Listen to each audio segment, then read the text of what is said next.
We would like to acknowledge the presence of our honorable guests, both in Sahid University, Zoom meeting, and YouTube. On the last session, so many door prize for all participants in Zoom meeting and YouTube. So, please pay attention and be active in chat room. Ladies and gentlemen, as we are about to begin, please be prepared. Ladies and gentlemen, Assalamualaikum warahmatullahi wabarakatuh. Salam sejahtera bagi kita semua. Shalom, Om Swastiastu, Namo Buddhaya, Salam Kebajikan. Honorable Rector of Sahid University, Profesor Dr. Insinyur Khalil M.Com, IPU. Honorable Rector of Budi Luhur University, Dr. Insinyur Wendy Usino, MSc, MM. Honorable Rector of Bina Nusantara University, Profesor Dr. Insinyur Harjanto Prabowo. Honorable Rector of Mercu Buana University, Profesor Dr. Ngadino Surip, MS. Honorable Rector of Profesor Dr. Mustofa Bragama University, Profesor Rudi Harjanto, MSN.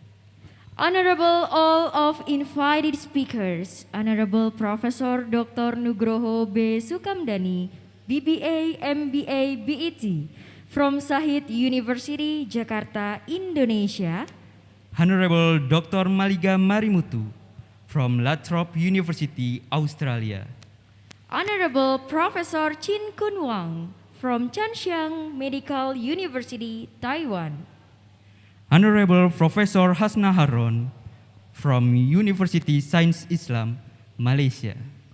Honorable Dr. Hanilin A. Hidalgo from Central Bicol State University of Agriculture, Philippines.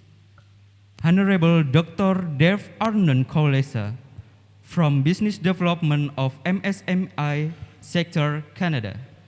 Honorable Dr. Kees Khan from Kalinga Institute of Industrial Technology, India. Honorable Dr. Anis Jans Ali, from University Science Malaysia, Malaysia, and all of the participants. With graces and blessings from Almighty God, we can gather at the very event we later look forward to it. We proudly present the third International Conference on Community Development, Iccd 2021. It is my delight to be your MC today for this informative conference. I am Afni Alfiana Hanifah from Sahid University. And I'm Bagas Fatan Bakhtiar from Sahid University as well. Before we begin the conference, please put your hand on your shoulder for the singing of our national anthem, Indonesia Raya.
Before we started, let us pray in accordance with trust respectively. May God make this rewarding event for all of us. And the event will run smoothly and conducive. Praise start.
Thank you.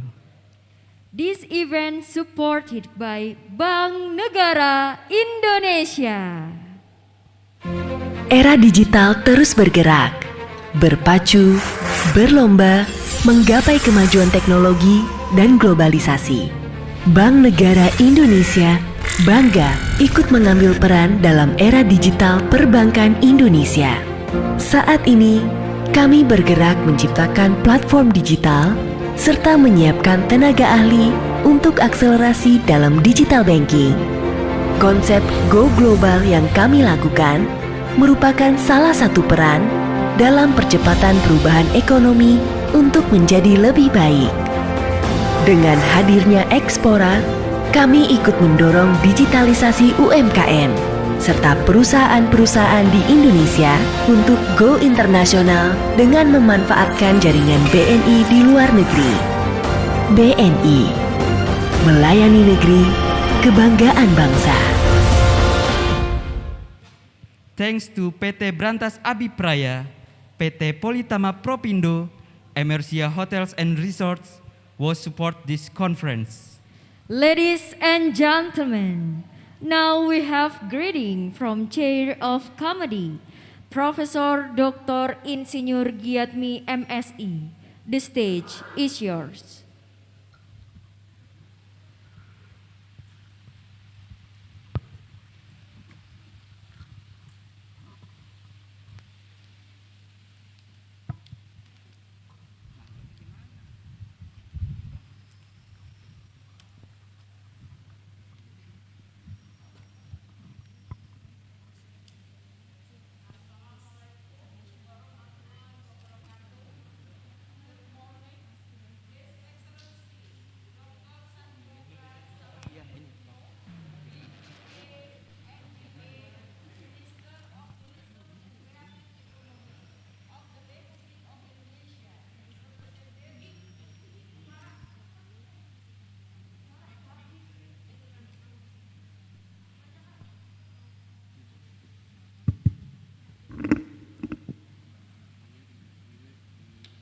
Assalamualaikum warahmatullahi wabarakatuh.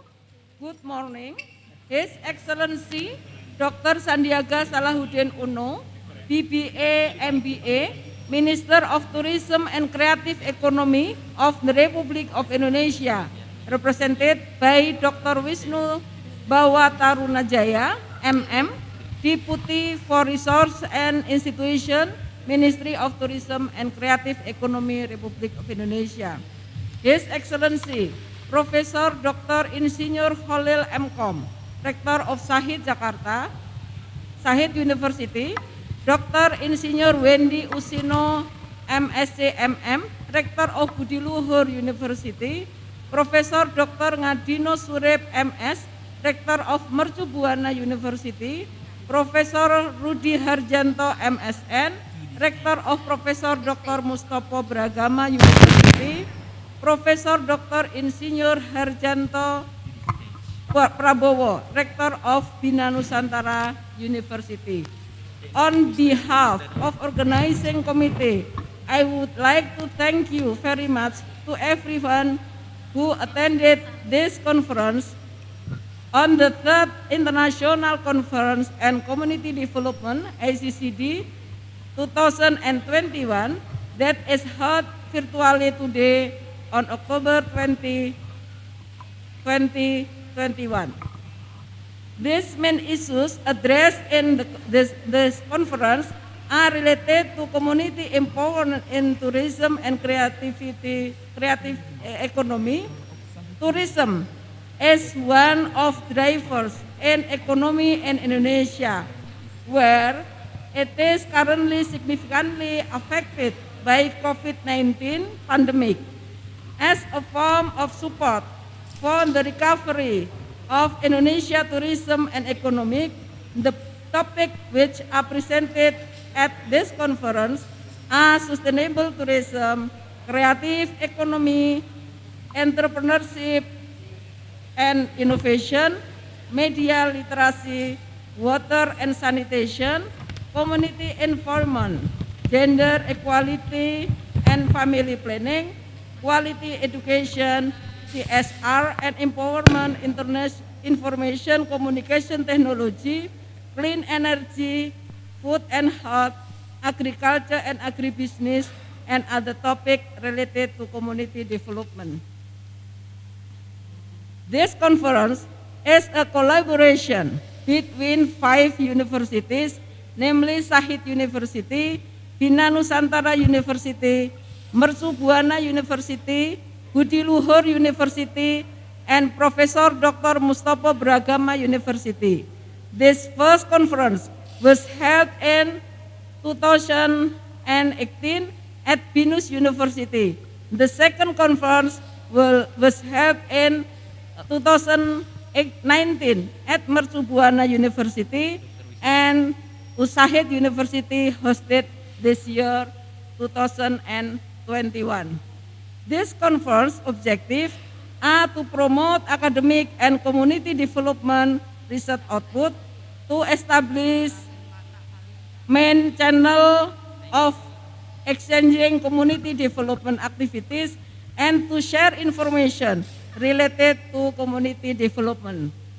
I would like to express my gratitude to all outstanding and invited speakers, Profesor Dr. Nugroho B. Sukamdani, MBA BET from Sahid University Indonesia, and also from overseas, Dr. Maliga Marimutu from Latrobe University Australia, Profesor Hasna Harun PhD from University Science Islam Malaysia, Profesor Dr. Chin Kung Wang from Chongshan Medical University of Taiwan, Dr. Dav Ernan Kolesar from Business Development of MSME Sector Canada, Associate Professor Dr. Anis Jani Ali, University Science Malaysia, Associate Professor Dr. Hanilin Aquilar Hidalgo from Central Bicol State University of Agriculture of Philippines, and Dr. Rais Khan from Kaliga Institute at Institutional Technology, India. I also thank to all university representatives who took this time to attend this event, and all members of conference committee for this hard work and dedicated over the last several months. Special thanks go to Dr. Insinyur Krishna Adiarta, MSc, and Dr. Bambang Pujiono from Budi Luhur University, Dr. Taufikur Rahman from Mustopo University, Ibu Retno Dewanti SSI MM PhD from Binus University, Dr. Sawarni Hasibuan MT Ibu from Mercu Buana University.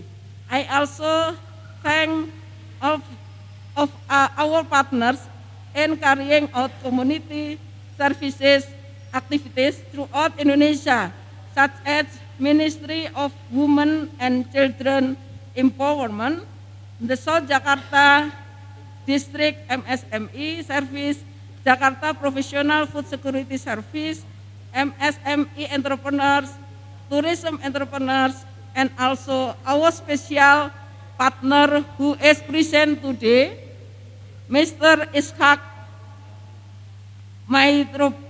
Mairobi, SSN MSI, Deputy Regency of Belitung. For encouragement throughout this planning stage of this conference, we are indebted to all scientific reviewers and the editorial team in compiling all the papers presented at this conference, as well as to all the moderators and person in charge all of the plenary and parallel session.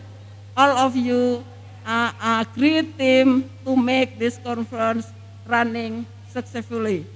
I hope you all who attend at this conference will find the Iccd 2021 serving you well and enjoyable. Thank you. Wassalamualaikum warahmatullahi wabarakatuh.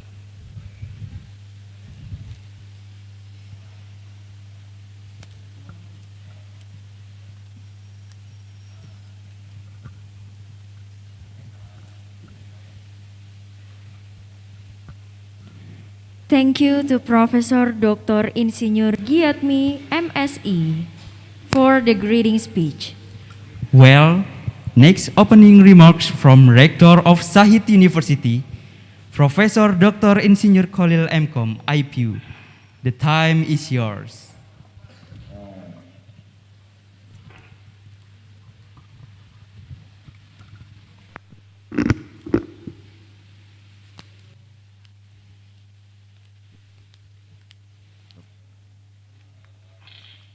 Assalamualaikum warahmatullahi wabarakatuh. Very good morning, His Excellency Dr. Sandiaga Salahuddin Uno, Minister of Tourism and Creative Economy of Republic of Indonesia, distinguished speaker, Professor Dr. Nugroho B. Sukamdani from Sahid University, Dr.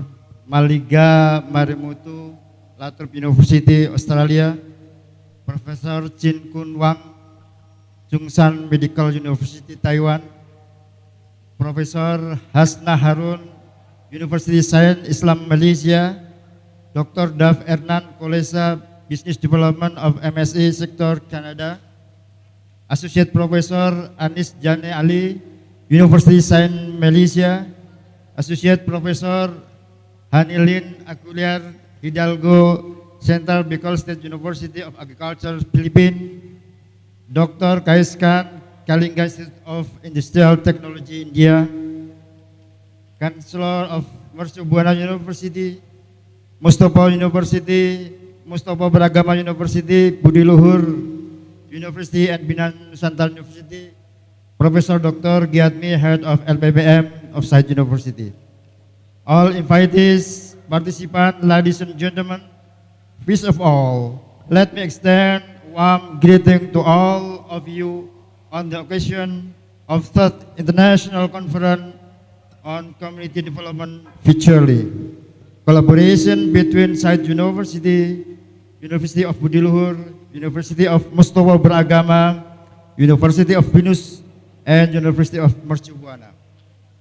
I do hope that in this conference there will be an interesting discussion between participants, academics, expert, researcher, and policymaker related, which will be give insight and recommendation to improve the role of university to solve various problems faced by community, especially in the time of pandemic COVID-19. And I also hope collaboration between academic, expert, both national and international, and policymaker does not stop in this conference. But I think it is need to be continued on concrete activities. We can collaborate for small medium enterprise problem solving, student learning process, or poverty alleviation. Thank you very much to Dr. Sandiaga Salahuddin Uno, Minister of Tourism and Creative Economy, for keynote speaker, and also to all invited speakers for your attention and cooperation to share your experience. And also congratulations to all webinar participants. Thank you. Assalamualaikum warahmatullahi wabarakatuh. Buka.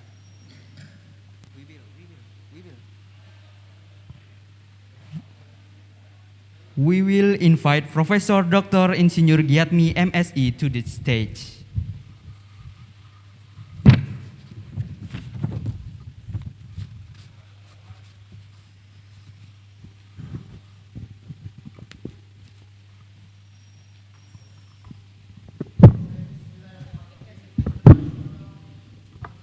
On Community Development 2021.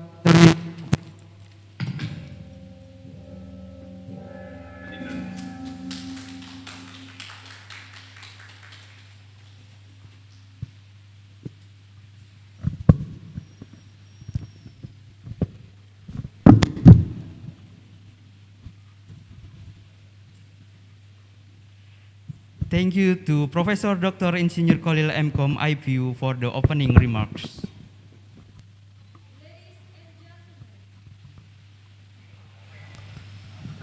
Ladies and gentlemen, as our welcome greetings, we would like to present to you a cultural performance, Bajidor Kahot Jaipong by students, Sahid University. Bajidor Kahot Jaipong is an expression of the people West Java. Bajidor Kahot departs from a folk dance with a social theme. This dance tells the joy of the beautiful ancestor or young woman. Please welcome Bajidor Kahot Jaipong by students, Sahid University.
tabeng bat mana duh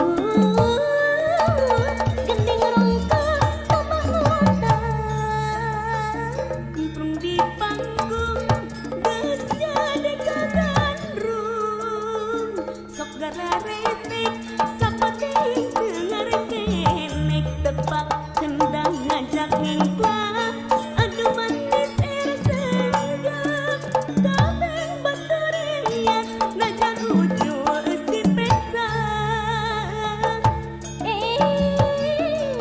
tuh bajidor pada kapok mual kapok nutang penyambut si sopan mual ngejak bajidor tuale pogo mual arek mual eling jajakin ning praktikan di pahiran ngilanjang dandanan nicis disandingan ku gelis ringkak nu merenah nu netep tabeng bat mana duh gending rongsa tambah mota kemprung di panggung geus jadi kagandrung sok kararepek sapeting teu ngarengkenek tepak kendang ngajak ngengkang aduh manis ieu senggak geuning baturian najan ujul si pesa. Let's give them the warmest applause and reaction. Thank you to student Sahid University. What an amazing and splendid performance to start our event today. Keynote speech by Minister of Tourism and Creative Economy, Mr. Sandiaga Salahuddin Uno, BBA, MBA, will be presented by Mr. Dr. Wisnu Bawa Tarunajaya, MM. The time is yours. Assalamualaikum warahmatullahi wabarakatuh. Salam sejahtera buat kita semua. Nama budaya, salam kebajikan, Om Swastiastu. Honorable Rector of Sahid University, Profesor Dr. Insinyur Khalid M.Com, Rector of Budi Luhur University, Dr. Insinyur Wendy Usino, Rector of Bina Nusantara University, Profesor Dr. Insinyur Harjanto Prabowo, Rector of Mercu Buana University, Profesor Dr. Ngadimo Surip, Rector of Profesor Dr. Mustopo University, Profesor Rudi Harjanto, and distinguished speakers, ladies and gentlemen. A very good morning to you all. To begin, allow me to thank the organizing committee of the third International Conference on Community Development, Iccd 2021, for inviting Minister of Tourism and Creative Economy, Republic of Indonesia, to this wonderful event. I also would to express my sincere apology that the minister could not attend to the event today due to his visit to inspect the readiness of several destinations in Yogyakarta to reopen for tourism activities. It is indeed a great opportunity for me to be here to share about Indonesian strategy for tourism recovery, to revive the industry in the post-pandemic world, and to discuss with the other distinguished speakers. Furthermore, it is an honor for me to meet you virtual here, where academics and other tourism stakeholders meet to put priorities on the acceleration recovery of tourism sector, a sector that quite vital to the global economic recovery post-pandemic. We gather here today is an example of what we always call a pentahelic collaboration, and we really appreciate the joint effort of 5 universities to have this amazing event. Distinguished speakers, ladies and gentlemen, 2020 was a tough year and 2021 is even tougher. Our challenge right now is not about how we face COVID-19, but rather how we should not be complacent. We adapted and we have been trying our hardest to avoid the virus. With health protocols, movement restriction, vaccines, and more. Yet we see the unbearable spikes of cases have put the recovery effort on hold. With this reality, we need to reconfigure our strategy to utilize tourism sector as one of recovery tools for our economy. The purpose of having a more inclusive and resilient tourism development is imminent, where all tourism actors need to be protected and uplifted. At this opportunity, allow me to share some positive and enlightening progress that has happened in Indonesia recently. First, the ease of social restriction being conducted in states, we are starting to open several destinations for domestic tourism, namely Riau Island, Jakarta, Bali, and Yogyakarta. And also we have launched a travel discount program for fully vaccinated domestic tourists to travel to this destination for the period of October to November 2021.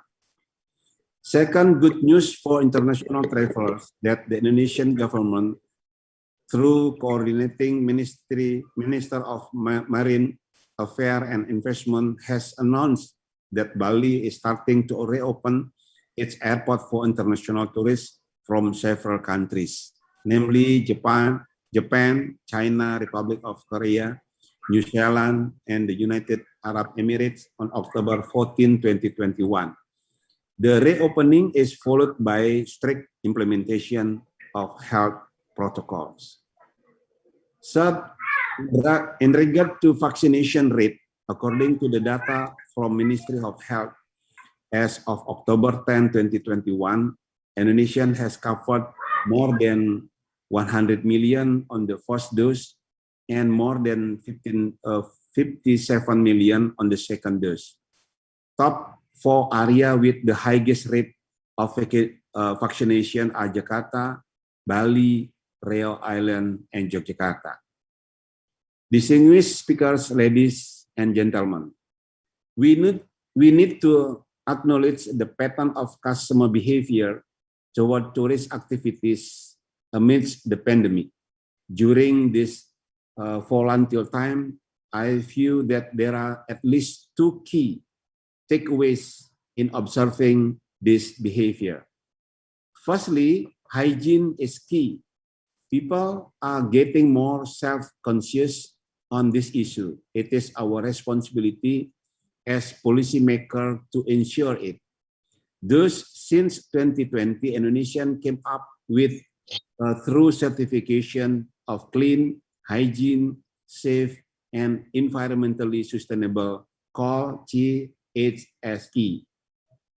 This certification applies to all tourism and creative economy objects, facilities, and all its supporting parts, regardless of its scale, access, and geographical boundaries. The GHSE aims to be a nationally recognized standard where everyone is assured with the COVID-19 protection in every tourism and creative amenities. Secondly, development of innovative tourism product.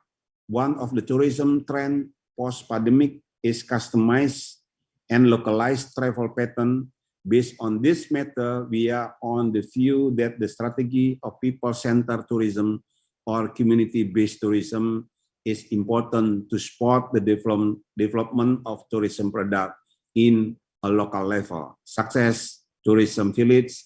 By empowering the community, they will be more conscious and have a sense of belonging on the destination development. And in regards to the local wisdom, destination will have more unique selling point to offer to travelers.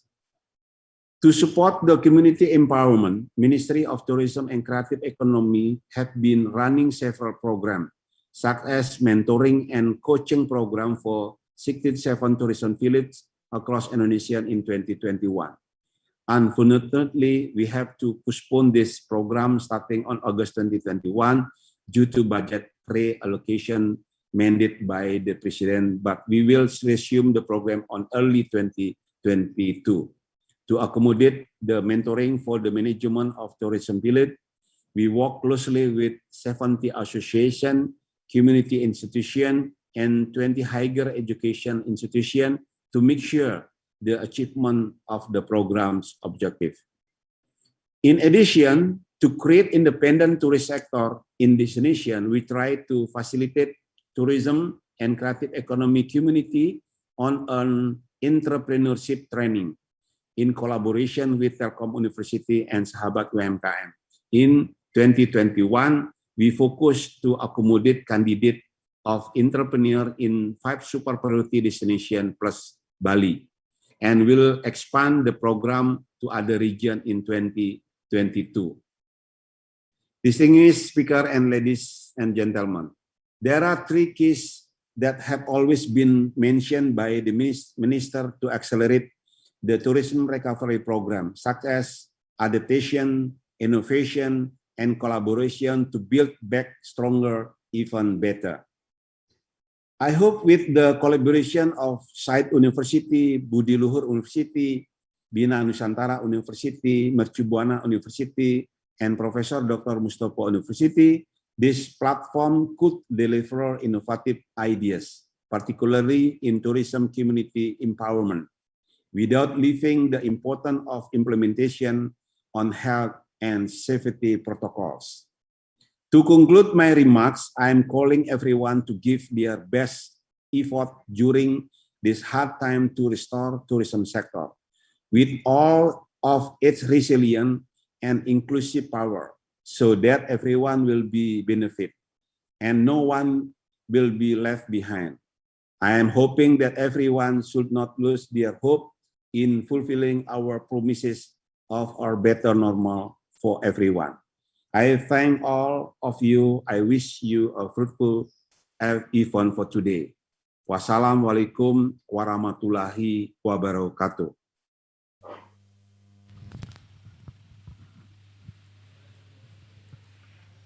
Thank you for the speech, Mr. Dr. Wisnu Bawa Tarunajaya, MM.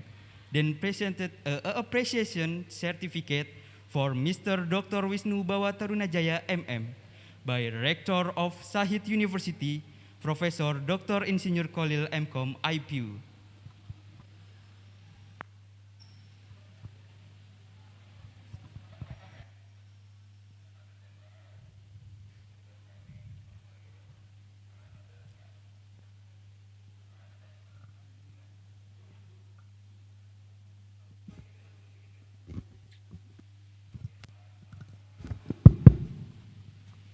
On behalf of Iccd, International Conference and Community Development, and Chancellor of Sahid University, we are very grateful to Minister of Tourism and Creative Economy of the Republic of Indonesia, who represented by Dr. Wisnu Bawa Tarunajaya, MM, for the willingness to give a keynote speech at this international conference.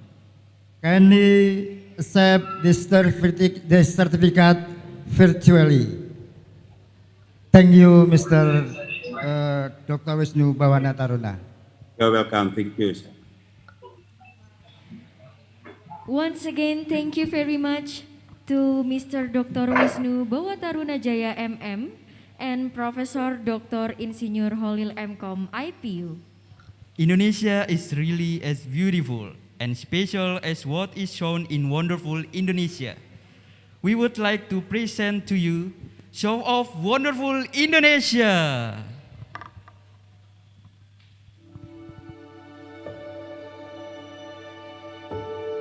We know you have been longing for a good holiday in Bali. Indonesia cares, so it's been preparing for your safe return. Ngurah Rai International Airport has been awarded the Safe Travel Stamp by the World Travel and Tourism Council for its commitment to implement the COVID-19 health protocols.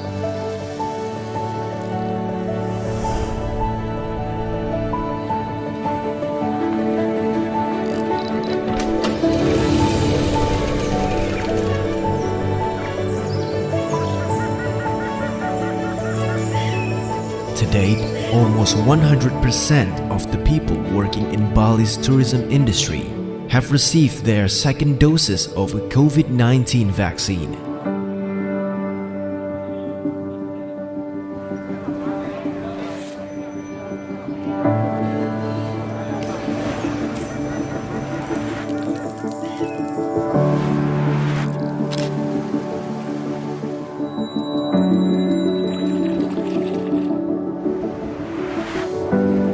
Furthermore, 1,006 tourism businesses in Bali, including hotels, restaurants, tourism attractions, and others, have been granted the Indonesia Care certification from the Ministry of Tourism and Creative Economy for their consistent implementation of COVID-19 health protocols.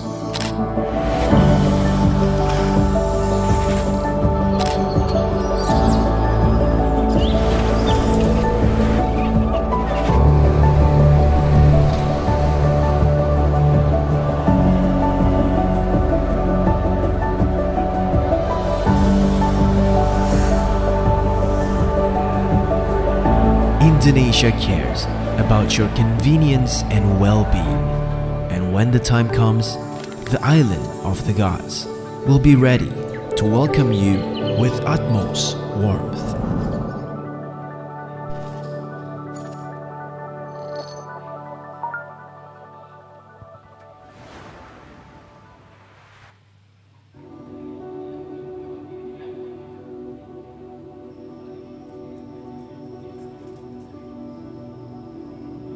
Indonesia.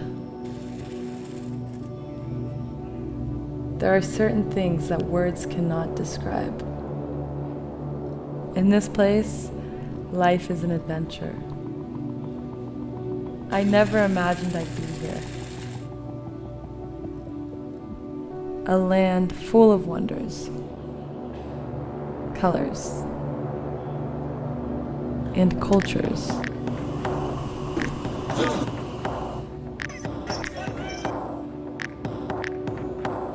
Where beauty lies in every corner, and nature showing its best side.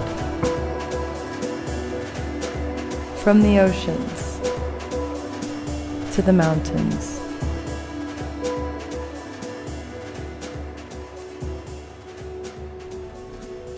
waiting for you to explore, to make stories.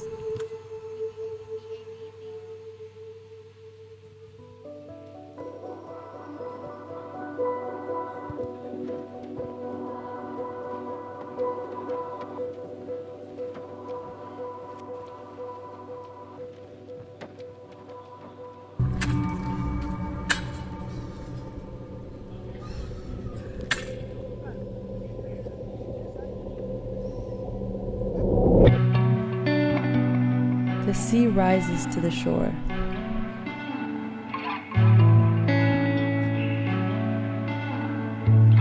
Of what people call the land of the gods.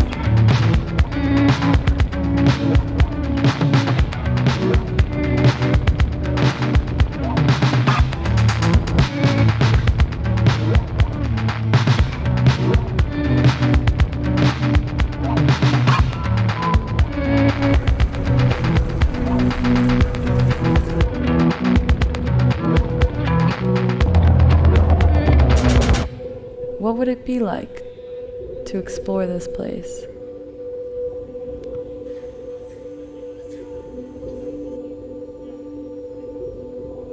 To experience these shores?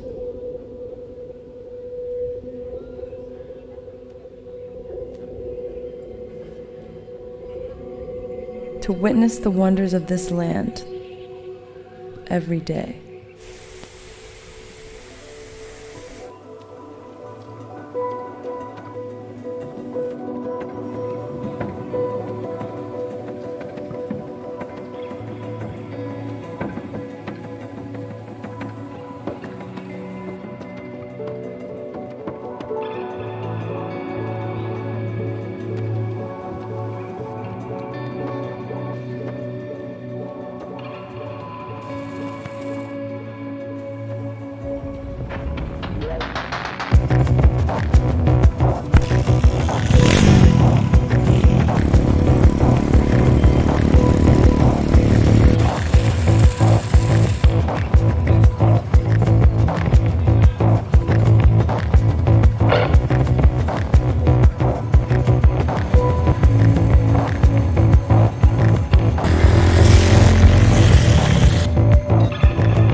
With love from Indonesia.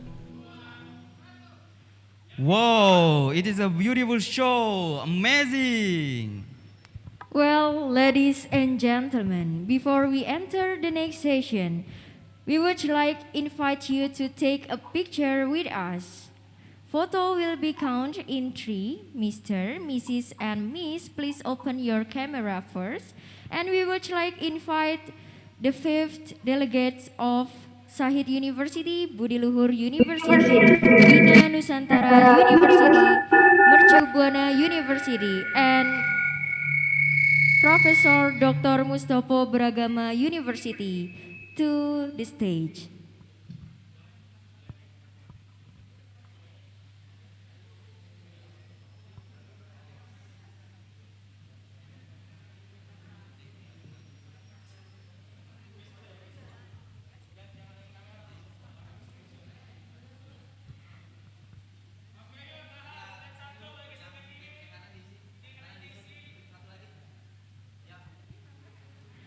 Well, I will be count for the first slide. 1, 2, 3. For the second slide. 1, 2, 3.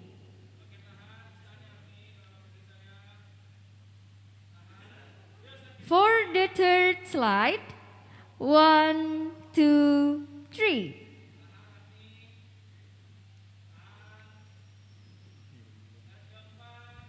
For the fourth slide, 1, 2, 3.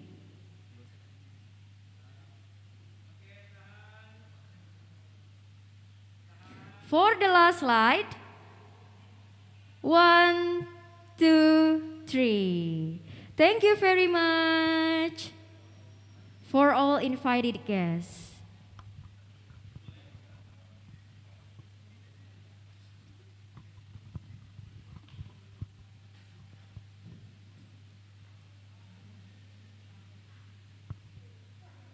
Ladies and gentlemen, the next is conference with our invited speakers, Honorable Professor Dr. Nugroho B. Sukamdani, MBA BET from Sahid University, Jakarta, Indonesia. Dr. Maliga Marimutu from Lathrop University, Australia. Professor Ching Kung Wong from Chanshan Medical University, Taiwan. Professor Hasna Harun from University Science Islam, Malaysia. And this conference will be moderated by Mrs. Ismayanti, MSc. For 70 minutes, this stage is yours.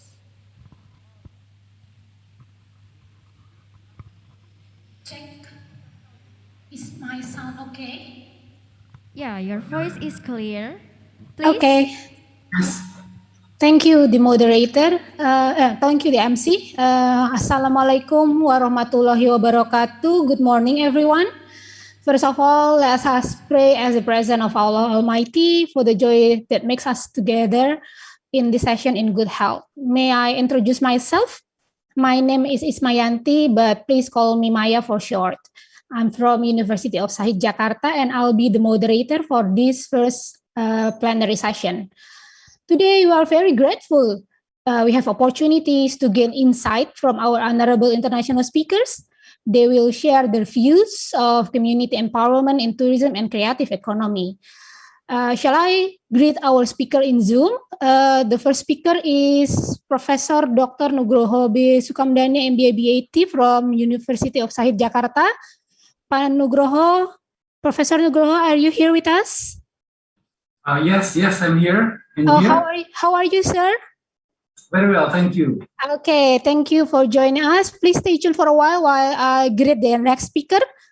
Okay, the next speaker is Dr. Maliga Marihutu from Lathrop University.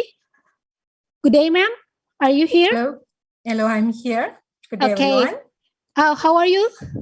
I'm good, thank you. Okay, great. Please stay on for a while. Let me greet the third speaker, Prof. Ching Kung Wong from Sangchun Medical University, Taiwan. Good morning, sir, professor. Are you already here? Okay, maybe he's on the way to joining the Zoom. And the last one, the fourth international speaker, Professor Hasna Harun from University of Science Islam Malaysia. Are you here with us, Ibu? Yes, I'm here. Thank you very much. Thank you. How's life in Malaysia?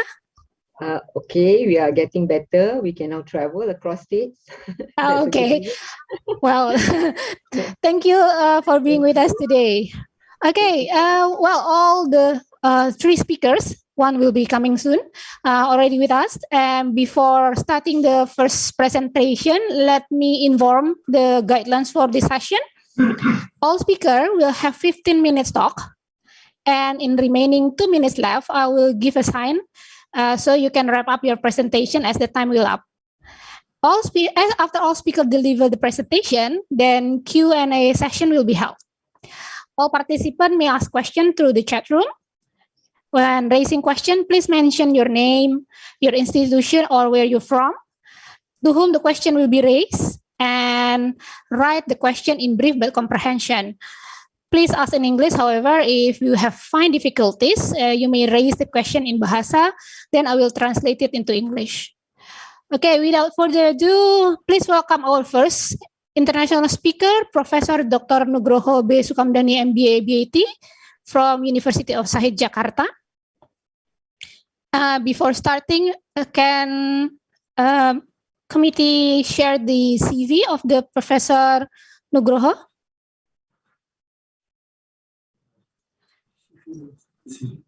Okay, while waiting for this CV, let me read a CV of the Professor Nugroho. Professor Nugroho got honorary professor from the Silk Road International University of Tourism in 2018 and graduate as Doctor of Economics from Tashuko University, Tokyo, Japan in 2003. He is an academician as well as practitioner. He teaches and does business as he is the owner of Griadi Blue Pacific Hotel and Vice Commissioner of PT Sahid Hotel Sahid Jaya International. Pak Nugroho, the next 15 minutes are yours.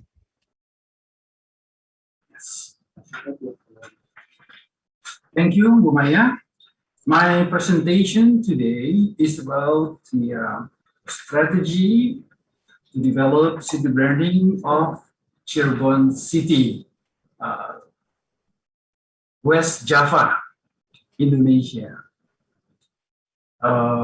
This strategy is very important in order to get the city acknowledged by the people and so that they are interested to come and visit. So let me begin with my presentation. City branding is a means to achieve a competitive advantage to increase investment, tourism, and community development by strengthening local and citizen identity. City branding as a medium and message in doing city marketing by using specific symbols and logos. City branding, the city of Cirebon, was built by setting the tagline, "The Gate of Secret." The city branding strategy was chosen by the Cirebon city government as an effort to focus the development program in the field of tourism. Tourism as an important sector in the development of Cirebon city. Tourism became driver of economic activities and locomotives of Cirebon city development. Supporting tourism infrastructure through city branding strategy is expected to increase the number of tourists to the city of Cirebon. City branding can be done through tourism marketing to improve the image of the city of Cirebon. The city of Cirebon has tourism potential in the form of image, attraction, infrastructure, and good people. As tourism marketing capital, Cirebon City. Branding strategy is done by identifying what is owned and used as branding, establishing the objectives of conducting communication and interaction of various parties concerned with the city of Cirebon ensures the implementation of all forms of communication can be integrated. Image marketing is to support tourism. To support tourism, the Cirebon city government has been branding with the tagline, "The Gate of Secret." The meaning of the tagline is a secret gate, which hints at art, culture, customs to reliefs, and buildings that have a very deep philosophical meaning. The tagline is expected to make the public curious to know the secret in the city of Cirebon and cause public interest to visit and explore the city of Cirebon. Cirebon city has various tourist attractions, historical attractions, and centers of civilization such as Goa Sunjarangi, Keraton Kasepuhan, culinary tours such as Empal Gentong, Jamblang Rice, cultural tourism of long amulet ceremony, mask dance, sintren, tarling, shopping tour, Cirebon People's Market, Trust Me Batik Village, city festival tourism activities consisting of Cirebon Expos and Cirebon Creative Fashion Carnival. Infrastructure marketing. The location of the city of Cirebon is strategic with adequate facilities, accommodations, transportations, and supporting factors. Land transportation mode with dual railway, Cipali Toll Road, air transportation with Kertajati International Airport, Star Hotels, and Jasmine Lodging, shopping centers, health facilities, finance, and information technology are good and adequate. Attractive environmental and business environment. People marketing. Cirebon city is friendly and religious, known as the city of Santri. It has a diversity of tribes, ethnicities, cultures, and religions. Live together is harmonious in diversity that describes the life journey of the people of Cirebon city. The city of Cirebon is safe, peaceful, and comfortable. Sultan Sepuh the 14th Prince Raja Duke Arif Natadiningrat SE, a figure who is respected and respected by the public. Identity. The tagline of Cirebon City, the gate of secret, hints at art, culture, customs, reliefs, and buildings that have a deep philosophical meaning. The gate of secret is the result of the process of asset identification, attributes, and identity of the city of Cirebon, which is used as a foundation in building city branding. Objective. The purpose of building city branding is to encourage the growth of tourism sector.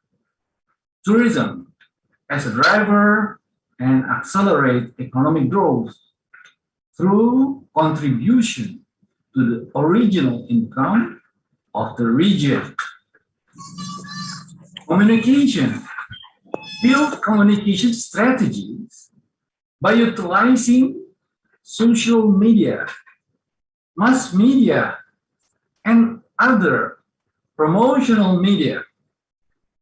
Number one, to communicate the tagline, the gate of secret, massively using a variety of media.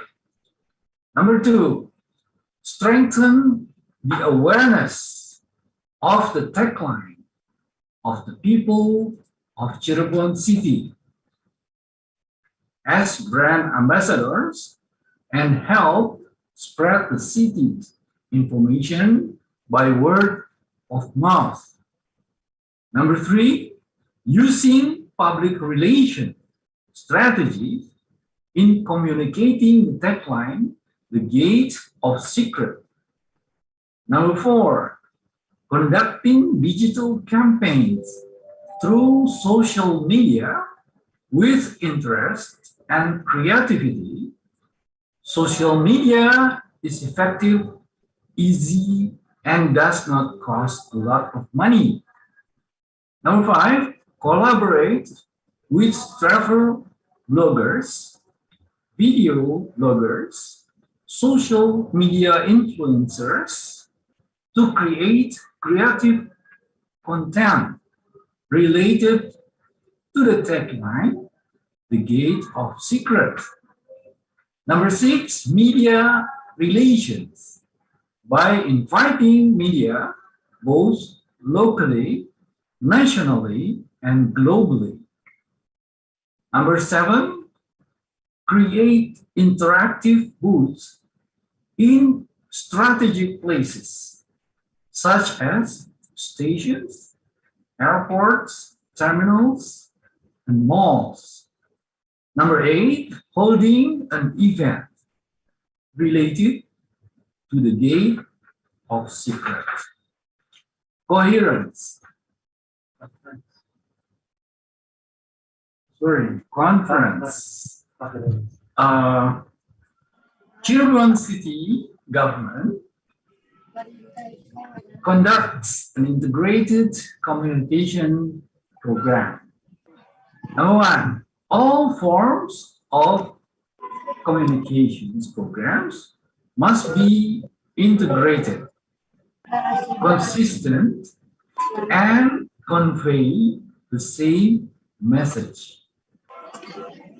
Number two, involving the community, especially tourism businesses, to always use the tagline, the gate of secret, communicate and interact with various parties concerned with the city of Cirebon.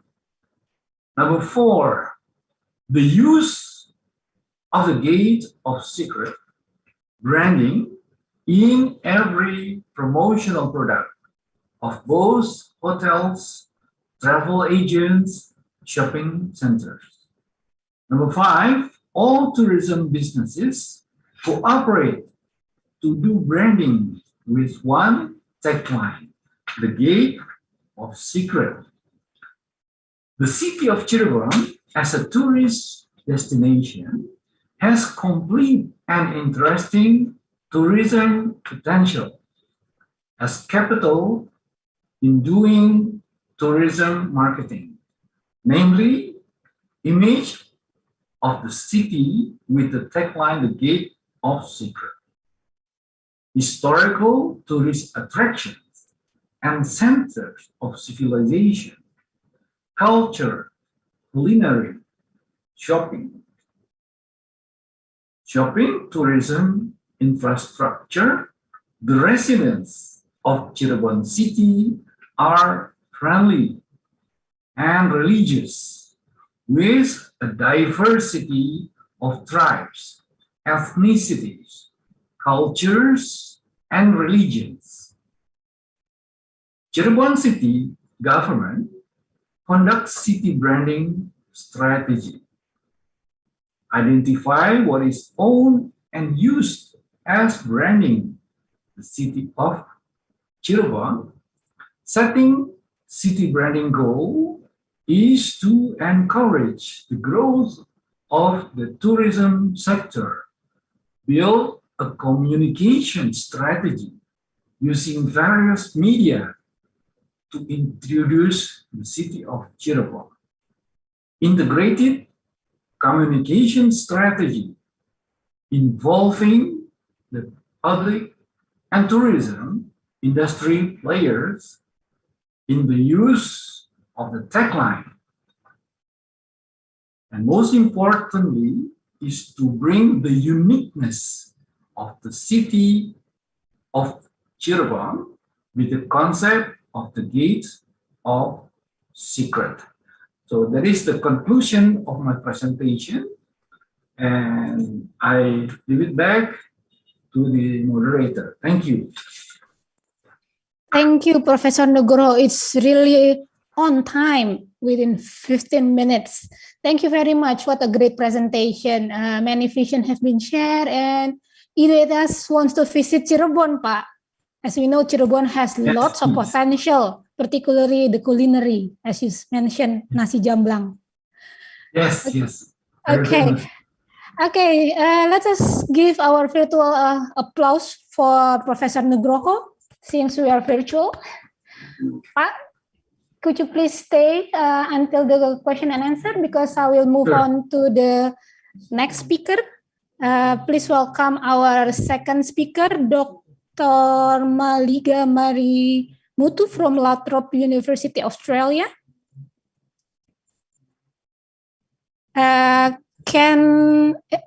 May I read the CV first? Committee, can you spotlight the CV of Dr. Maliga Marimutu? Okay. Okay, before presentation, let me read the CV of Dr. Maliga Marimutu. Dr. Maliga Marimutu is a program director of marketing as well as coordinator for external online program at La Trobe Business School, Australia. She graduated Doctor of Philosophy from University of Newcastle, Australia in 2008, and she has lots of experience in teaching and research that she will be shared with us today. Dr. Maliga, is your turn now to share your thought. The 15 minutes is yours. Thank you, moderator. Hello, everyone.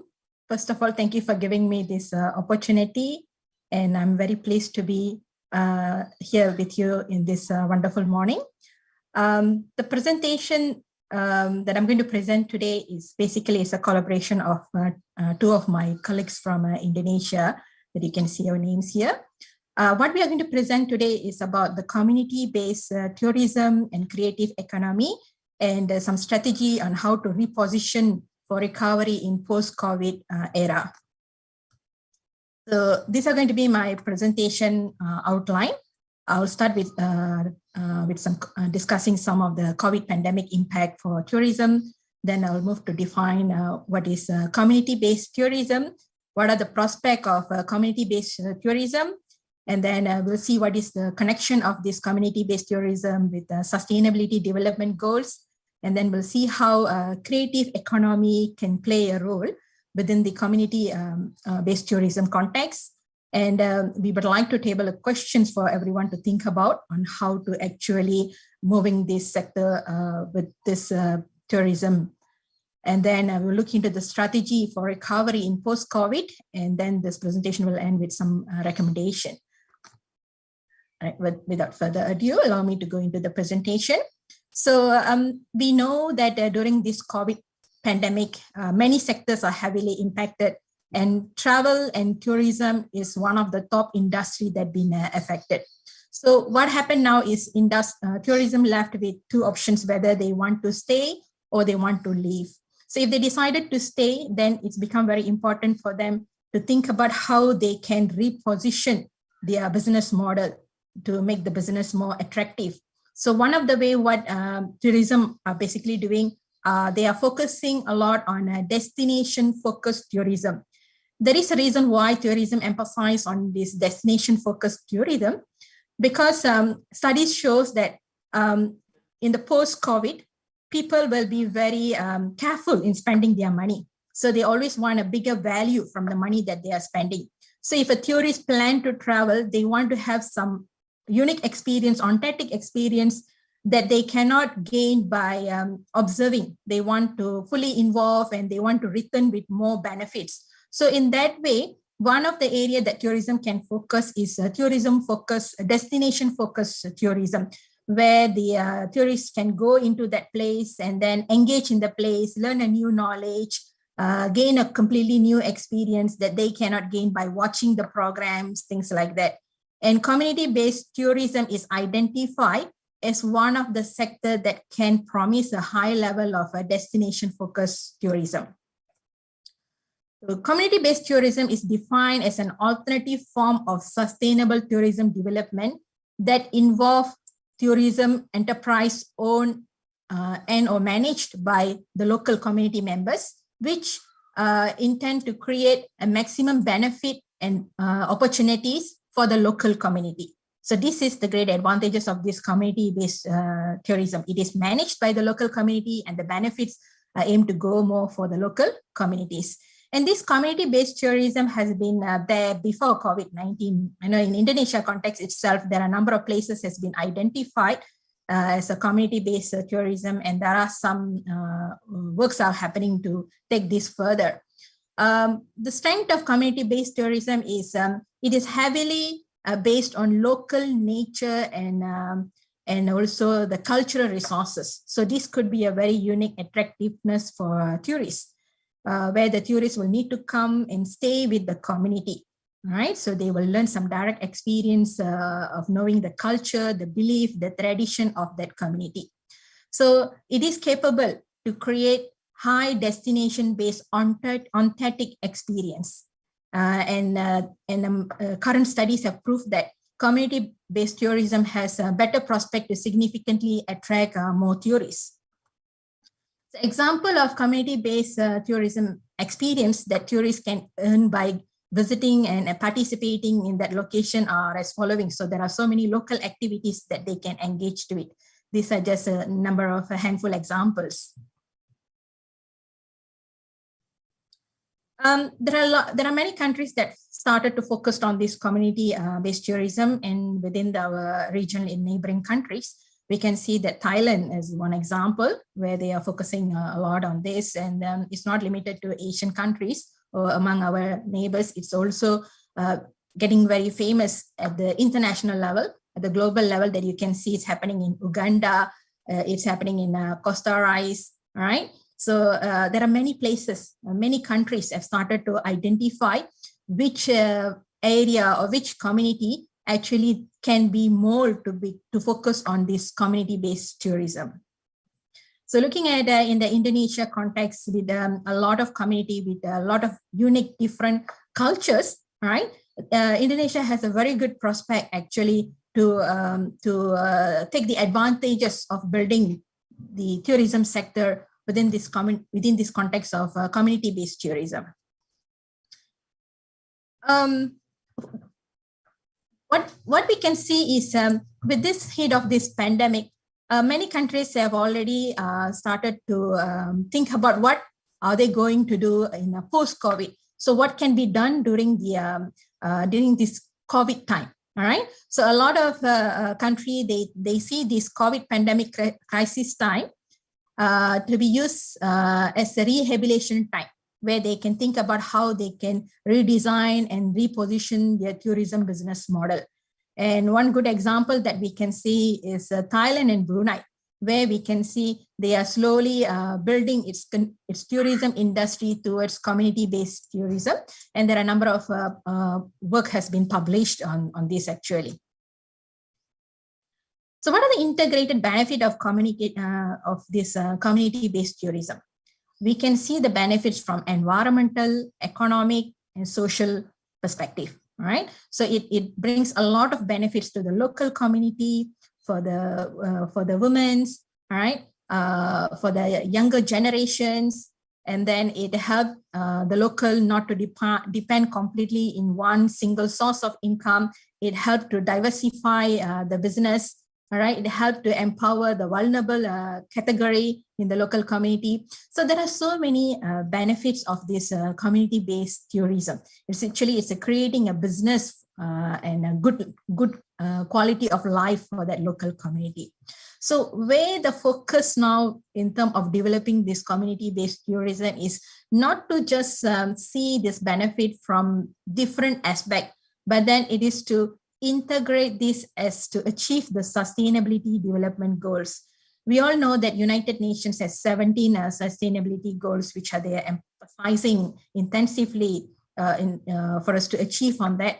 And this community-based tourism can actually help to achieve a huge number of goals that are listed in Sustainability Development Goals agenda. For example, it can help to create jobs, raise incomes, reduce poverty, end hunger, promote healthy lives, achieve gender equality, empower women and vulnerable cohorts, promote well-being, improve education quality, provide clean water and sanitations, because when the tourism start to develop in that place, there will be a lot of infrastructure development happening in that place, drive economic growth, reduce inequalities, and also contribute towards achieving the climate change agenda. All right, so we should not underestimate this sector. Actually, there are a lot that can be achieved from this community-based tourism. And what we would like to emphasize from our presentation here is while we are building this community-based tourism based on the local nature and local culture, it is very important to build the competitive advantages. One way how we can actually help the community-based tourism to build competitive advantages is basically by incorporating this creative economy skills, right? Value into that tourism. So creative economy is defined as an added value based on ideas that are born from the creativity of human resources and based on science, including culture and technological heritage. So if you see in a community-based tourism context, it highly depends on the local community, and these local communities are very rich in terms of the local knowledge, local culture, local belief, traditions, and etc. So there is a very high possibility to actually to mold this as a unique idea, intellectual property, knowledge that can be shared with the people, right? So this creative economy can help to build a knowledge-based economics within the community-based tourism, and that can be extended to become a creative industries in future. So community-based tourism basically has a lot of prospect because it's all about inviting the tourists, get them involved in their activities like food tasting, playing local games, role playing in performance, those sort of things. So actually a lot of community assets such as the knowledge, culture, tradition, belief, nature can be delivered through the socio-economic activities. What is important here is the plan has to be designed. How are we going to put all this as a creative economic business model and get this delivered to the tourists? So it can be done through performance, storytelling, handicraft, those sort of things. One scenario that I can share with you here is we know that a lot of tourism where it invited visitors to come to the local place and then give them the opportunity to taste the local food. But then that's good. The tourists will come to know about the local food, but then they only get the chance to taste the local food. But then in the context of community-based tourism, what we want to do is we want to invite the tourists to come and actually search for that, do some searching, all right, gather the ingredients that required to cook that food, and then get involved in preparing the meal, get involved in serving the meal. So we will be giving a full set of experience to the tourists who are coming, maybe coming from a Europe country, all right, maybe coming from another continental part, and we're going to give them the experience of preparing our local food. For example, in the context of Indonesia, perhaps you might say that there are a lot of local foods in Indonesia context. For example, maybe satay, maybe rendang, all right? So we are not going to just serve our tourists the rendang, okay, the satay, or ikan bakar, but what we are going to do is actually we are going to teach them how to go and find the fish, catch the fish, all right, and then grill the fish, all right, and how to put all these ingredients for marinate the fish, all right, and then how to serve the fish, and in fact how to eat the fish, all right. So there are some knowledge there in finding the way how to eat fish, all right. So these are the experience that can be shared via community-based tourism. All right, so a lot more that can be done where the creative economy can be created widely. So this community-based tourism can potentially lead the shift from the conventional model of culture or natural tourism to a new model of creative tourism based on its creative community-centric activities. And the creative economy in community-based tourism is important to create an attractive experience for visitors, while is also the driver for attaining sustainability goals for the local community. So one of the competitive approach of community-based tourism is to design and develop its tourism business model based on the concept of creative economy for attaining sustainability. So it's important for any operators in the community-based tourism to think about how to tap creative economy opportunities in community-based tourism within the aspect of sustainability. Why do we have to align our thinking in this way? Because by having a creative economy into the community-based tourism, we will be actually able to build our competitive advantages. And then by designing that model to be aligned with the sustainability, we can assure that we will achieve balance in enjoying the benefits of the tourism sector.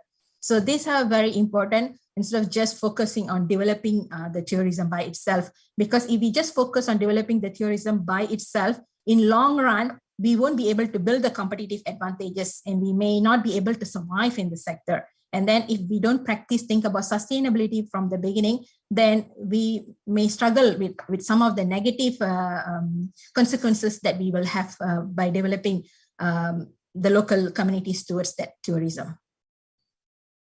So what we are suggesting here is during this pandemic time, as many other countries are doing, it's very important for the local government, the local authority, the key players in the sector to think about how they can use this pandemic crisis time as a time for rehabilitation, right? And think about how they can mitigate to the recovery in the post-COVID time.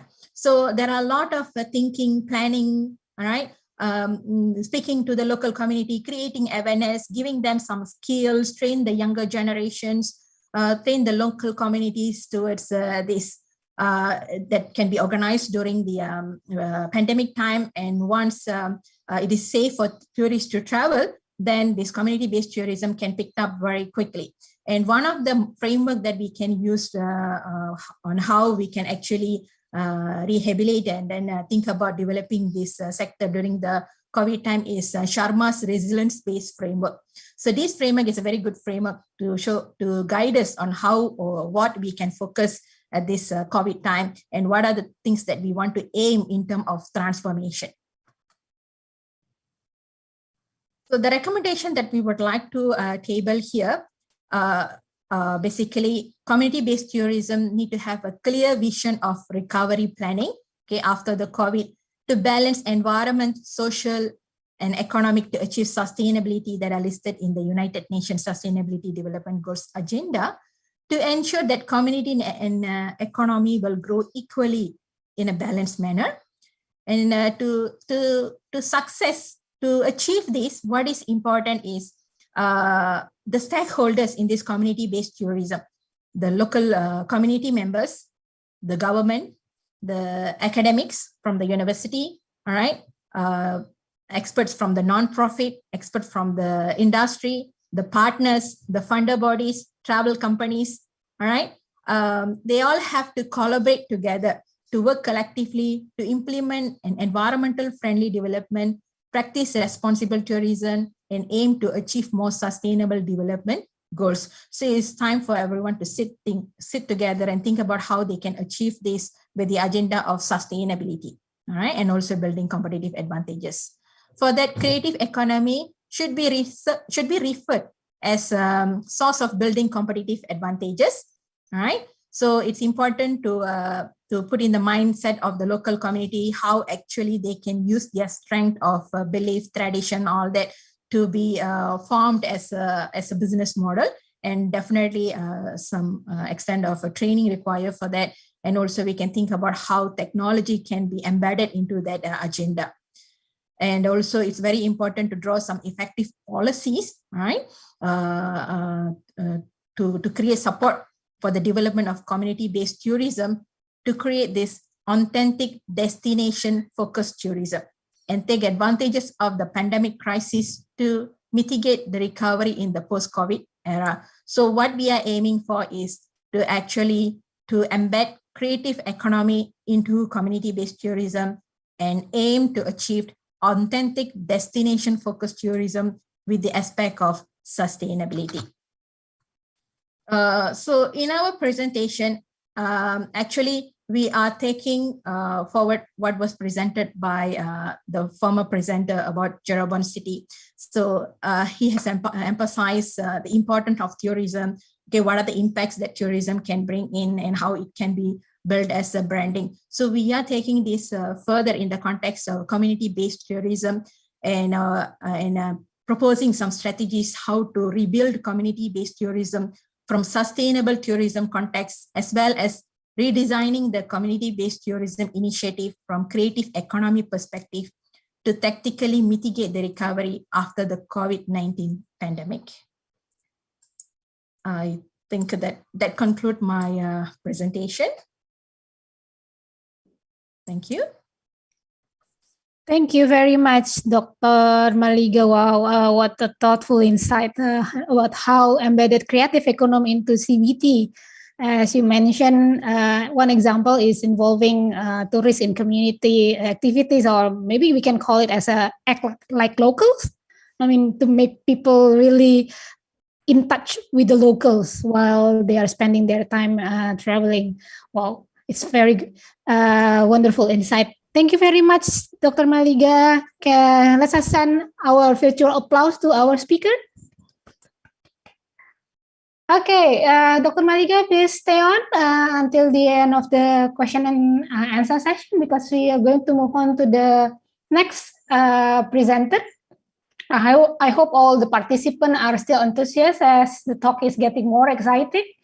Okay, we move on to Professor Hasna. Hello, Professor Hasna. Hello, Are you? hello. Yeah, Hello. I'm still here. Yeah. Okay. Can wait to hear from you. Okay. Before Professor Hasna Harun from University Science Islam Malaysia presenting, let me read the CV of Professor Hasna. Can committee share? Okay, thank you. Professor Hasna is graduate from the University of Hull, UK in 1996 and MBA in accounting from Governor State University, US in 1983. She's a qualified accountant and received many awards in accounting research, such as an award of Darja Indera Mahkota Pahang from State of Pahang, Malaysia. And she will share her thoughts in community empowerment. And Professor, the next 15 minutes are yours. Okay. Thank you, Ms. Ismayanti, moderator of the session.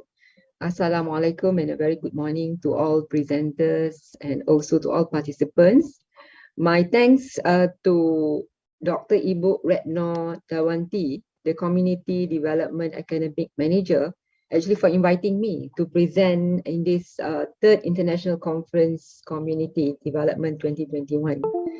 So actually I am going to present on the education development. Will you be sharing the slide, or I will be sharing the slide, Miss?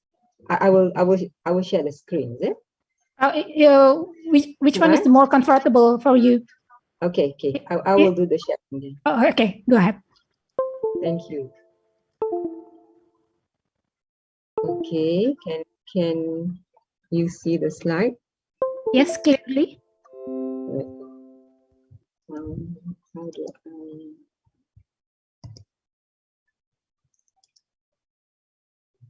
excuse me. I want to put it on slide screen. But I'm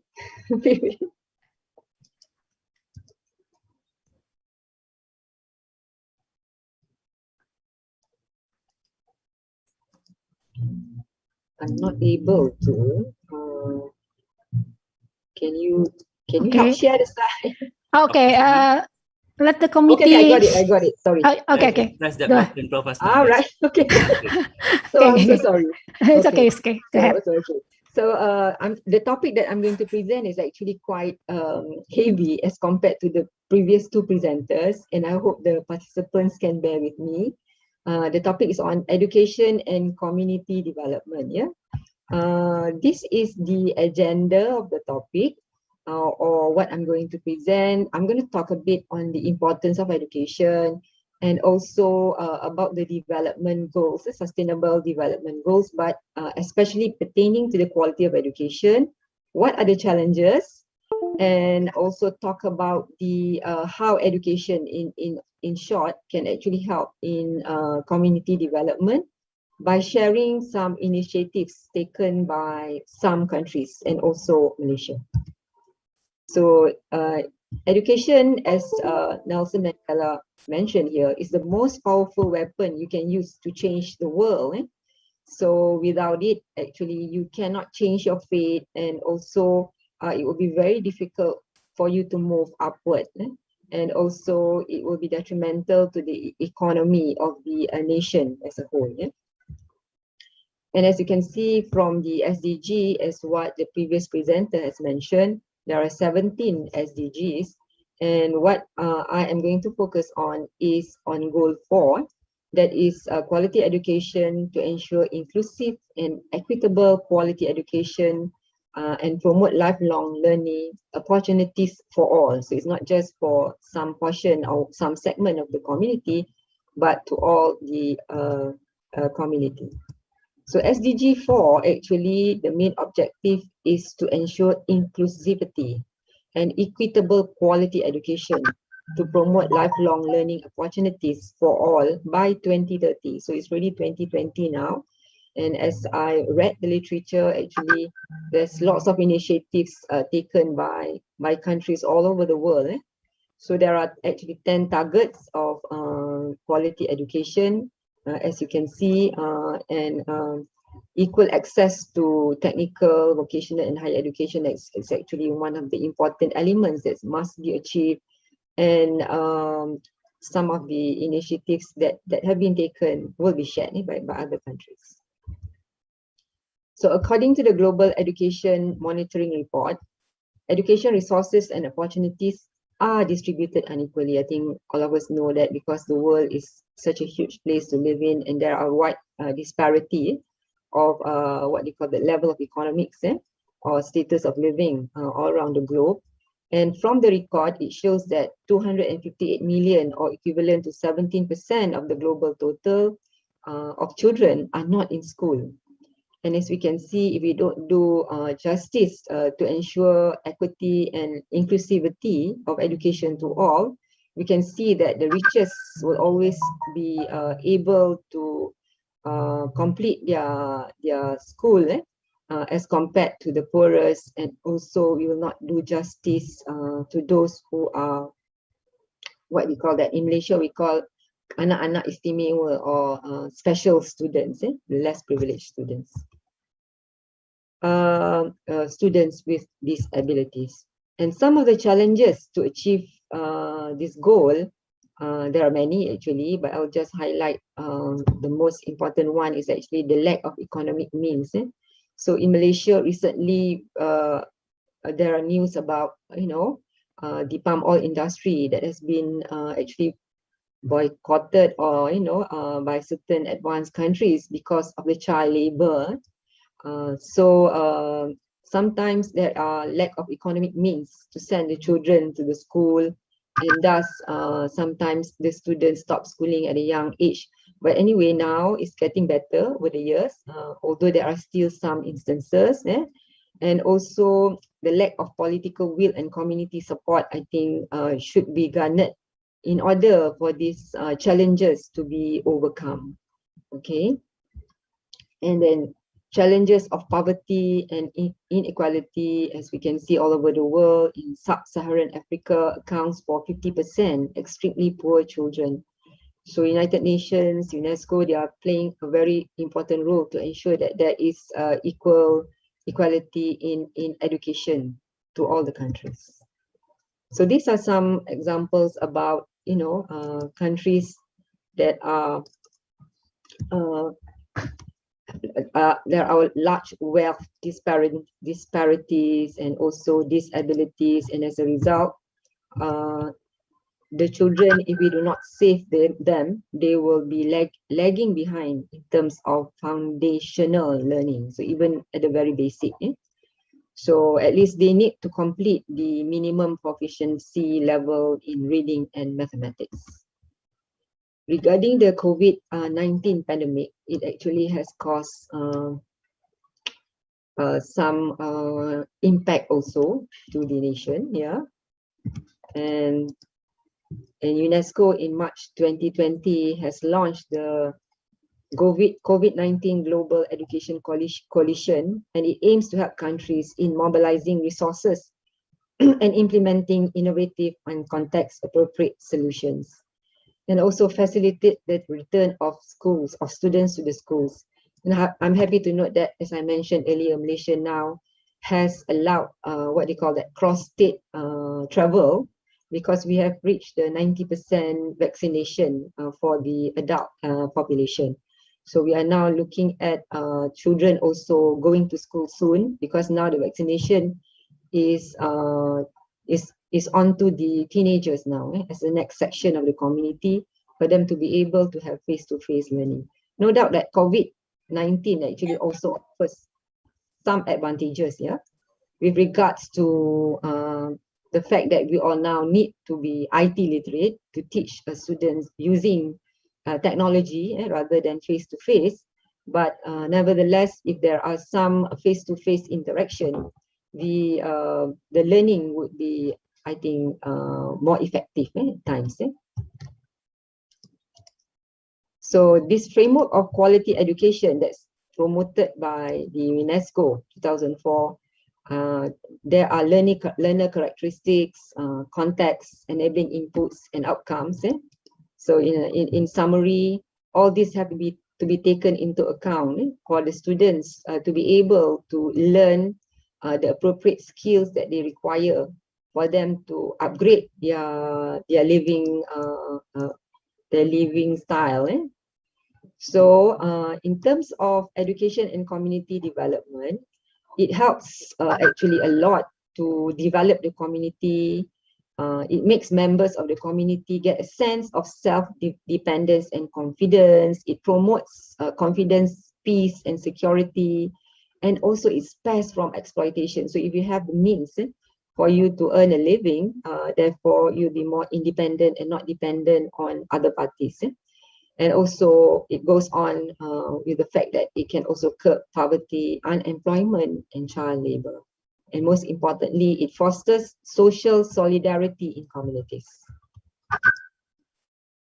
So some of the experiences of some countries that I've managed to share with you today are Ethiopia, for example. So these are the challenges to maintain an economic growth and also poverty reduction so that the students can achieve a quality education or an education even at the nation level. Okay. So the objective of the IFAE or Integrated Functional Adult Education Program is to increase the literacy rates to promote women's empowerment, to improve participants' health, and to raise the general standards of living in communities. And for this initiative that they have taken, it has shown great impact. So parents are now more aware that they need to vaccinate their children, and then personal hygiene and nutrition has also been placed importance by them due to this initiative that has been taken in Ethiopia. In Kenya, they have this economic empowerment and functional adult literacy program, which provide hands-on training to economically empower adults and youth by equipping them with the basic literacy and functional skills. And there is already a sign of impact where the woman has developed the skills and now they can engage in self-employment, such as running a small business, and also increases the literacy for them to get opportunities. So these are some of the initiatives. In Australia, they also have the WELL program or Workplace English Language and Literacy. Objective is to assist organizations to train their workers job-related English language literacy and numeracy skills. And the impact is increased workforce flexibility and responsibility, and also efficiency initiatives, health and safety in the workplace, and also consultancy. So that is some of the initiatives taken by those countries. And in Mexico, they came up with Progresa, which is a cash transfer model. So it's an interesting initiative to discourage the dropout rates of the increase the rates that the students stay on in school. The program actually provides a fixed monetary transfer to families if their children attend at least 85% of school days. But I guess this is not a lasting initiative because it's now replaced by a universal scholarship program that instead of giving the families, they now give the grants to all teenagers who attend the secondary education in public schools.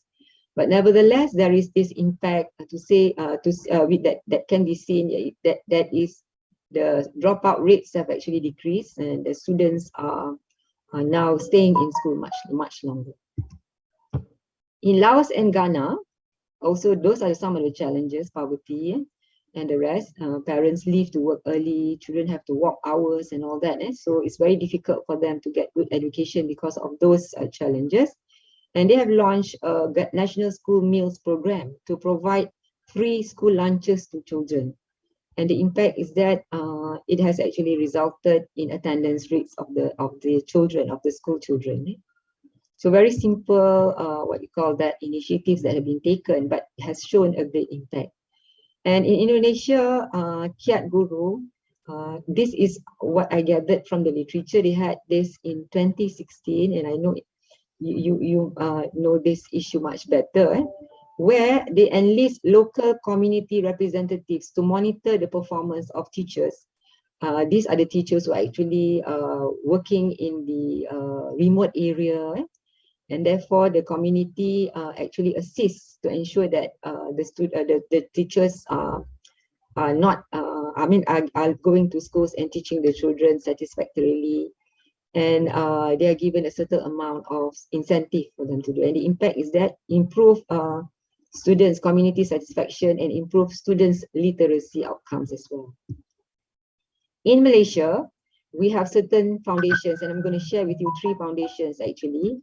that has done this. Yayasan Wakaf Malaysia, established in 2008, important government agency, and its crucial role is to manage endowed assets, or wakaf assets we call, and also to help all races and religions in Malaysia to have equitable access to all education. Actually, that's one of the agenda. And they have already provided fund, or there has already been positive impact on individuals who could not afford to further studies. Have given them, and they have now grown into very successful individuals, and they in turn actually donate back to the foundation, for the foundation to actually now also be giving to others. And these are some real examples that they have done to the schools, especially in COVID time, where they need lots of technology, tablets and all that. They have also provided that. Another foundation is the Yayasan Bank Rakyat. So a very active Yayasan here, foundation, established in 2008, and their commitment is to assist underprivileged Malaysian citizens, and also to ensure that the students or the children have lifelong learning, holistic knowledge, and strengthen communities and environment conservation. So some of the programs that have been done is Kembara Muda Rakyat, where the kids are brought to explore places of interest throughout the country. So it is an enjoyable journey for them to learn about culture, technology, heritage. So it's not just about academic in-class exercises, but also outdoor activity. And they also have community heroes program, where they motivate the young ones, and they chose successful icon figure individuals for them to share their experiences. Also, they offer Tuition Rakyat, 4 to 6 months long program to cater for the less privileged students. Another one is Yayasan Pahang State Education Foundation. They are also equally into helping education. The main objective is actually to ensure that the state of Pahang is actually a state in Malaysia, to ensure that their citizens of the states will have the education opportunity. So they are always there to offer funding, opportunity programs to the orphan, for example, and also offer some quick read program to the students, especially those in the rural area. So I would like just to share a splash, or just a flash of what has been done in Malaysia by the Ministry of Education Malaysia. We have actually come out with 2 Malaysian education blueprints. One for the preschool to post-secondary, and the other one for higher education. And the aspiration of the Malaysian education system is to ensure that there is access, quality, equity, unity, and efficiency by all students, by all children in Malaysia, and also that every student will have achieved the 6 key attributes. Now, what they have in the education blueprint is ethics and spirituality. So in addition to the technical knowledge, they also now also embed this ethics and spirituality in the curriculum. So these are some of the ranking of PISA. PISA is actually an international assessment score program for international student assessment to look at the math, science, and reading skills.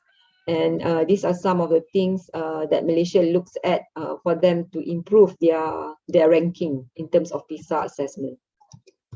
2 minutes remaining, Professor. Okay. Yes. So some of the education blueprint target, as you can see here, is to narrow the achievement gaps between the rich and the poor, and also achieve the PISA target to ensure that the students have the necessary skills, and building an education system that gives children an appreciation for the unique identity as Malaysians. And also Malaysia is also focusing on STEM, science, technology, engineering, and mathematics for all. And in conclusion, so these are some of the conclusions that SDG 4, we can see that all over the countries, initiatives have been taken to ensure that there's equal access by all community of the country. And we hope that with the initiatives taken, that SDG 4 can be achieved and the community can be developed. And in turn, all can achieve a good quality education, to to improve their livelihood. That's all from me. Thank you very much, Ms. Ismail.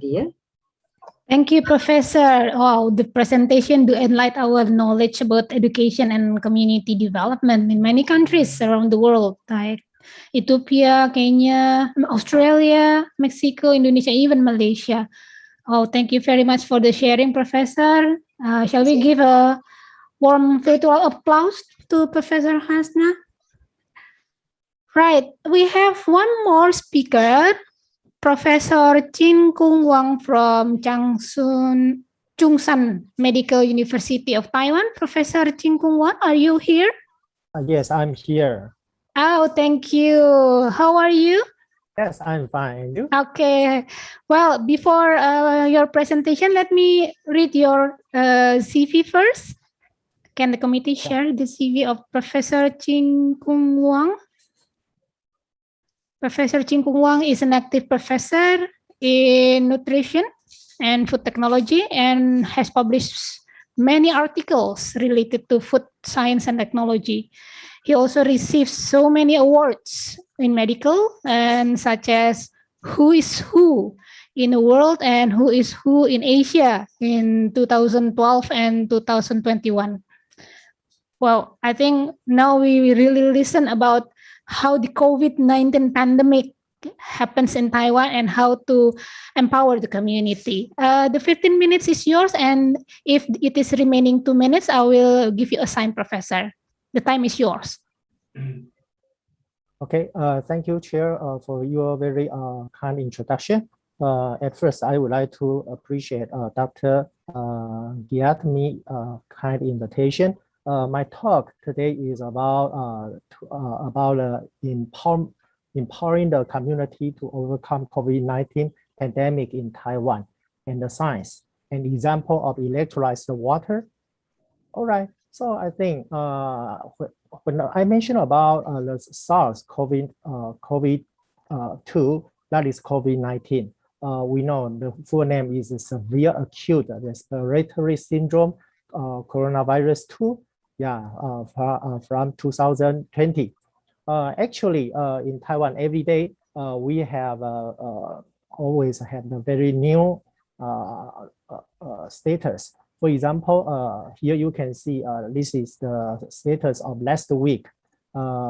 We don't have local transmission, so the 0 infected case from last week, but still have 4 infected cases from the immigration and 0 deaths. So actually, Taiwan is very lucky from last year. We only have one outbreak in this May.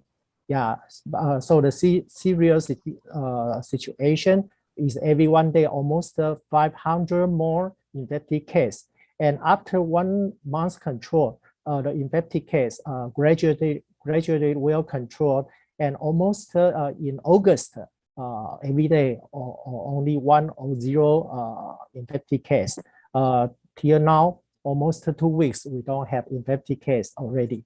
As we compare with the other countries, after the COVID-19 pandemic, totally we have 16,000 infected cases and also caused about 840 people dead. As compared with USA and India and Brazil, I think the infected case in Taiwan is very little. The population in Taiwan is 23 million. So you can almost know the status. So this is also the current situation for the coronavirus infection. From last week, almost 240 million infected cases, and also caused about almost 5 million deaths. So this is the current situation. From here, we can see this is the morphology of the COVID-19, that is coronavirus. Actually, it looks very beautiful, but it's not a real one. This is from the painting of NRs. But in our laboratory, we can see this is the clear electronic microscope from this microscope, we can know actually the the SARS-CoV-2 is not so beautiful, but it's very terrible. Yeah, we know this is the pathway for the COVID-19 infection. We know there is S primary protein after adhesion to the cell, and the major receptor that is ACE2 receptor. After adhesion to ACE2 receptor, will induce serious reaction and proliferation and inflammation. Yeah, so I have to say ACE2 receptor is the major contributor for COVID-19 infection. What is ACE2? This is angiotensin converting enzyme 2. We call it ACE2. This is the receptor. Is a protein on the surface of many cell types. So it is an enzyme, and also they can generate small proteins by cutting up the larger protein angiotensinogen, and also help to regulate the cell. Actually, from here, we can see high amounts of ACE2 receptor in the subjects who are obese, or they have the hypertension problem, diabetes, coronary heart disease, and so on. Yeah, so how to prevent SARS-CoV-19? I think the first thing important, that is sanitary behavior. For example, wash hands completely by soap. The second is to wear mask. Actually, from last year, the beginning of 2020, when we heard from the COVID-19 infection from Wuhan, China, our government started a national regulation about a mask wearing plan. All the citizens in Taiwan, they can get enough mask every day. So fortunately, we can prevent the first wave of our spread. And the third way is to keep good social distance. Yeah, and also the fourth, of course, vaccination. But we have to know vaccination doesn't mean completely safe. Actually, after vaccination, sometimes infection also happen.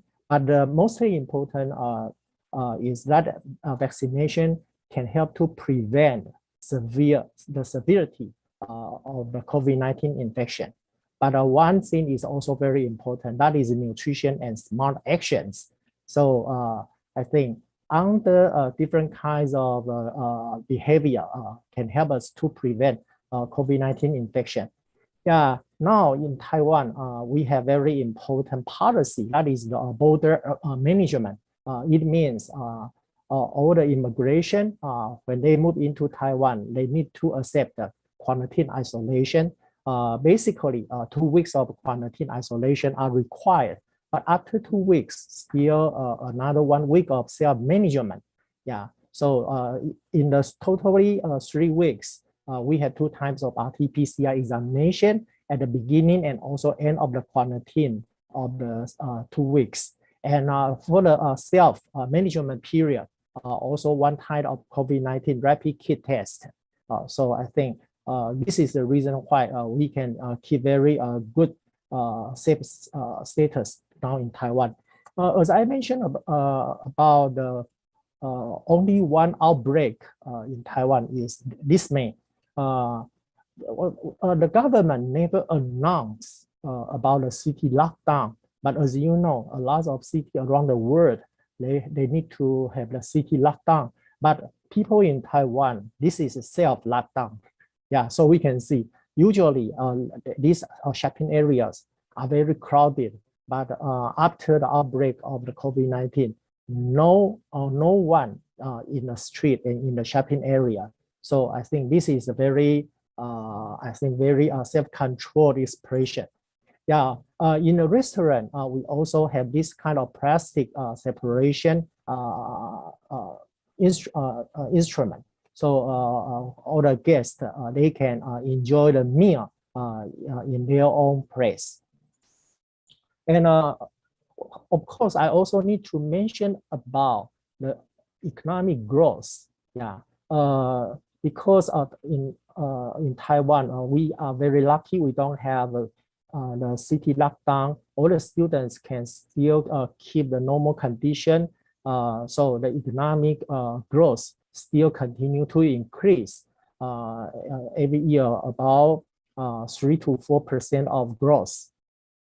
Yeah. So from here, I have to say, actually, all the success because of a very good control system. We have the total commander from the government, from the Center of Disease Control, and also the central government or local government, and also to the local place. For example, the village chief, and also the civil administration, and also Department of Health. Actually, this is a teamwork, and also have a very good operation in the community. So we can prevent this kind of problem. And I have to say, health protection is very important during the pandemic, especially the immune promotion. So the activation of T lymphocyte, B lymphocyte, and natural killer cell and macrophage are very important to be promoted in the pandemic period. Just like Dr. Harun said that nutrition is very important, but I have to say nutrition required for health protection. Of course, this is energy supply, protein, and also micronutrient and nutritional supplements, and also hydration. All the 5 items are very important to help to protect people from the virus infection. Yeah, but one thing is very important, that is obesity, because obesity is a very high risk for COVID-19 infection. So how to control the body weight is very critical. Yeah, so this is an obese map around the world. But you know, as you know, obesity is very difficult to control in short term. So maybe everyone need to start to control their body weight at home or during the lockdown period. But I think I need to share with you about a new science that is about electrolyzed water, because electrolyzed water, this is the instrument for that. So we can get the negative charged material and a positive charged material. Yeah, so we can get the so-called acidic solution and alkaline solution. Yeah, so I have to say, the electrolyzed water, after electrolyzed, we can get the acid water, and it really works well. For example, the acid water, it shows very good disinfection efficacy.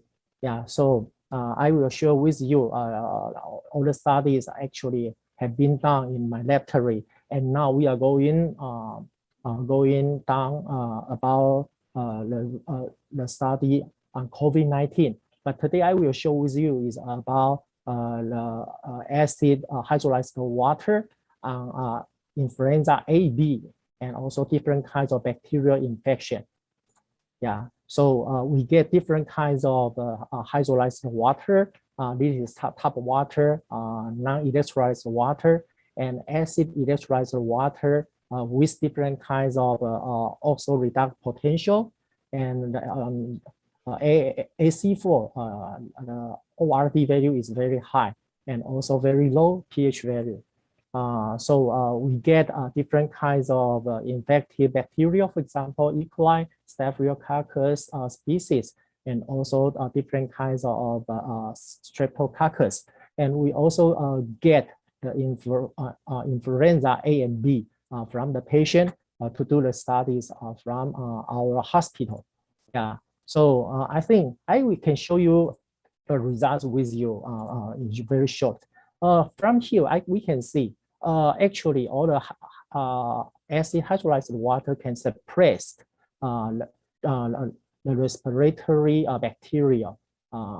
So I think it's very interesting. This is the suppression on E. coli, ensure time dependent, and also on Streptococcus pneumoniae, and also Staphylococcus aureus. Yeah, so this is Pseudomonas nosa. Yeah, so I think it's very interesting, but I will show you, this is about the cell system together with the influenza A and B. I will show you here. During the infection or post-infection, we can see acid hydrolyzed water can suppress the survival of the influenza A very well. The same results also suppress the influenza B virus well. Yeah. So actually, we also use for the infected patient, and we can see the recovery time is very short, and the syndrome is very weak. Yeah. So the same situation for B virus. So I have to say, maybe next time we can show the results about the suppression on COVID-19.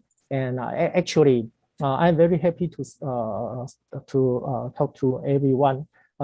Actually, science-based is very important. This is my team, including 25 steps from 8 countries, also 2 from Indonesia and Pakistan and also India. All right. So I think I wish I can I will control the time, and I'm very happy again to share with all of you. And during the pandemic period, wish every one of you take care and stay safe, and hope to see you face in face next time. Thank you for your attention.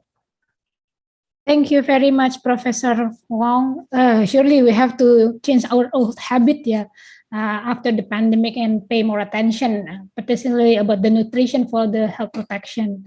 As you mentioned that, or as we know that during the work from home in pandemic, there is a tendency people gain weight because we don't do exercise outdoors. So we tend to stay home, eat a lot, watching TV. Then I think pay attention to the nutrition is a must. Is that right, Professor? Yeah, sure, of course. So actually, because of city lockdown, most of the people stay at home. Sometimes I think that is over calorie intake. This is a big problem. Yeah, so I think dietary control is still very important. Yeah, so today I only give an example, but I think for in the future, the body weight control is very important. Yeah. Wow, thank you very much, Professor, for the sharing. Please stay because we're going to move to the Q&A session. And shall we give a warm applause for the Professor Wong from Taiwan, virtually? Okay, we come to the Q&A session. Let me invite the previous speaker for the Q&A. Professor Nugroho, are you still here? Yes. Okay, thank you very much. Dr. Maliga? Yes, I'm here. Okay, and Professor Hasna? Yes, I'm here. Okay. I think the question is already showed in PowerPoint. The first one for Professor Nugroho from Endah Widyati Universitas Indraprasta PGRI. And the question is, based on your explanation, how effective the Gate of Secret tagline for Cirebon? Do the Cirebon Regional Development has measured the communication strategy results since they use many programs? Thank you. I think the first one for Professor Nugroho. You may answer the question. Yes, thank you. That's very good question. Successful or not, it depends on the campaign of the tourism in Cirebon. As long as the city, together with all of its people, the officials and the people of city of Cirebon, can cooperate in synergy, bringing up the uniqueness of the city of Cirebon, at least domestic tourists will come because there is something there to see. And I know I've been there many times. Cirebon has batik, culinaire, some historical places, and Cirebon have some kind of activity, like local activity. So in this case, it is the duty of the official and the city people of Cirebon to introduce their cities through media. In right now, I think everybody has become journalists. Every time they take picture, every time they eat something, they upload their pictures in their media. So when the information is uploaded, and at least close friends ask where is it, or when, or what is it good there, then the word will spread. So needs a good campaign, a good positive campaign to introduce Cirebon city. Any city that is being promoted need a good information to deliver. So, for example, like, now going to Cirebon, I have a luxury train, with a comfortable seats, on-time schedule, and just only 2.5 hours, for example, from Jakarta, you can already arrive in Cirebon and doing your activities. The fact that Cirebon is a nice people and peaceful city, it has the potential of being a good destination for tourists, at least again for domestic. But sooner or later, when domestic tourists feel that Cirebon city is worth visiting, then the city government can develop further the better facility, like good toilets, good places to visit, and also, of course, when it's possible, like drinking water, clean drinking water, etc. So in this case, the potential, the uniqueness, all the possibilities of the Cirebon to be a good destination is there, but you need to do it together, the city government and the people of Cirebon city, something like that.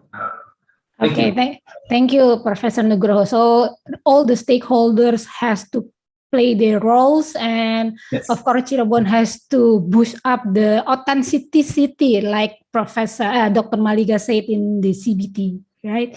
exactly. Okay, move on to the next question for Dr. Maliga from Keisha Rivita Halima, Universitas Sahid. The question is, the idea of the CBT is very enlightening to make tourists feel more experienced by visiting locals and do the activities there. Question is, how to ensure either the tourist or local safety while the activity occur in local household? Also, how to control the area and the nature resources in the local village or household to prevent too many tourists come in the same times and depleting natural resources. Thank you. I think this is for Dr. Maliga. Please go ahead. Yeah, thank you, Kesha, for asking this question. I'm really glad that you asked these questions. We are actually in the same thinking path. See, this is what we have been emphasizing in our presentation. In my second recommendation, I mentioned that it's very important for all the stakeholders in this community-based tourism to gather together and to strategically think to come up with a planning how they're going to manage this community-based tourism. See, from the beginning in this community-based tourism, we are emphasizing on terms of balancing the social, economic, environmental benefits and achieving the sustainability agenda. So therefore, what is important in terms of designing this community-based tourism is we cannot go and do everything without planning. So maybe if, let's say, we picked up one particular location for this tourism activities, we need to analyze what are the strengths in that particular location, what could be the values that they can share with the tourism. And based on that, maybe we need to highlight 10 activities that we can present as creative-based activities from that location. And then based on those 10 activities, we need to come up with a plan, 3 days event for tourists, 5 days event for a tourist, or maybe 1 week event for a tourist. So based on how many days the tourists want to stay in that location, whether it's 3 days, 5 days, or 7 days, then we will add these activities into it. So coming back to what I propose, if it is a 10 activities, then we got to make sure that we prepare all the needed infrastructure for those activities. We got to make sure that everyone will be safe in actually engaging in those activities, whether providers, the local communities, or the tourists. So we need to provide all the facilities, make sure it's safe, and then it's interesting, it's exciting. So we have to add all the relevant values into it. And then we have to cap in terms of how many numbers of visitors we can have at one point of time. Because in terms of this community-based tourism, it is always very important to look after the local privacy, the local community privacy, right? We don't go and kind of disrupt the local community daily activities, those sort of things. So it really requires very careful planning. All right. That's why it's very important for the local community, the local government, local authority, the tourism experts, the academics from the universities, the funding bodies, environmental specialists, all has to gather together and think about how, which area we can identify for community-based tourism, what we can do, what are the activities that we want to propose, how we want to plan the business model, how we want to control the demand and supply as well. If let's say we use this creative economy and we build a very good competitive advantages, and let's say that particular place is very well known for community-based tourism, then we will have queue of tourists waiting to actually to come to that location. That itself will create the value for that community-based tourism. So to sum up, what is important here is planning. And this, what we presented in our presentation is this COVID crisis time is good time to think about it. Okay, because once we get into the business, it will be very difficult to do all the planning. So while we are in the rehabilitation period, we can think about how we can plan all this. So once we come out from that COVID crisis and it's safe for travel, then we can start to action the plan, and then we can see how tourists are coming. But definitely this require continuous improvement. There should be continuous monitoring, review, and then we should improve from time to time. So it's not aiming for economic benefits, although definitely this will bring economic benefit, but it's important to balance economy, social, environmental to achieve sustainability. Thank you. Okay, thank you very much, Dr. Maliga. So planning is the keywords for this CBT, right? Okay, moving on to the next questions. Can committee, can you share the next questions?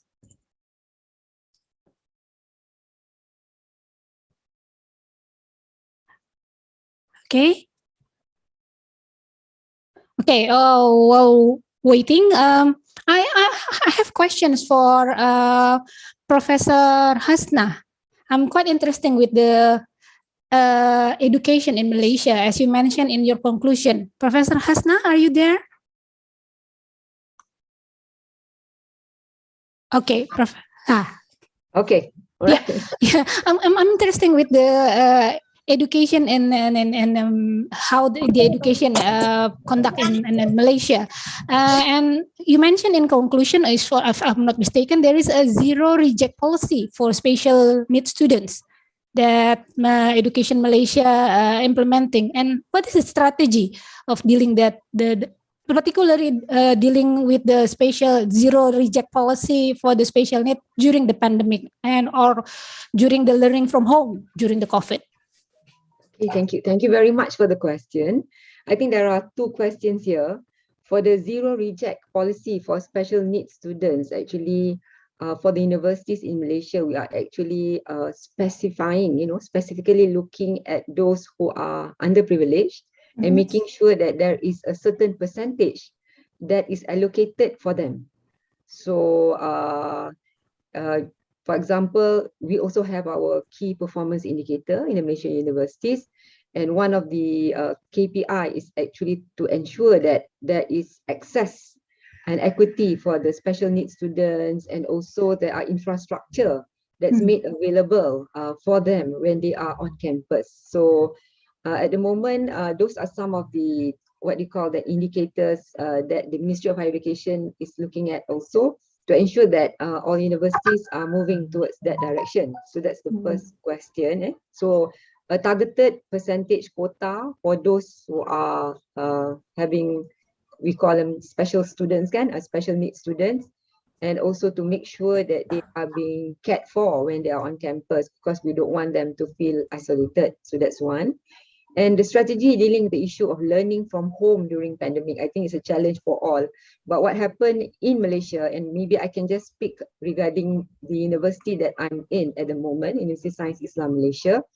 Actually, we have this work from home issue since I think about 1.5 years, 2 years ago, where the university was actually looking for the right time when we could have the face-to-face interaction with the students. But the wait actually was positive in the first month, I think, or so, after the 6 months of COVID. And then after that, the COVID became worse, many actually caught COVID-19, and then they decided to close it again. But nevertheless, there are different strategies and approaches by the universities. I am made to understand that certain universities have actually opened up for the students to come back on campus. But in USIN, in my university, we are still quite not ready yet. I mean, it's still conservative approach to see what's going on at the moment. And for example, our lesson plan that we have to teach in the universities, we have to prepare actually two versions. One, 100% online learning, and the other one is 30-70. So in case the government announces that all universities have to be open to the students, then we have another approach of learning that we have. So learning from home, every time, every now and then, actually the management of the department, of the school faculty will gather inputs from the students. So majority those who are not very well to do, actually the university, the bendahari or the financial bursary will actually offer incentives for them to get the necessary equipments and gadgets for them to actually study online, and also provide some incentive in terms of, I'm sorry about that, incentives to in terms of funding also to assist them. Because some of the students said that they are now not on campus, but they have actually paid the school fees, the tuition fees. Sometimes it's also inclusive of the accommodation of the students. So that particular amount that the students have not used because they are no longer on campus have actually been channeled to them in different initiatives to encourage them to be able to follow the online learning.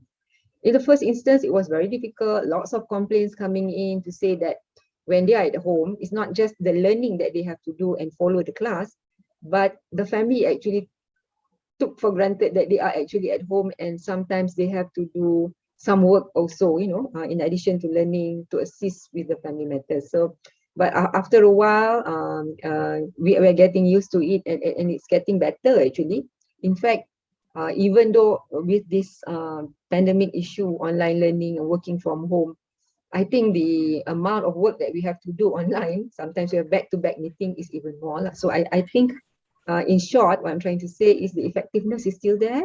Students are now beginning to accept the fact that they have to take up or to learn to live with this pandemic, what they call it endemic, right?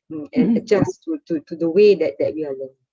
So I don't think that it's causing a lot of problem now, but of course we are looking forward to also be on campus so that we can have face-to-face, interaction with the students.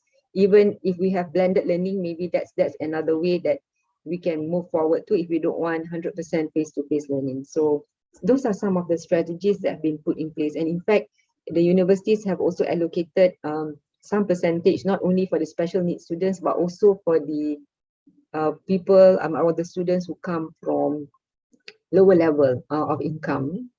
So I think that's it. Thank you very much for the question. Okay, thank you very much, Professor. Okay, the last question for the Professor Wang. Professor? Yes, I'm here. Okay, yeah, from Pinka Zamrud, University Sahid. As pandemic occur, there are changes in community habits, or what people mostly call as a new normal. Then how Taiwanese deal with it? Any particular policy regarding the new normal? Oh, yeah, sure. I think now, except for the vaccination, I think the most effective way to treat COVID-19, I think that is the development of the new drug. I think that's very critical. Yeah, but actually, after the pandemic occurred, I believe in most area, the community habits actually are changed. So, for example, when the pandemic outbreak everywhere, we go outside everywhere, especially in a public area, we need to wear a mask well. So I think this kind of so-called new normal lifestyle is changed. In addition, in most public area, for example, for the metro system, train or bus, everywhere, and even in the restaurant, they need to do the detergent treatment every 1 hour. Yeah, so I think after this time, I believe most hygienic behavior for people we have, and also change our mind. And we also know that actually the most important that is the community self-control. If we can take care of ourselves, of course, we can take care of the others. So if everyone, we can help each other, I think this is the best policy. From the policy from the government, basically also based on the status of the pandemic around the world. As you know, every country, we cannot do only always in our own area. We have to some exchange around the world. So in the future, the global exchange it's impossible to be suppressed or not permitted. Yeah, it means we need to have a very so-called new normal lifestyle. Yeah, so I believe maybe this is a crisis, but for human body, for human, I think it's also a very good chance to learn something new. Yeah, this is my opinion. Thank you. Okay, Professor, is Taiwan already open for foreign visitor nowadays? Oh yeah, yeah. Always we always open for visit, but you know, for the people they take the flight to any country still open. But you know, when they come back, we need to the quarantine isolation at least 2 weeks and 2 weeks. additional 1 week of self health management. So you know, for example, for myself, every year almost half of my time outside Taiwan. But you know, now I almost can only stay in Taiwan. Yeah. For example, if I go out for 1 week or 2 weeks, but come back, I have to have the quarantine isolation for 3 weeks. 3 yeah. weeks. Oh, I cannot do anything. Yeah. So I believe maybe the situation will become much better in the future. Yeah, For example, hopefully. the vaccination and also maybe you know, the mutation of the virus.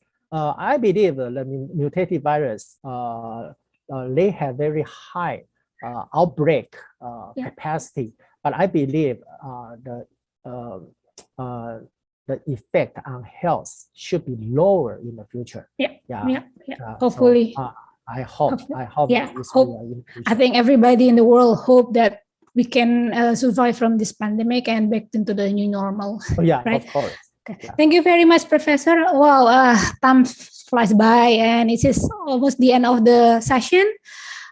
Please accept my sincere apology for my unknown mistake during moderating the session. Hope the sharing benefits you all. Thank you very much once again for all our international speakers for the enlightenment and the sharing. And thank you for the participants for joining this first plenary session. And hope we see you soon again. And I'm Maya signing out. Closing the session. Wassalamualaikum warahmatullahi wabarakatuh. Have a good day to you all and back to the MC. Thank you very much all. Thank you. Thank you, Mrs. Ismayanti Thank you, MSc, for lead the first session in our conference.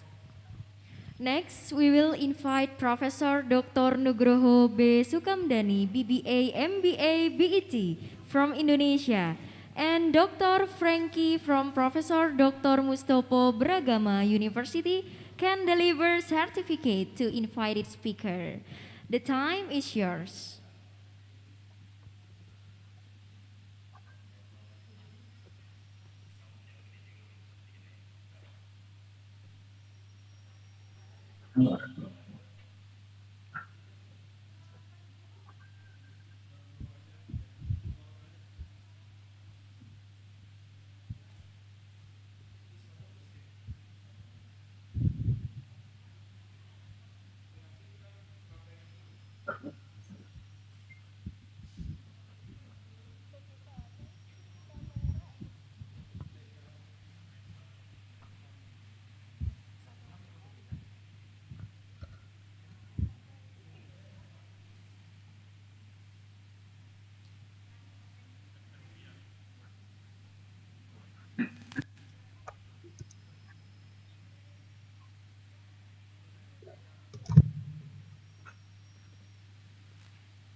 And Dr. Frankie from Professor Dr. Mustopo Bragama University can deliver certificate to invited speaker.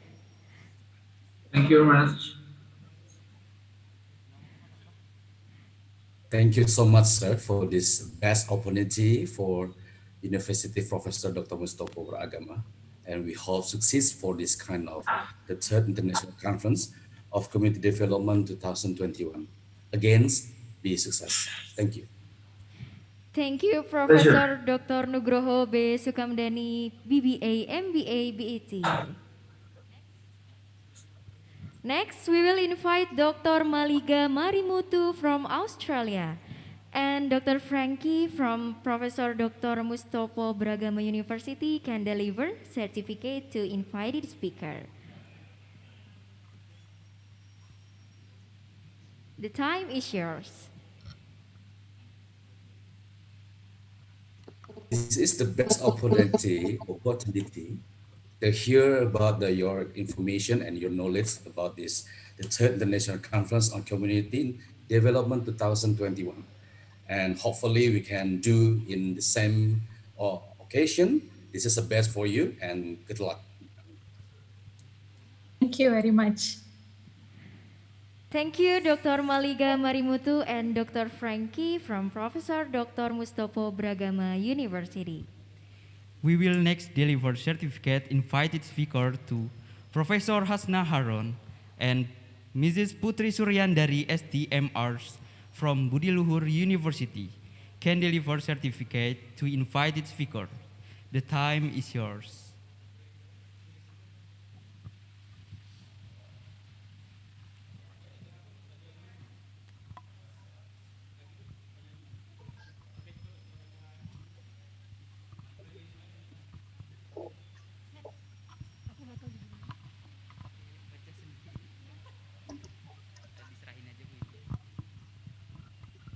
Thank you very much.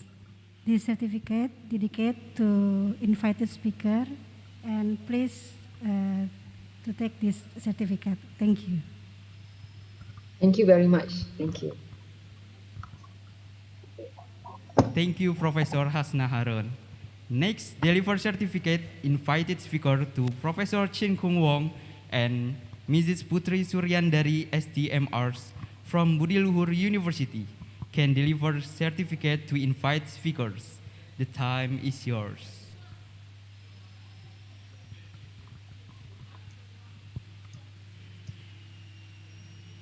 This certificate dedicated to invited speaker. Please take this certificate. Thank you.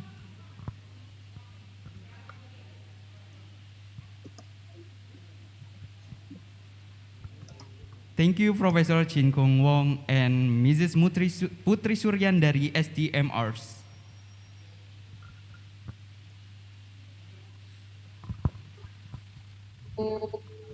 Ladies and gentlemen, the next session is conference with our invited speakers.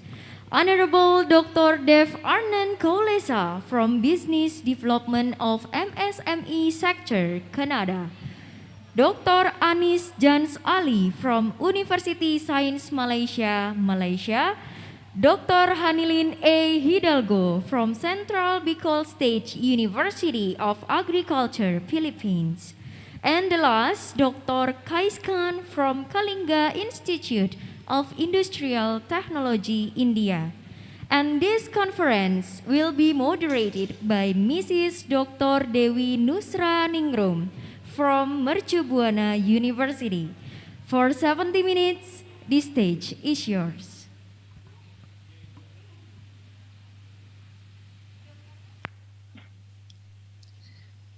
All right, thank you, MC. Bismillahirrahmanirrahim. Assalamualaikum warahmatullahi wabarakatuh. Good morning, everyone. Welcome to the second plenary session. I am Dewi Nusraningrum from Universitas Mercu Buana, so you may call me Dewi.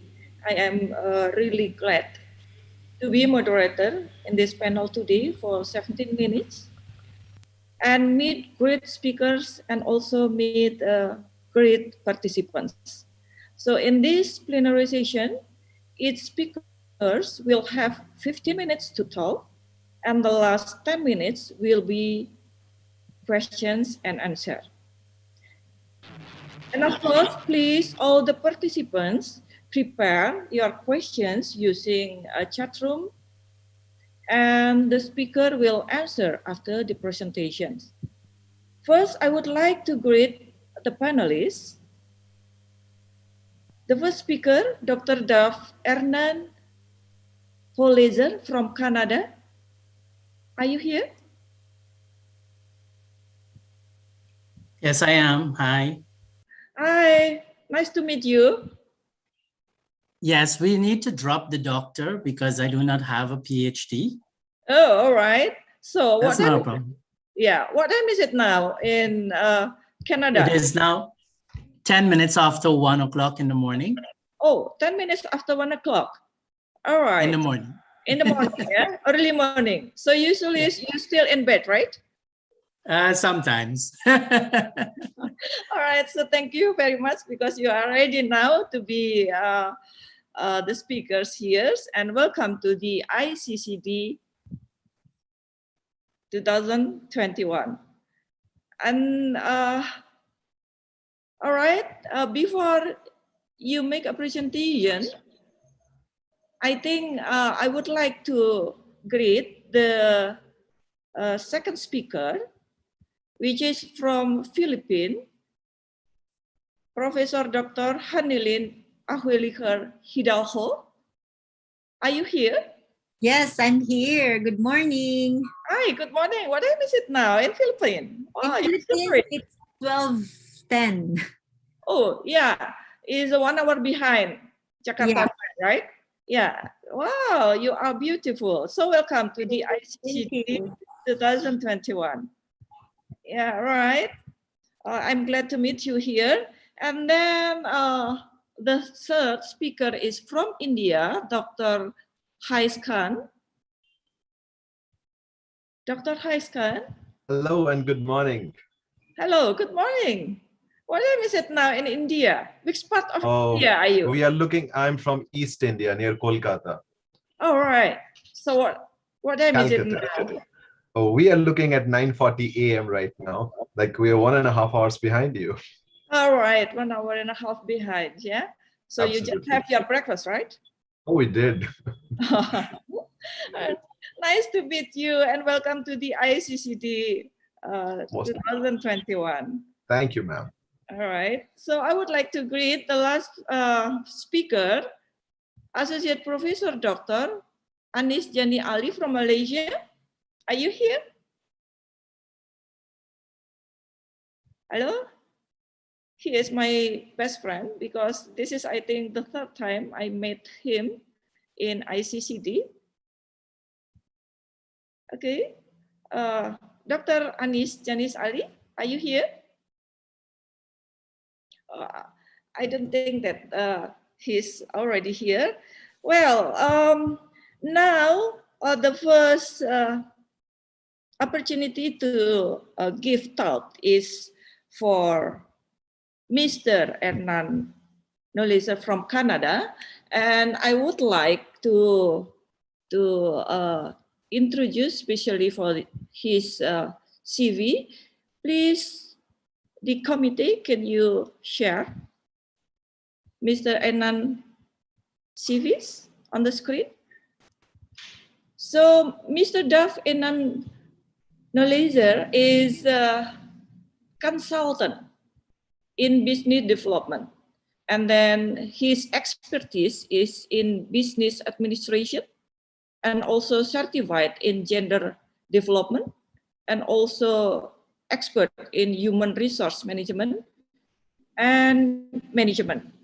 All right, so now Dr. Hernan will talk about green management, right?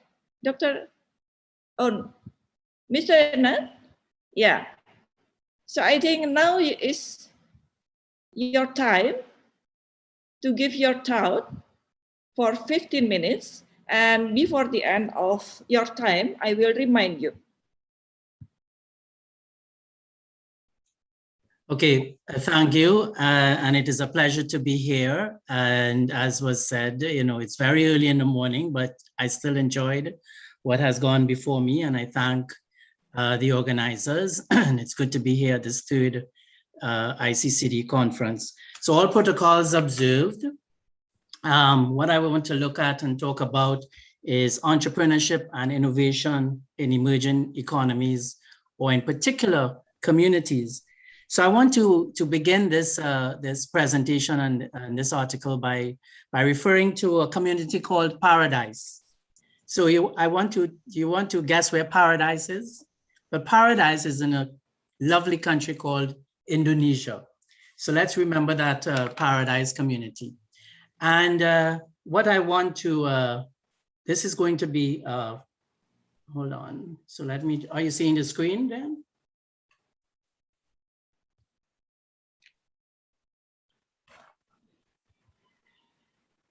Hello? Yes, now you're still in the first screen, first slide. Oh, all right, sorry. Yeah, all right. All right, there we go. So it's like Murphy's Law, sometimes things happen.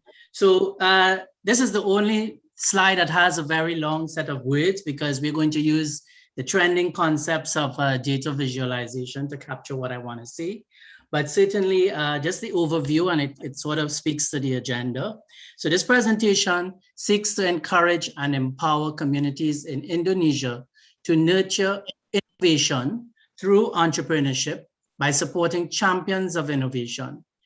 The collision of emerging, creative, and digital economies can be combined with the unique value proposition of Indonesia with its strong communities. It speaks to our ability to survive by innovating and learning to go forward in new environments, usually recreating and sustained by our communities with a passion of champions propelling us. Our communities coalesce together for valued outcomes and are quite capable of mothering champions of innovation. Okay, so what is the global reality? And a couple of the speakers spoke about it. We are all living it. But one of the things that I wanted to point to is the reality of what's going on in the world. So I don't know if you're seeing the graph here, but the dotted line, the white dotted line actually speaks to the Asian countries, the Asian 5. And we looked at Indonesia in itself, and we note that GDP per capita was somewhere around 4,197, and this is measured in US dollars. So one of the reasons that I put this up here is that as we move forward, what you will find is that there will be an increase in the market activity. So demand will increase, but let's understand this, who will supply it? Because if businesses have been down and production has been down, there will be a basic rush to supply. And as we know from economics 101, if supply can't meet demand, the prices go up, and therefore you have some scarcity and so on and so on and so on. So I want to look at this community called Paradise within the country of Indonesia, which boasts over 17,000 islands and a population that ranks 4th in the world. I'm not sure how many people know this, but Indonesia is actually holding the presidency of the G20 in 2022. I want us to remember a couple of these things as we go along, because it becomes important to leverage when seeking to ensure that, as the representative from the Ministry of Creative Economy and Tourism, I believe it is, was referring when he spoke about the opening up of the airports and so on. But like many other economies, productivity and income has been dropped during the pandemic and lockdown, which stymied international visitors. So we all know that I think 4 areas or 5 areas were identified for immediate reopening. But this was also enhanced by the digital economy in a way that a number of countries, including Indonesia, may not have been prepared for. Some countries took advantage of it, however. In Indonesia's future lies the fact that, as I said, you hold a post of G20 presidency, but at a GDP of 2019 and 2019, by 2019, the citizenship really, is not too pleased with that. But here's something that is happening. There is a rise in women entrepreneurs, but that is coupled with the fact that women in particular have to pick up additional avenues of generating income. And they're learning to trade outside of their traditional markets, even while handling more domestic activity at home. They have a primary role of child nurturing.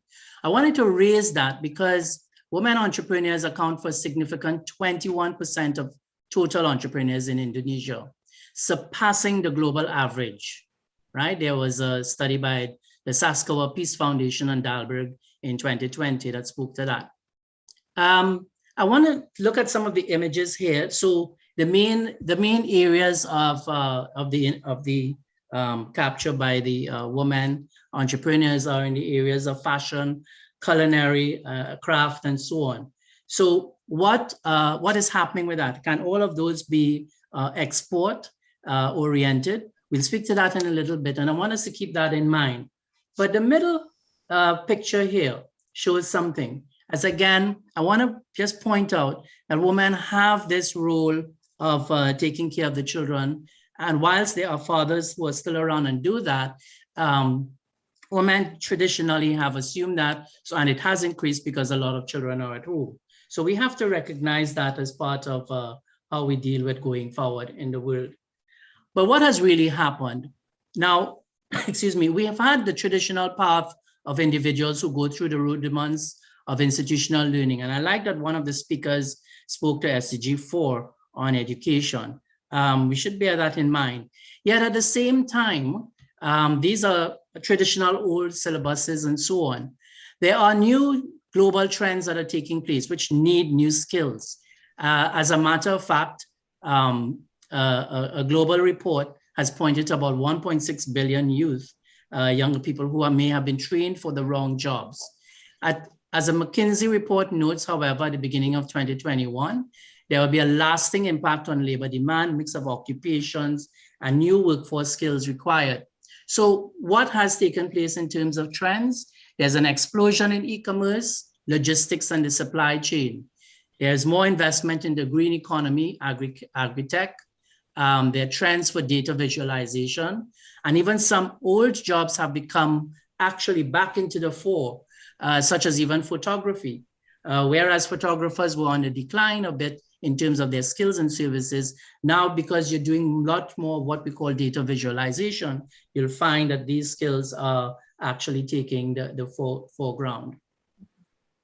One of the things that we want to start to bring together in this discussion is entrepreneurship and innovation. All right. So there was an editorial that spoke to, and it was by Singh and Gur, that conclude that entrepreneurship and innovation management have become imperative for the sustained growth and development of organizations across industries and political geographies. So the bottom line is what this is saying is that entrepreneurship and innovation, they're not the same, right? But they do lead to sustainable growth and development. Entrepreneurship propels the growth. And as Drucker from the traditional modern theory spoke about, they offer some key competitive advantages, and there's a level of complementarity between the two. So I want us to continue bearing those in mind. But here is an interesting model that was put forward by, as well, since 2009 by David O'Sullivan and Lawrence Dooley on applying innovation. So they looked at innovation is often the basis on which an entrepreneurial business is built because of the competitive advantage it provides. And on the other hand, the act of entrepreneurship is only one way of bringing innovation to the marketplace. That again becomes very important when we are looking at how do we lead out in this stage of the pandemic and having dealt with a decline in production and so on. Are we going back? And I heard one of the speakers talk about rebuilding and so on. I want to suggest that we start looking to building anew. A-N-E-W, either one word or even two words that says a new X, Y, and Z. So because there's from age-old times, there's the global phenomenon and order of the day in the 21st century is entrepreneurship. It has a power to propel economic growth of countries as per Valier and Peterson in 2009. It is really one of the good social economic phenomena. But here's what I want to get to. The seminal work of in 2006 by Coates and Smith spoke to building communities of innovation. Now, there are persons within communities that are put forward and nurtured, who are sports personalities, various artists and so on, but you don't always hear us pushing forward people who are in business. We expect them to occur naturally. What we need to do is start nurturing that in our community of innovation. So in this work by Coates and Smith, they actually pushed forward the innovation champions as special people with a particular personality type and psychological profile. So what you want to be doing is creating these communities of innovation, similar to professions like lawyers and doctors and so on, who have a community of practice. Yeah. So we go to the creative economy, right? And I wanted to point to some work that was done in Canada. But it has, somebody mentioned it as well, the creative economy before. There's no single definition. It is an evolving concept which builds on the interplay between human creativity and intellectual property, knowledge, and transfer. Mr. But in 3 more minutes. Yeah, your time remaining is 1.5 minutes, please. Oh, I have 3 minutes. Okay, I'll move it along then. So we can get back to that at another point in time. I want to, you know your country a lot better than I do, but here's what. Not only do can we invite people to come to the country, we can actually take the country out because of what we know is there in the digital economy. How many of you know that the Ottoman Empire still lives on in video games, actually? A lot of more people are online on video games and so on. You can use those to carry the country of and the people, places, and lifestyle of Indonesia in it. So what I want to just recap and just look at is that we have within Indonesia all of the elements, a lot of the rudiments for pulling together the Indonesian market, both internally and externally, and taking it to the world. One of the things that I want to highlight as well is from that discussion on SDG 4 is that you have the ability to actually introduce your own syllabus that can carry this to the rest of the world. So I wish we had more time to talk about it, but here's one more thing that is actually happening. So you know where this is happening? This is actually happening right now in the UAE, in the Emirates. There's Expo 2020 that was delayed until this month because of the pandemic. but Indonesia was actually voted the most hospitable pavilion. And guess what? So I like the ministry's discussion earlier on, because what we have just discussed here in a quick 15 minutes that I had was the creative economy, the digital economy, and environmental sustainability. So thank you very much for your time. And I look forward to engaging with you some more. Thank you. Sure. Thank you very much, Mr. Dev, for amazing thoughts about Indonesia. So you study a lot about Indonesia, right? Study a lot? Yeah, I study a lot about Indonesia, but I also look forward to discussing some more on entrepreneurship and the innovation that can come together. All right. In the communities. So, yeah, stay on in this room. And now we come to the second speaker. I would like to greet Associate Professor Dr. Anis Jani Ali from Malaysia. Are you here? Assalamualaikum, Bu. Waalaikumsalam warahmatullahi wabarakatuh. Yeah, let me start the video. Okay. Yes, I am here. Yeah. Thank you so much for inviting me. I hope everybody is okay. Sure. Right? Yeah, Yes. I'm glad to have you here. So this is the third time we met, right? Yes. Yeah. So Thank you so much. Yeah. I think you are a very best friend for the ICCD. Yes, my daughter here. Come. Yeah, all right. Okay, all right. Before Good. you, Let you me try share, to share the slide. wait, I would like to Introduce myself. Yeah, yourself Okay. first. I mean, yeah. So, Associate Professor Dr. Anis Jani bin Ali Hamid,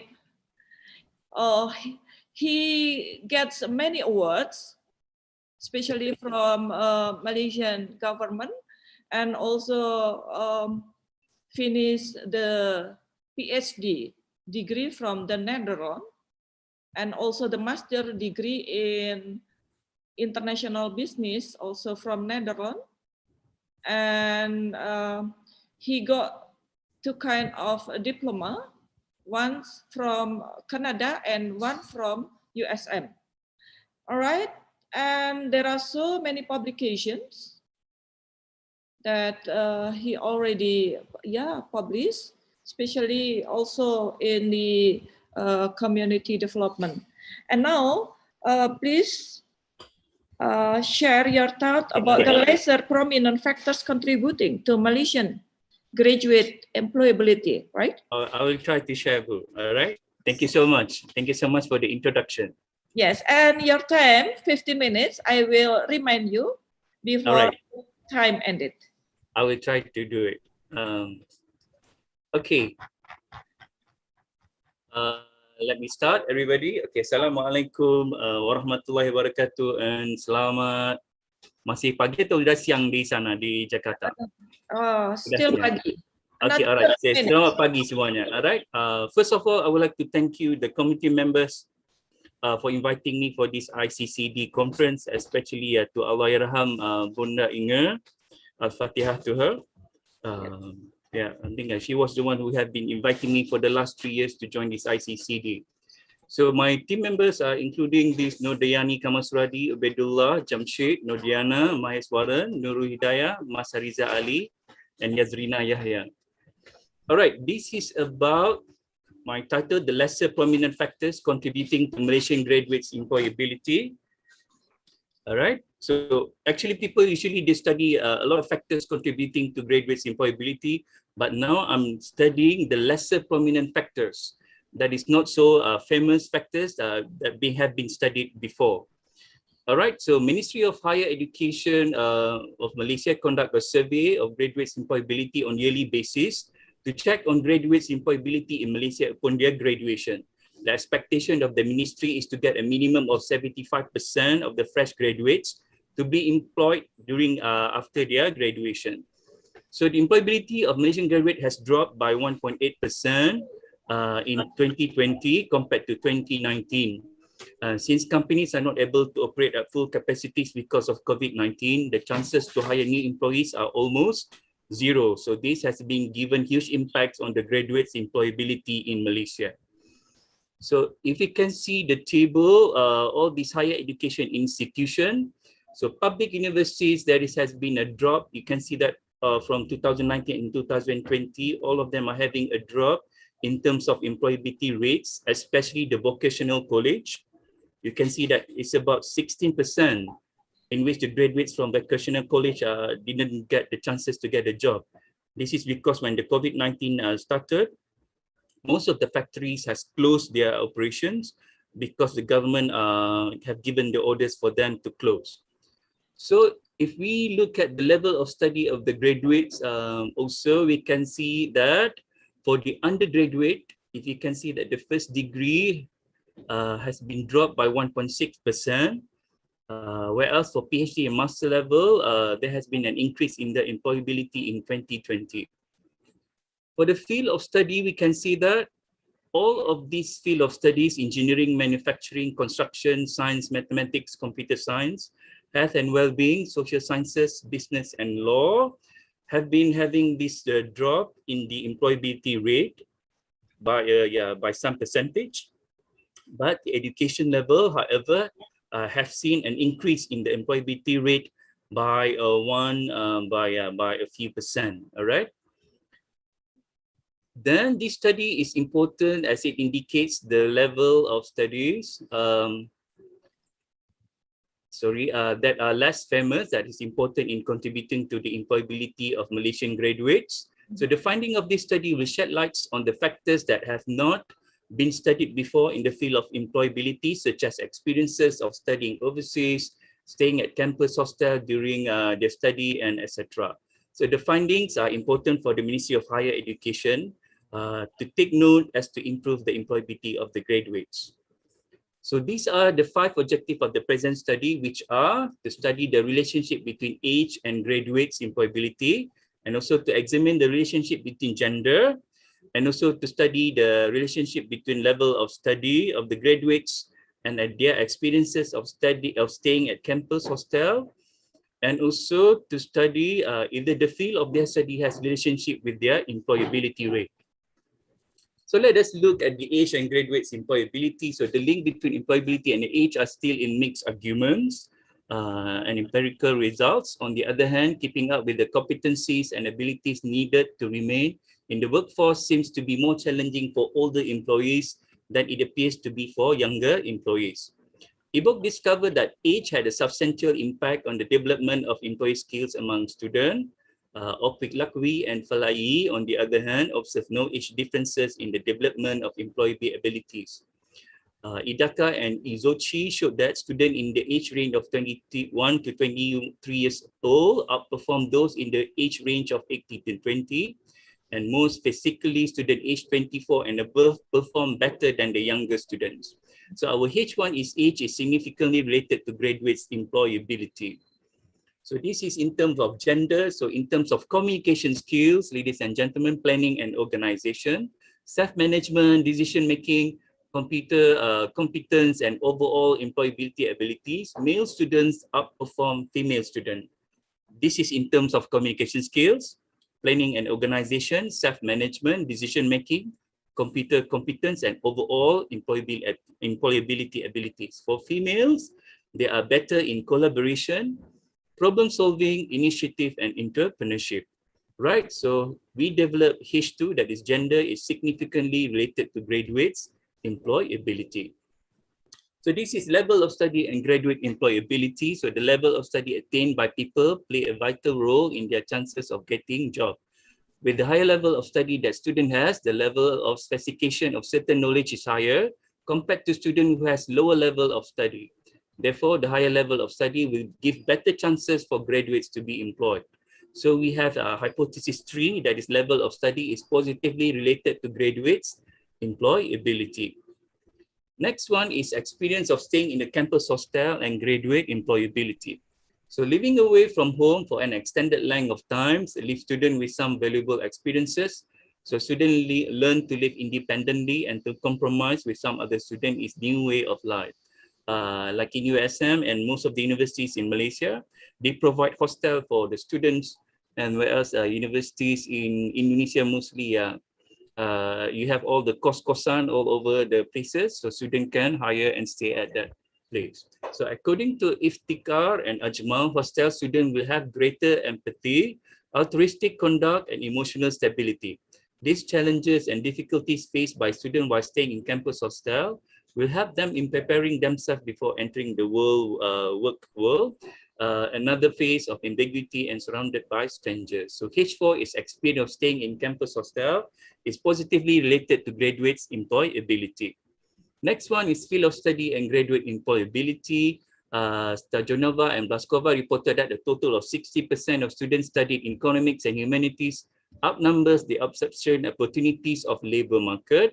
So in contrast, graduates in technical and scientific sciences reported minimal difficulties in obtaining job and rated it as easy. So our last hypothesis is field of study has significant relationship with graduates' employability. So let me introduce to you the methodology part. So Malaysian graduates who have been working for at least 3 years upon their graduation were asked to answer a set of questions.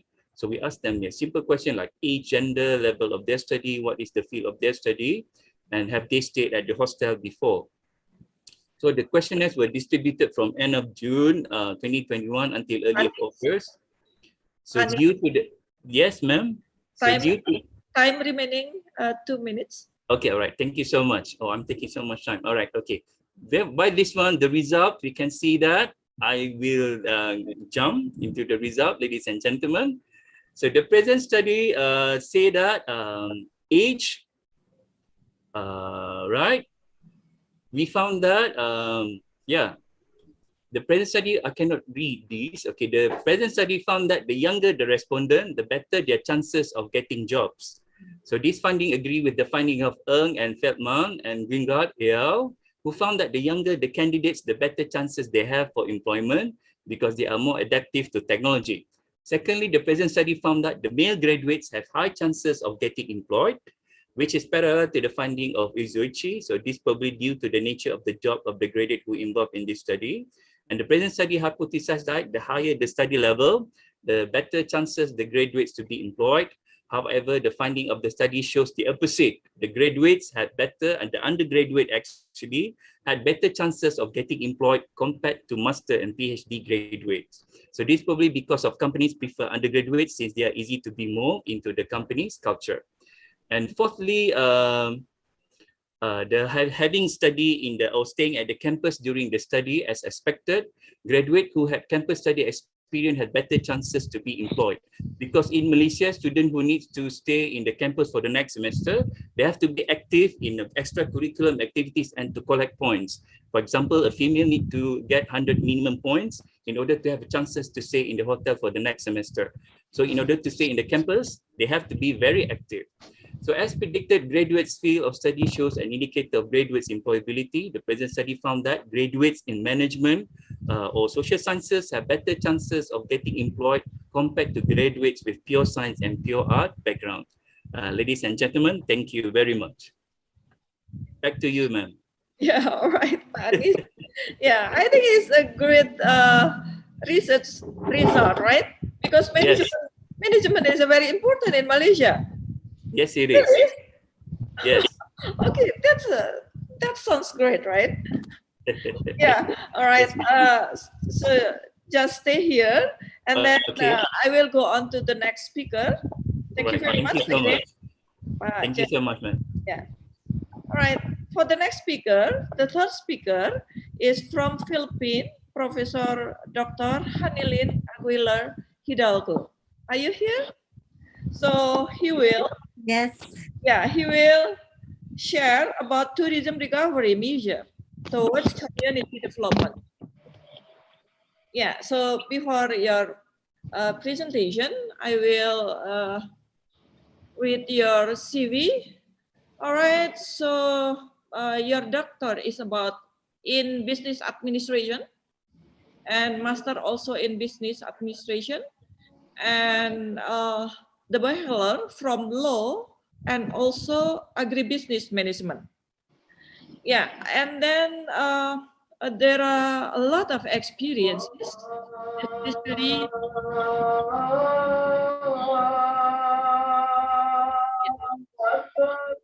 especially in Malaysia, and also she has her own nesting place, and there are so many awards for her and also publications.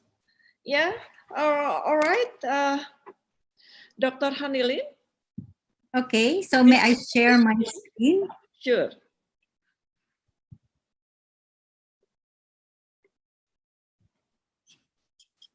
So can everyone see it? Yes. Okay. You just slideshow, please. Okay, very good. Okay. Okay, a pleasant morning, still morning to all of you. While this is a scientific conference on community development researches, I'll be a bit lighter on words and more on illustrations.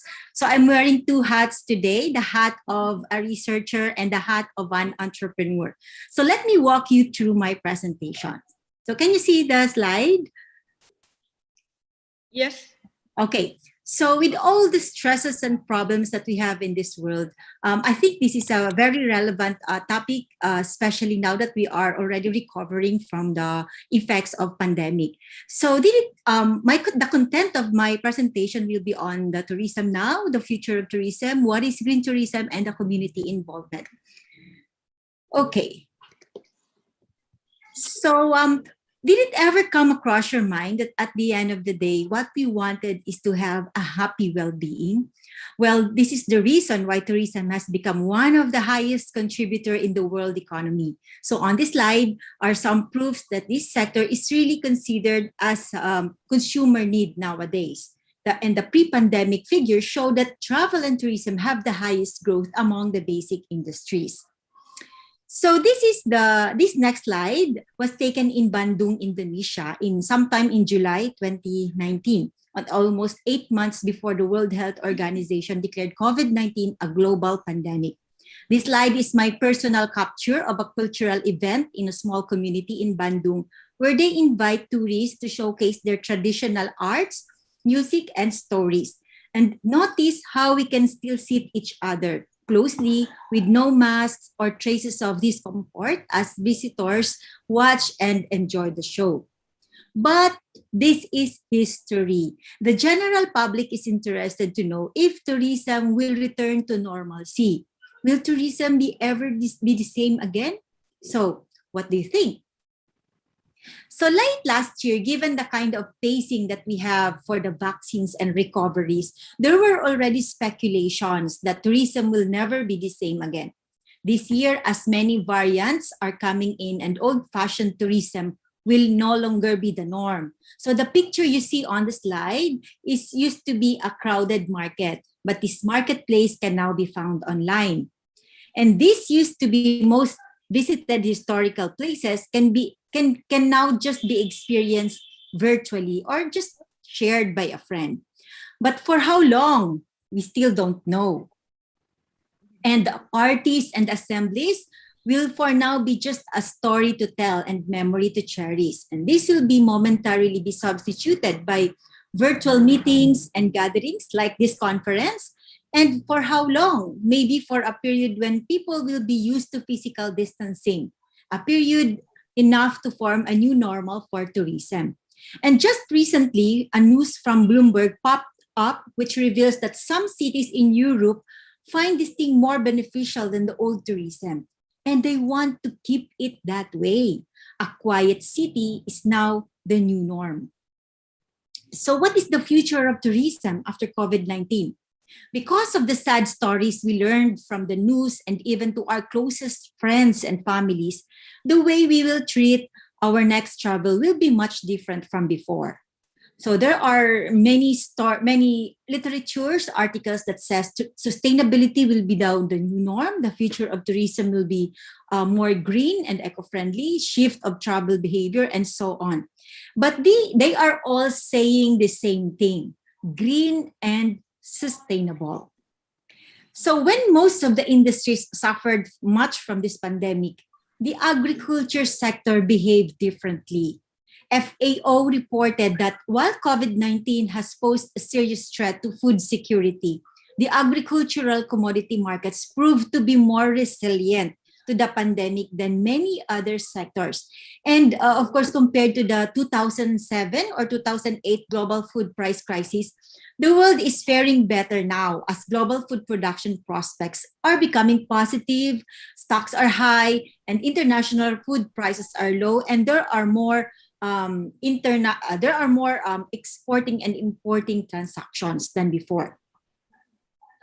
And because food is a top priority among all our needs, we have seen an increased interest in growing our own food. Perhaps most of you would agree that during the height of the pandemic, everyone wanted to grow their own plants at home. But what does it mean to be green? Some literatures define it as something that is environment friendly with lesser impact to environment, something that benefits the welfare of the society, something that is renewable or sustainable. And this is what I call a green farm experience. The long period of the green farm experience can be broadly defined as any event or occurrence in the farm. So when you visit a farm, you experience an event or occurrence that creates meaningful memories and impact on caring for the environment and natural resources, including those who share it, which means the people. And the long period of lockdowns has forced people to find ways to de-stress and breathe in an open, fresh, and COVID-free environment. Some would even go for therapy, others would just stay and do nothing. And people have their own ways of caring for their self or for their wellness. Yeah. In the context of agritourism, Excuse me, Dr. Henry, your time remaining is 2 minutes. Okay. In the context of agritourism, people visit a farm to be relaxed, educated, and develop a social pride of interaction with nature. And this is the framework that got from Braby, Dudal, Oyan, and Erickson, which proposes a sustainable experience dimensions. And this was extensively discussed in this paper. And we took this opportunity to open our farm because we have a farm and I wanted to have a model in our community to family exclusively, to family groups exclusively because they have to stay within their bubble. We provided our farm the type of amenities they need, the ambience they want, and the privacy they desire. In tourism, the basics is to offer what is needed and expected. We delight them by exceeding their expectations. So it is also the time of pandemic that we let them experience how to distress. So let's see how green farm experience can change one's view and embrace sustainability in our planet. So here, when you take your farm spa, you will care for yourself more and demand for greener environment. When you walk to a field, you become more caring for sustainable farming. And when you feed a bird, you will have advocacy for animal welfare, and this interaction you will become an ambassador of biodiversity conservation, rice planting to rice farming association appreciation, and just breathing, doing nothing, and breathe the farm breeze. You will appreciate rural lifestyle more. So how will this benefit the community in the agritourism supply chain? So the community will be your source of food, a source of transportation, the services within your farm, the employment in landscape and maintenance needs, and of course the souvenir items. Okay, so this is the complete framework for a value chain in agritourism. So lastly, I would like to conclude that whatever experiences that we have when we visit a farm, we always have emotions with it, and emotions drive actions, and that's where we can get sustainability in the actions. Thank you so much and have a nice day. Yeah, all right. Thank you, Dr. Hanilin. So do you think that agrotourism is same as back to nature? Come again, Dr. Do you think that agrotourism is same as back to nature? Yeah, yes, because I've experienced it for myself. When we created agritourism in our community. All right. Again, thank you very much. So just stay here, and Yeah, then we will go on to the last speaker. Okay. Yeah, the last speaker is Dr. Kais Khan from India. Are you here, Dr. Kais? Of course, ma'am, I'm here. All right. Thank you I've very been much. waiting for this day for around 2 weeks almost. Oh, yeah. Yeah. I'm glad to see you here. So before you give your talk, I will introduce you to the participants here. So your expertise in linguistic, right? Yes. Yeah, you also a trainer for 10 years and corporate and academic experience. And also you have expertise in soft skills. What kind of soft skills? Well, communication skills that are required for employability. I was listening closely to Anis Ali and I was thinking we are in the same bandwidth.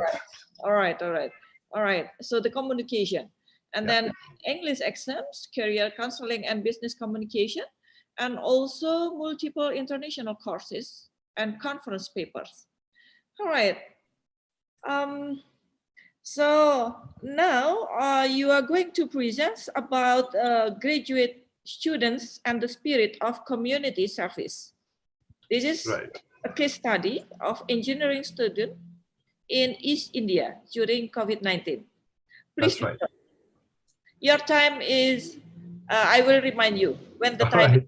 Yeah. Yeah, these days 15 minutes are passing too fast. I mean, the speakers are just getting warmed up and then suddenly knock, knock, the time's up. But anyway, I'll try and squeeze it as much as possible. Thank you, Dr. Devi.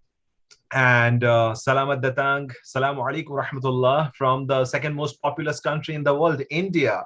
Welcoming, we almost share the first three letters of our country's name, at least with Indonesia. And a number of things we have in common among us.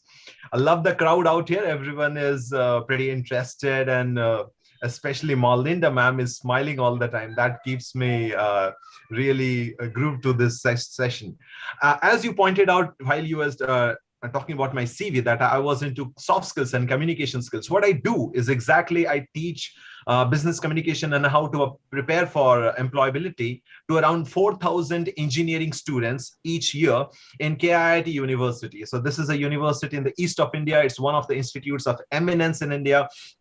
And a huge number of students come here looking for jobs and engineering education. So being in personal touch with them, getting to know the strengths and helping them realize their dreams, that is my primary occupation here. And trying to take advantage of the situation, I thought of looking into what they did during the pandemic when everything was locked down, when they were at their homes, when they were not allowed to come or travel or come to the campus. They're still studying online. They're doing the virtual classes.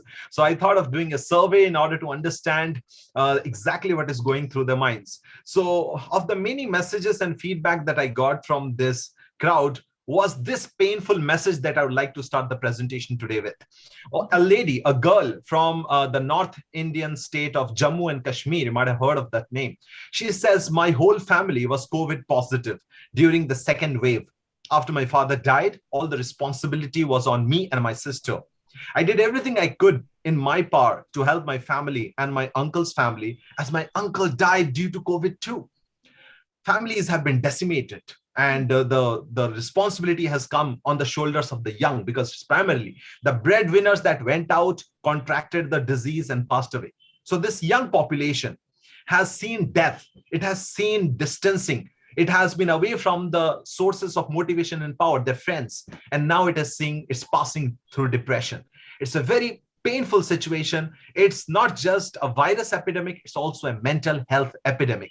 And in this case, people need to stand with each other. They need to be together. How did my students help their circles? How did they perform their duty? And what pushed them into this situation was the subject of my study. Initially, I already knew that there has been a digital fatigue because of attending classes for around 1.5 years, not just classes, exams and assessments and projects and internships, everything online. So the digital dependence led to digital fatigue. And also because other factors were overpowering them: financial constraints, health worries, social distancing. All of these was taking a toll on their academic performance. So the pressure is rising on this side. They needed an output somewhere, they had to bring it out. So they went out and did many things, out of which there was one particular thing: social service, community service. So I wanted to see what they actually did in their community service. In this case, I took a survey whether their classes are going good. Do they like their classes? So 54% of them were like, nah, it's not great. They would like to be more proactive. They wanted to show their body language. They wanted to show their dress. Young population, they want to always be in the limelight and come across. So that was not happening through virtual classes. So they wanted a social outlet for the social emotional needs, right? And that was like 54% of my respondents. Okay, but there were others who were ready because they are forced into this digital domain. So they were ready. 40% of them were ready to help out digitally, whatever need or the population asked of them, the community, the society, the country asked of them. Also, it told me when 12% of them asked the virtual classes to go on forever, that they're introverts. Will introverts help the community? Will they be of any use to them? That we'll see in the forthcoming assessments. The third thing that I saw was that how were they trying to spend the pandemic time, the lockdown time? Most of the time was being spent inside. The parents were not letting them go outside for the fear of contracting the virus. So what were they doing inside, glued to their devices, their gadgets? So, well, percentage did admit that they were doing online classes. 33% of them, 1/3, yes, they were doing it. And many of them, because I contacted the group which wants to get an employment immediately after college, like the final year students. So they said they are preparing for their job roles by doing certifications, add-on courses, something more than just their studies. So this group of 33% plus the 23% who are studying on their own, this formed a sizable audience. This was almost 57%. It's beyond half. They were deep into digital things, but serious ones, good ones, productive ones. Another group was also doing social media. Maybe they were overlapping, but still they were the social media kind. And you know, engineers, I just missed out the opportunity to introduce you to the engineering scenario in India because of the crunch of time. It will suffice to say that India is crazy about engineering education, because this is a kind of a launch pad from where our students go on to do software jobs, which we dominate across the globe, from where we go and do managerial roles, from where we go into higher studies, from where you can do entrepreneurship, from where you can jump to government roles. So engineering studies is one of the best attraction for good talent in India. So when these people come here, most of them are already charged up about this, but some of them are not. So what do? They try to spend the time in movies and games, etc. And a big also there, and another bunch, like around 1/7, 1/6, is also into learning by themselves. They don't want any help. They're in their own domain. They're self-propelled. That's nice. So taking all these into things, I asked them, what did you do about it? I closed the responses at 92, but again, the answers kept piling up as more and more students responded to my survey. And I got to know that the doers are almost half the size. They are awake. They are charged up. Reason? They're plugged into social media. They're getting the inputs from all around them that there is pain, there is sorrow. So they wanted to do something. What did they do? Or what did they think of doing? What were they inspired to do? Let me show you a glimpse of that as well. So the biggest chunk that dominated their activities was helping out their friends and family in order to overcome the medical emergencies, the financial requirements. They helped out their friends and family. 1/3 of them went out and did relief efforts, distributed food, and did things for people they were not related to. It was for the community. It was for the masses, right? Others assisted non-governmental and governmental organizations, and doing the work that was required for the mass migration happened when lockdown happened. People had to travel long distances because train services and airport services were strapped, and people sometimes took 1,000-kilometer walk. You won't believe this, but 1,000-kilometer walk that has been featured in many global magazines, that happened in India. And in order to help those people reach home safely, healthily, and securely, there was immense effort from the non-governmental organizations and governmental organizations as well. So in order to make that happen, these students, engineering students, undergraduate students, had a big role to play, because they are zealous, not jealous. They're zealous. They're full of zeal and enthusiasm, and they showed it. Okay, let me try and push it towards an end by telling you about some of the stories, some of the efforts that they made in order to get this thing going. Okay, of course, the varieties were different. There were many critical situations, but more or less they happened. The pictures are unrelated. I didn't want to reveal the identity of my students who did all those things, so I have borrowed the photos from Microsoft PowerPoint. I thank you, Microsoft. So there were some organizations, student bodies that were helping out. One of them being NSS, National Service Scheme. It is a kind of a pan-India organization that is run by students. It has a chapter in my university that was very active. Many students did community service through that. And they used to give gas cylinder leads, oxygen cylinder leads, medicines. I mean, everything that would be required for survival. Okay, medical needs and basic needs like food and cooking needs.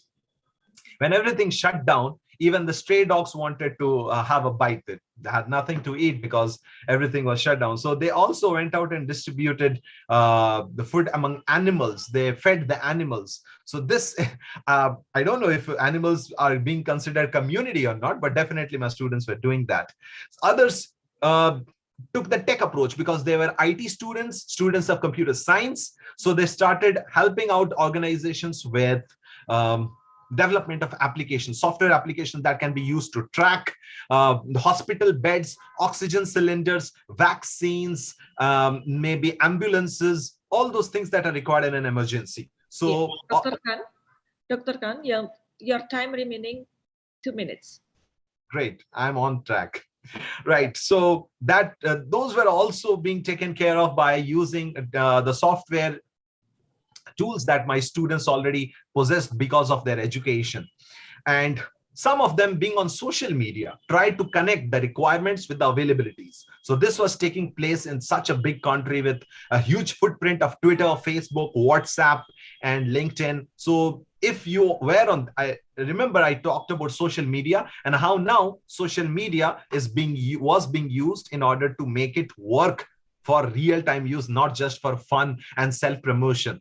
From all these, I gathered that the future, if given in the hands of such proactive young people, the community is secure, the community is safe, the community will be reassured of a support that will be available whenever they need them. So such youngsters should be promoted, awarded, and given certificates for their community service so that others are inspired by it, not feel jealous out of it, but inspired by it. Their talents in multiple areas like design, software, literature, science, arts can be used to enhance the profile of the community. And finally, when such a crisis hits like COVID-19, everyone gets together and they overcome the shackles of racial, linguistic, class identities and try to help each other out. Sure, the negative stories were too many, but I tried to focus on the positive ones. I feel we are in charge of a young generation, all us academicians, all us university people. We are in charge of young people who are going to run the next generation, next century.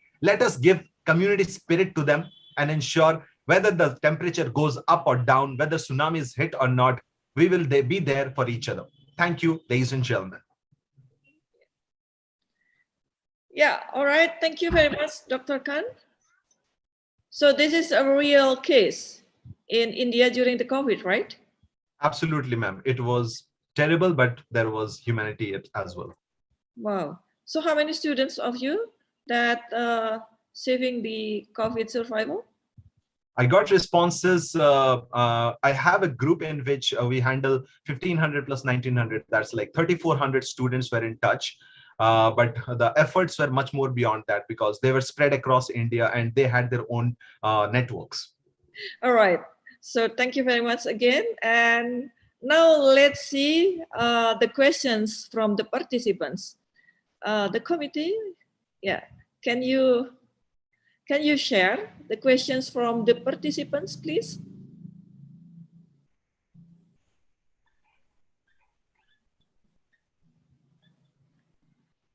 Yeah, right.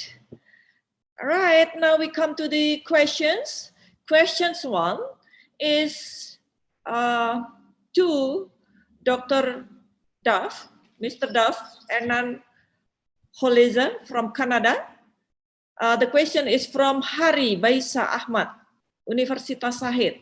So the question is, what is the role of the government in maintaining entrepreneurship in Indonesia, where currently many entrepreneurs are unable to survive during the pandemic? So UMKM is small medium enterprise. Yeah, is one form of contribution to the level of the Indonesian economy. What motivates entrepreneurs during a pandemic that makes sales even worse? Thank you. So please, Mr. Duff. Okay, so I think, I'll break it down into two parts, just the role of government and what motivates the entrepreneurs. Let me start with the role of government. First of all, less bureaucracy. Most everyone has to move on to online and e-commerce and so on. So the government has to engage more with e-government to make things easier. The government would need to do more promotion of brand Indonesia globally, and especially with its 2022 presidency in the G20, they should leverage on that. There should be some level of facilitation for the supply chain interaction. We don't have enough time to go into that, but that is a global strategic move that they should be looking at. How do we treat with it? And it is not only to just get visitors into Indonesia. And the other part that the government's role can play is with regard to knowledge and learning skills. A quick example of the Pacific Islands and the country of Kiribati.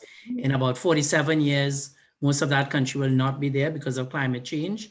They are spending money on not infrastructure, but in learning of their people. The Prime Minister said, hey, he wants his people to move with some level of pride. So we need to look at, in terms of knowledge and skills, the changes that are taking place. Really quickly, in terms of entrepreneurs, entrepreneurs take risk. So one of the things that is always there for entrepreneurs is uncertainty. One of the things COVID has taken place is that there is uncertainty upon uncertainty. So a bit of hope has to be there, really has to take place to motivate them. But here's what they have. They have the opportunity for the digital economy. However, too much focus is being placed on the internal digital economy. Use this to get Indonesia to the rest of the world. You can link it as Canada has done.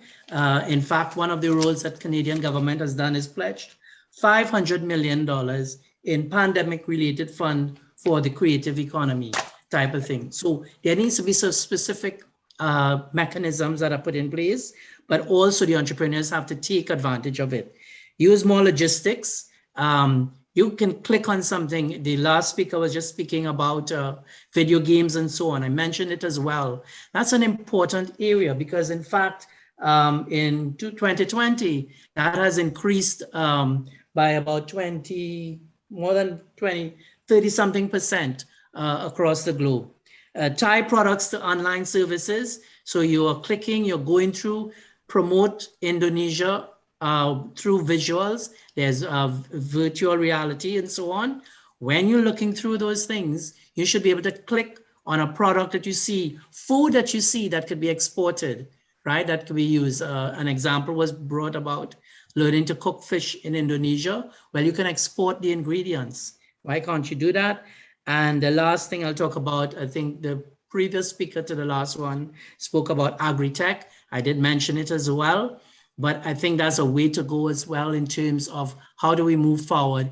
Yes, agri-tech uses less people, but it covers more. And especially if you use that in renewable energy rather than the particular fossil fuels, I think we'd get further. Thank you. Yeah, all right. Thank you, Mr. Duff. So the point is every entrepreneur must shifting to the digitalization and Creative economy. yes, The creative economy, yes. the creative economy. All right, thank you very much. The next questions is to Dr. Kang. The question, this is from Akabari Universitas Sahid. All right, so the question is, maybe this is not totally related to our topic. How did the government react when the people chose to do their religious event rather than stay at home? Please do so, Dr. Thank you, Doctor.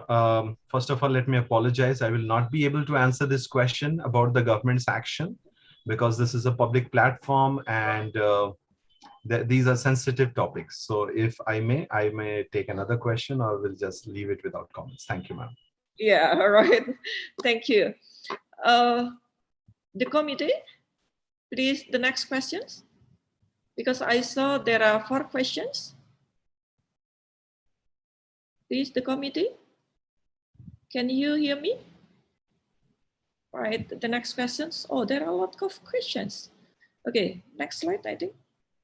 I think the next slide. Oh, all right, good. So this is, this is still. Can you click on the last?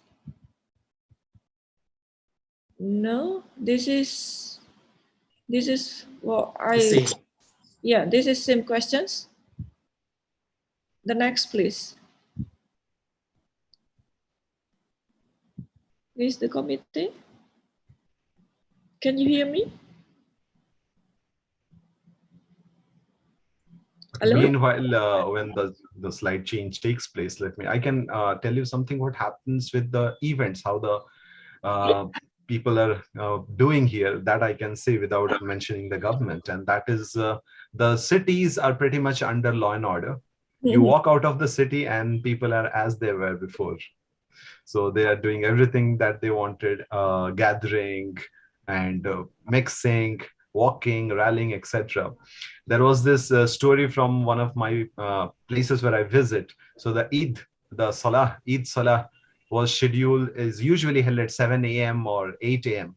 And the police used to come down to, guard it before 6. So in order to celebrate Eid and not again get arrested for gathering, the smart people of that place gathered at 5:15, so that as soon as the sun rose and 20 minutes had passed and it was time for Ishraq, they offered the Salah and they were gone in 15 minutes. So that when the police arrived, there was no more people there, and they guarded that place for 6 hours, and these people had their own say. So religious festivals went on, whether or not there were restrictions, but it was different in urban areas and something else in rural areas.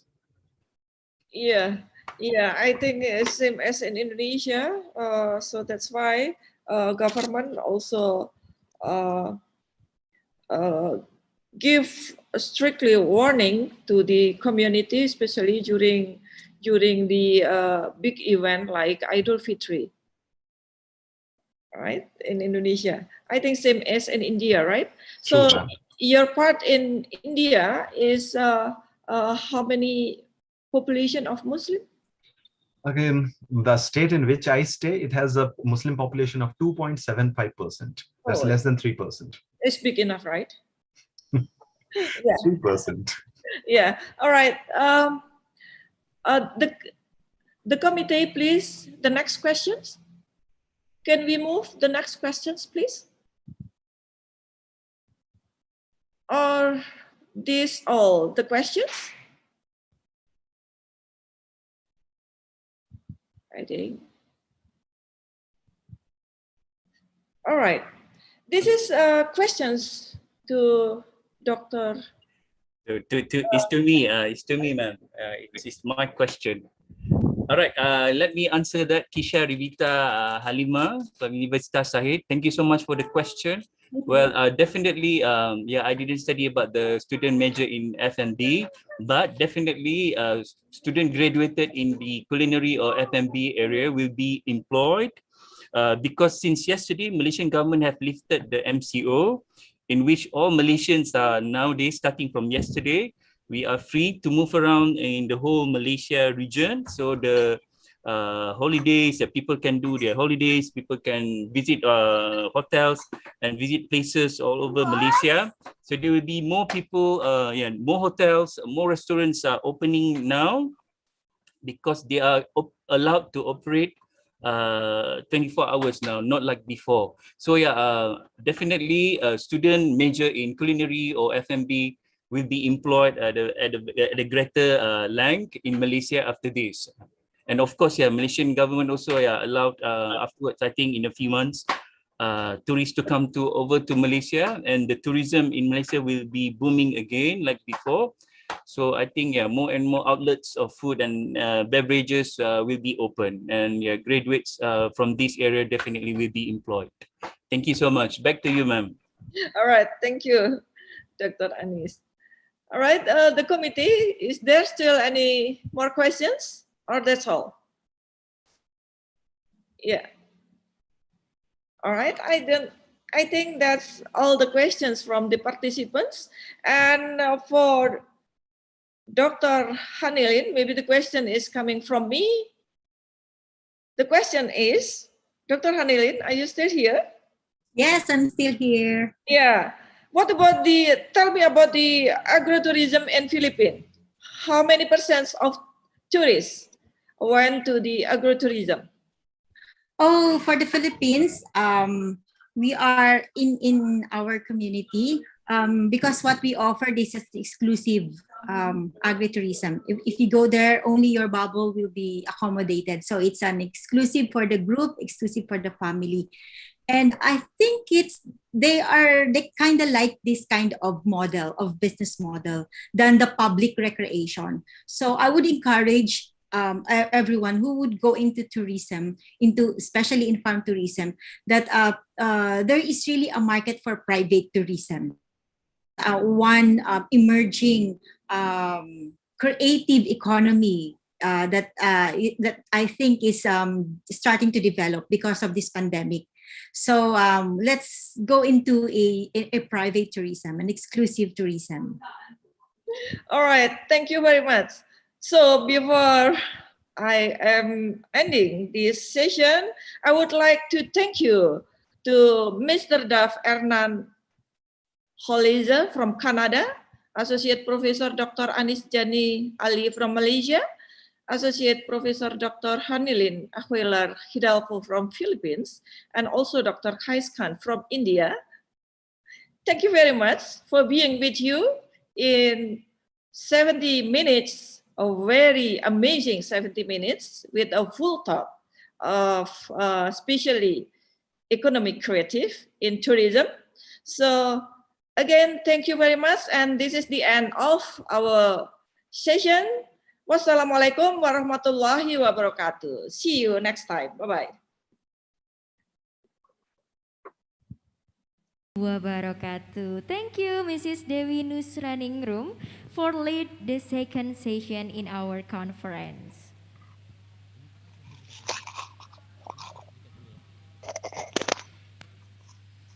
Handout certificate for invited speaker, Dr. Dev Arnand College by Dr. Sawarni Hasibuan MT IPU from Mercubuana University. The time is yours.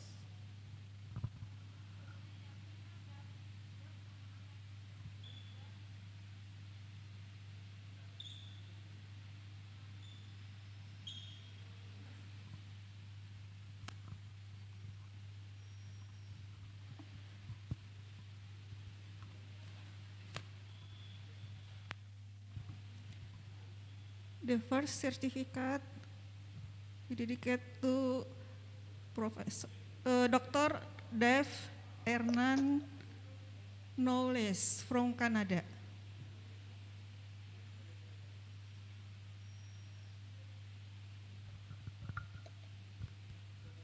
Okay. Thank you. Thank you. Thank you, Dr. Dev Arnand Kaulese. Next, handout certificate for Dr. Anis Jans Ali by Dr. Sawarni from Mercubuana University. The time is yours. Associate Professor Dr. Anis Janis Ali from Malaysia. This certificate we dedicate for you, please. Thank you so much, ma'am. Thank you so much, bro. Thank you. Thank you, Dr. Anis Jans Ali and Dr. Sawarni Hasibuan, MT IPU. Dia panggil bapa. Kita bapa doktor. Next, handout certificate for invited speaker, Dr. Hanilin A. Hidalgo by Mr. Hasan Ghazali M.Ecom from Bina Nusantara University. The time is yours.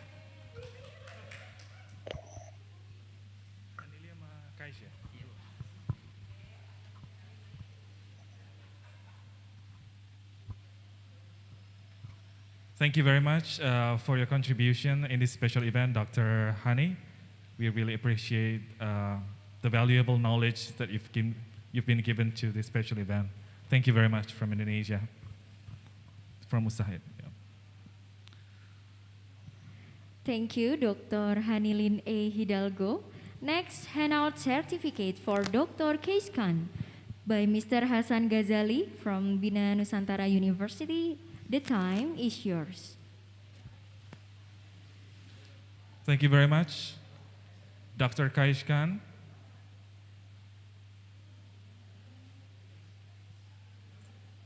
Appreciate your appreciation. Looking forward to see you in person in that wonderful university of yours. You're welcome. Yeah. Thank you very much for your special contribution for this special event. And we really hope that this contribution and knowledge will be very valuable to the students who are watching this special event. Thank you once again, Dr. Kaishkan. Thank you, Dr. Keiskan and Mr. Hasan Ghazali M.Ecom.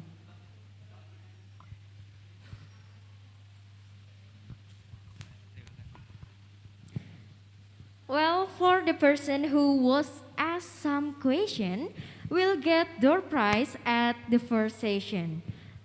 The door prize is tap case, each one 50,000 rupiah, and voucher one night from Emersia Hotel and Resorts in Lampung and Padang. Congratulations!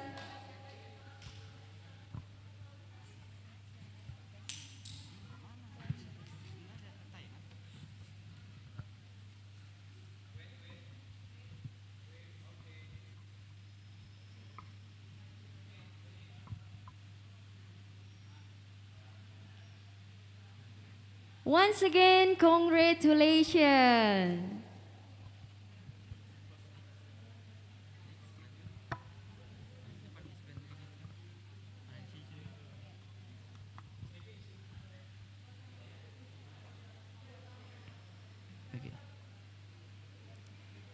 Participant delegates, before we enter the parade session, we have spare time to lunch break first. But for all participants, stay with us and don't leave meeting room. So, we are present to you a video.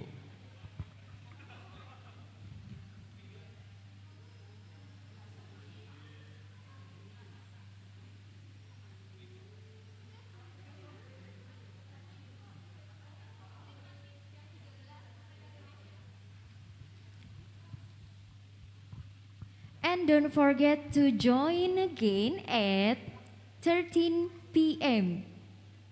Yeah. See you later. Bye-bye.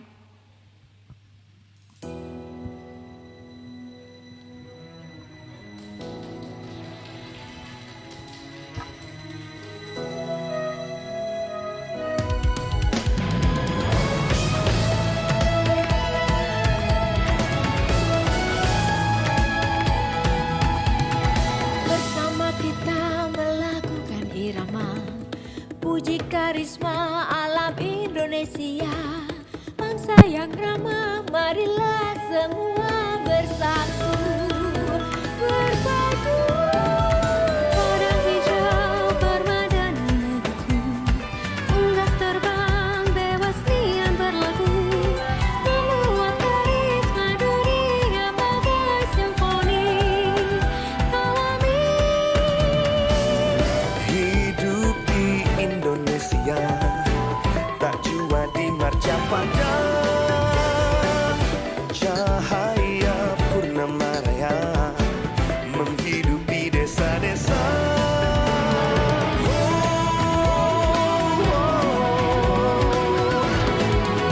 Biur di pantai bakal melambai, bukit hijau menjutai, berhasil kan ku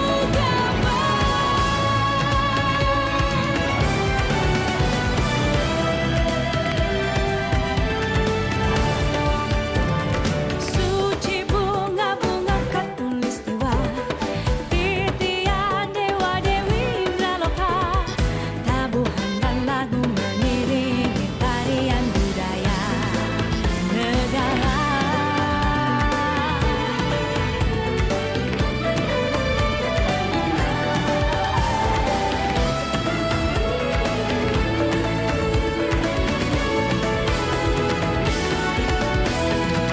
Bersama kita melakukan irama puji karisma alam Indonesia, bangsa yang ramah, marilah semua bersatu berpadu.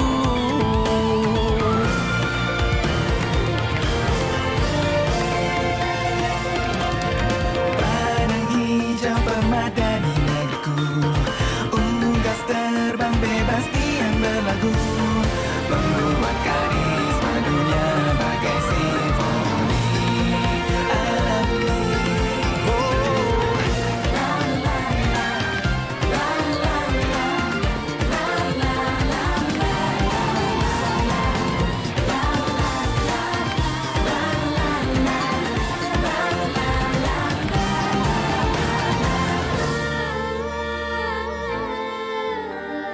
Karisma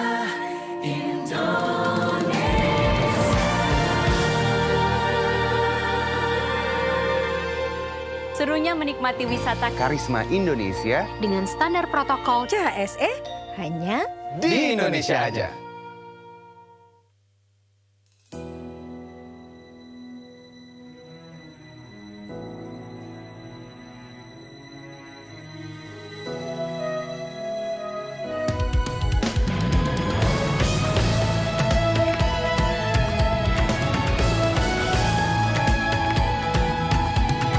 Bersama kita melakukan irama puji karisma alam Indonesia, bangsa yang ramah, marilah semua bersatu berbaju padang hijau permadani negeriku, unggas terbang bebas nian berlagu, memuat karisma dunia bagai simfoni alami.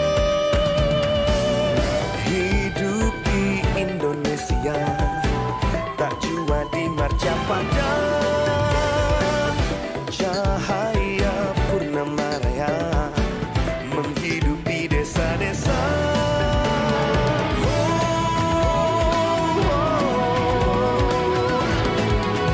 Biur di pantai bakal melambai, bukit hijau menjutai, berhasil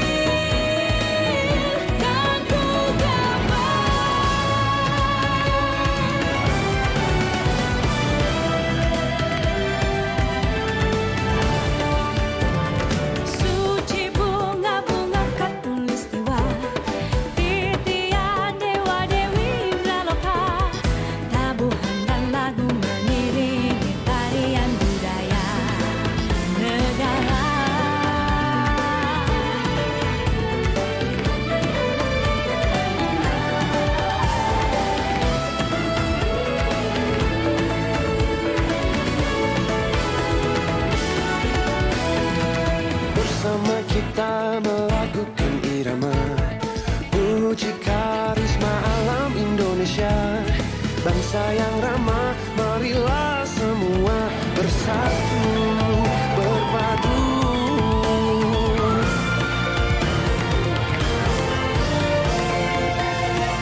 Serunya menikmati wisata Karisma Indonesia dengan standar protokol CHSE hanya di Indonesia aja.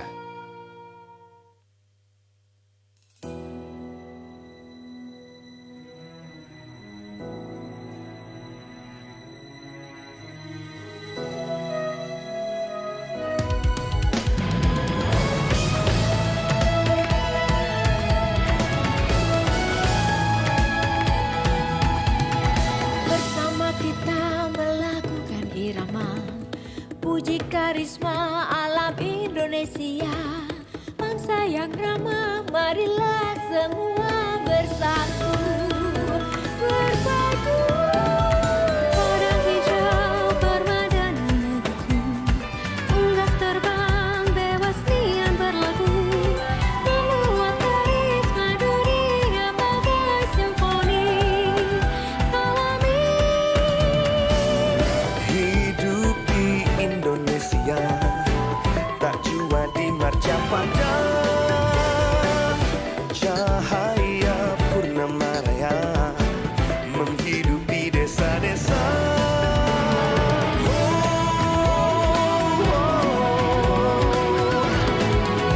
Liur di pantai bakal melambai, bukit hijau menjutai, walhasil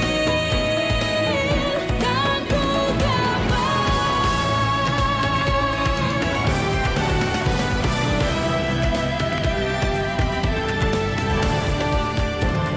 suci bunga-bunga katulistiwa, titian dewa-dewi Indraloka, tabuhan dan lagu mengiringi tarian budaya negara.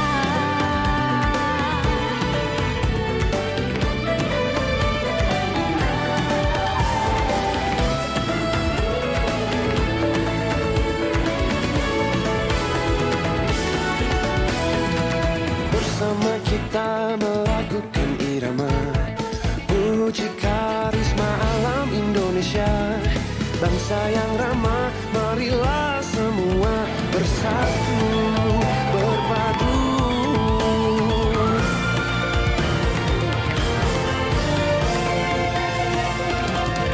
Padang hijau permadani negeriku, unggas terbang bebas diam berlagu, membuat karisma dunia bagai simfoni alami.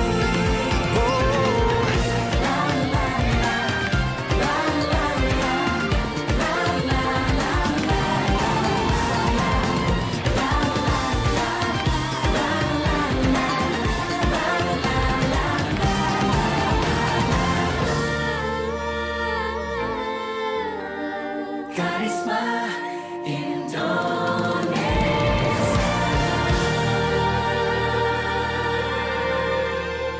Serunya menikmati wisata Karisma Indonesia dengan standar protokol CHSE hanya di Indonesia aja.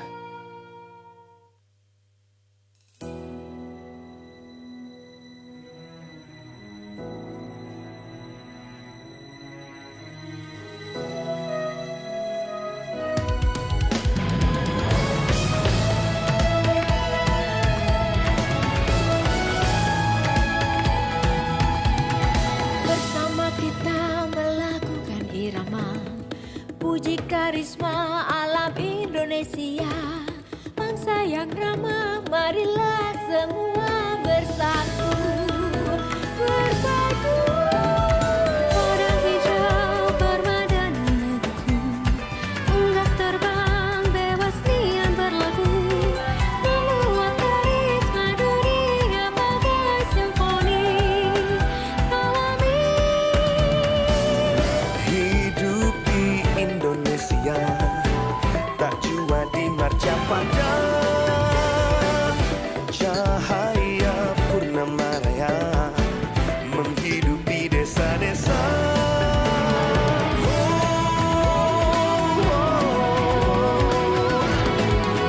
Liur di pantai bakal melambai, bukit hijau menjutai, walhasil kan ku gapai.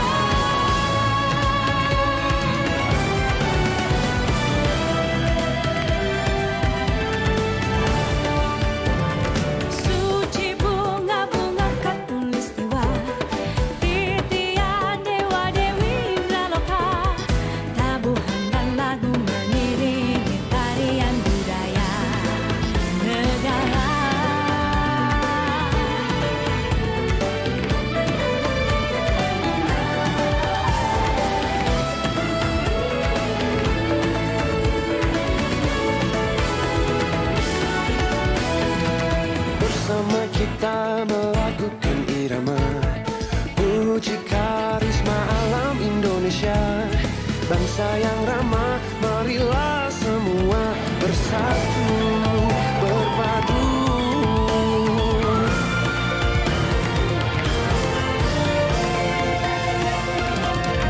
Padang hijau permadani negeriku, unggas terbang bebas diam berlagu, membuat karisma dunia bagai simfoni alami.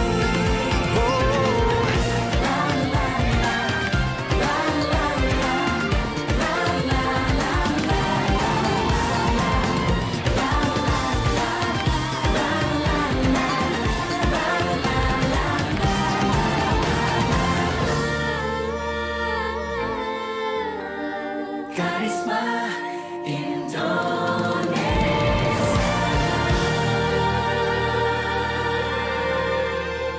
Serunya menikmati wisata Karisma Indonesia dengan standar protokol CHSE hanya di Indonesia aja.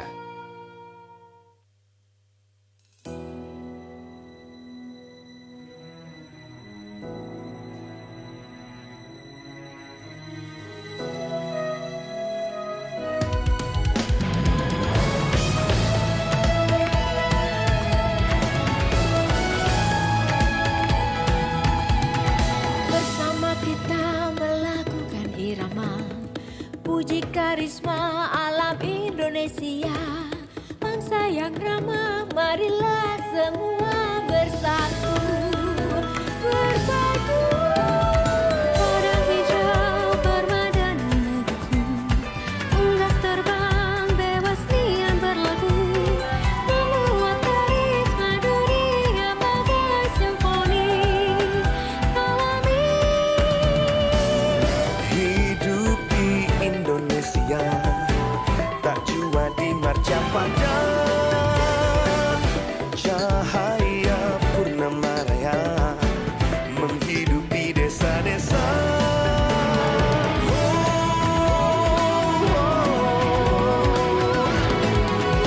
Liur di pantai, bakal melambai, bukit hijau menjutai, berhasil kan ku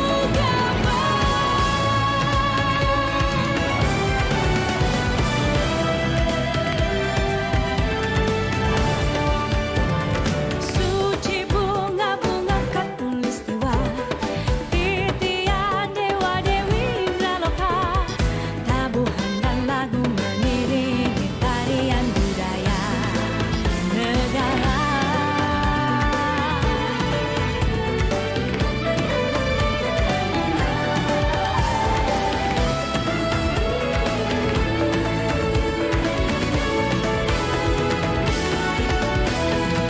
Bersama kita melakukan irama, puji karisma alam Indonesia. Bangsa yang ramah, marilah semua bersatu berpadu.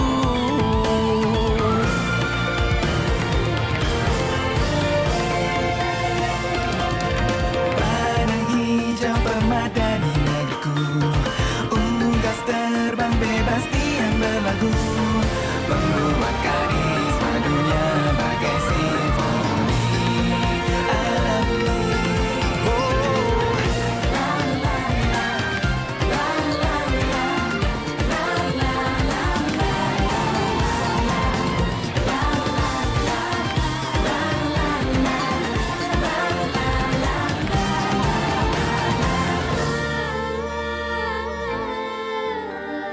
Karisma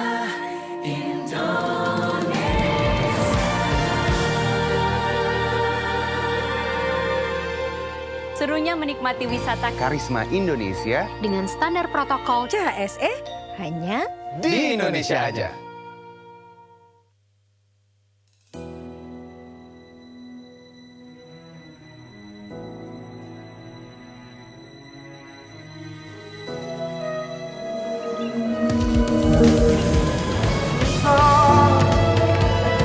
Tak beranjak, kami menunggumu. Bersama kita melakukan irama, puji karisma.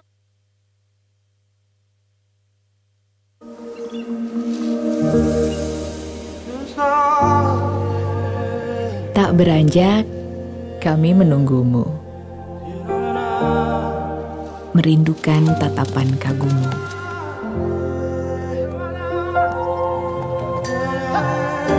Membayangkan ramai tepuk tanganmu dan menantikan kedatanganmu. Kami di sini untukmu. Bersama mereka yang ingin mengisi harimu.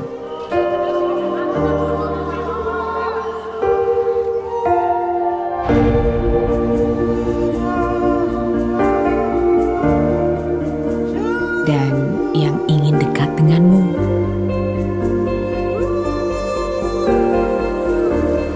Semangat kami masih tersimpan, dan kami telah menyiapkan setiap keindahan dan kekayaan. Senyuman dan isi hati kami ingin segera tersampaikan. Keajaiban kami, cerita-cerita kami,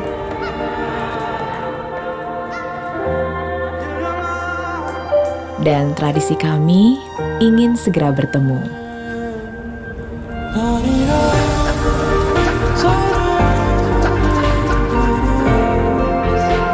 Kami tahu kamu pun ingin cepat kembali. Karenanya, kami selalu menjaga tempat ini. Sampai nanti kamu kembali dengan rasa tenang, kami tunggu di sini, di Indonesia aja.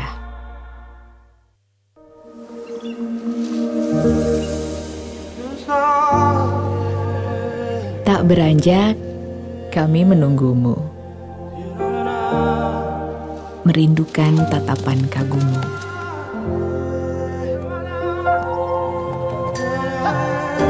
Membayangkan ramai tepuk tanganmu dan menantikan kedatanganmu. Kami di sini untukmu. Bersama mereka yang ingin mengisi harimu.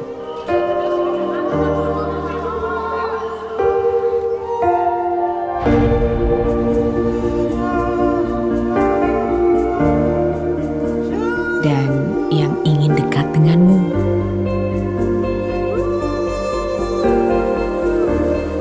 Semangat kami masih tersimpan, dan kami telah menyiapkan setiap keindahan dan kekayaan. Senyuman dan isi hati kami ingin segera tersampaikan. Keajaiban kami, cerita-cerita kami,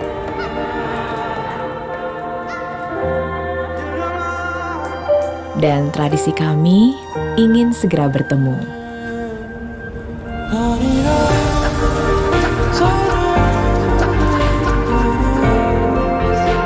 Kami tahu kamu pun ingin cepat kembali. Karenanya, kami selalu menjaga tempat ini. Sampai nanti kamu kembali dengan rasa tenang, kami tunggu di sini, di Indonesia aja.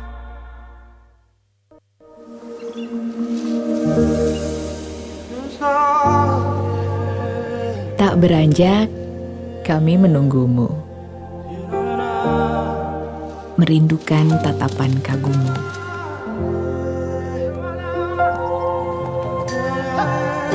Membayangkan ramai tepuk tanganmu dan menantikan kedatanganmu. Kami di sini untukmu. Bersama mereka yang ingin mengisi harimu.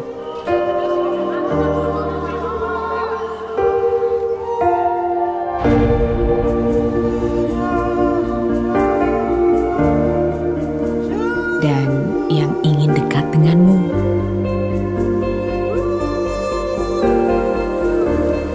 Semangat kami masih tersimpan, Dan kami telah menyiapkan setiap keindahan dan kekayaan. Senyuman dan isi hati kami ingin segera tersampaikan. Keajaiban kami, cerita-cerita kami,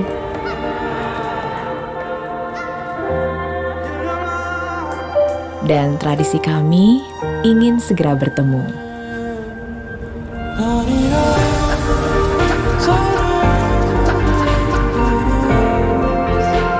Kami tahu kamu pun ingin cepat kembali. Karenanya, kami selalu menjaga tempat ini. Sampai nanti kamu kembali dengan rasa tenang, kami tunggu di sini, di Indonesia aja.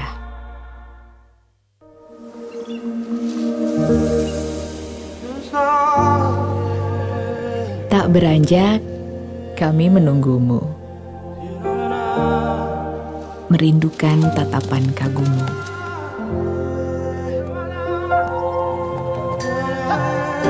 Membayangkan ramai tepuk tanganmu dan menantikan kedatanganmu. Kami di sini untukmu. Bersama mereka yang ingin mengisi harimu.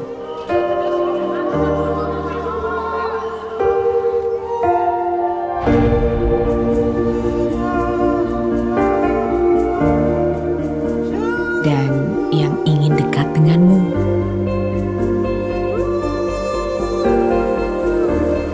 Semangat kami masih tersimpan. Dan kami telah menyiapkan setiap keindahan dan kekayaan. Senyuman dan isi hati kami ingin segera tersampaikan. Keajaiban kami, cerita-cerita kami,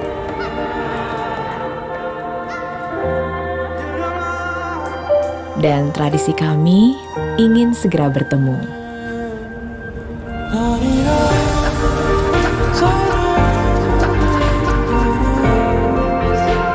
Kami tahu kamu pun ingin cepat kembali.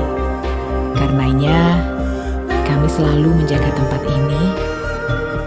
Sampai nanti kamu kembali dengan rasa tenang, kami tunggu di sini, di Indonesia aja.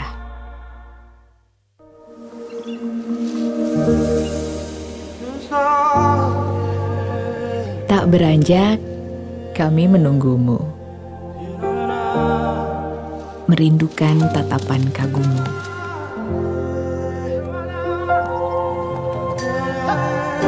Membayangkan ramai tepuk tanganmu dan menantikan kedatanganmu. Kami di sini untukmu. Bersama mereka yang ingin mengisi harimu.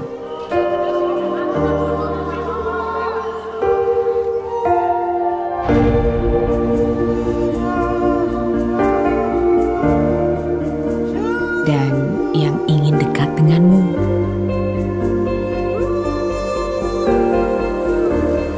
Semangat kami masih tersimpan. Dan kami telah menyiapkan setiap keindahan dan kekayaan. Senyuman dan isi hati kami ingin segera tersampaikan. Keajaiban kami, cerita-cerita kami,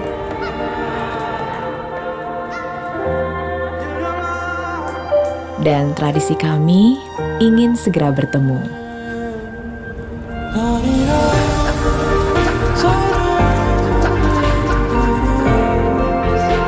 Kami tahu kamu pun ingin cepat kembali.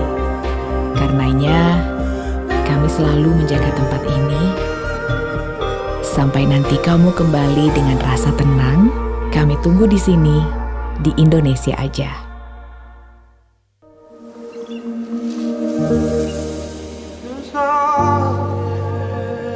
Tak beranjak, kami menunggumu. Merindukan tatapan kagummu.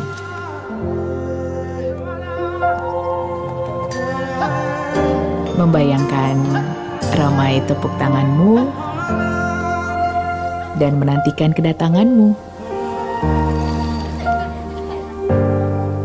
Kami di sini untukmu. Bersama mereka yang ingin mengisi harimu.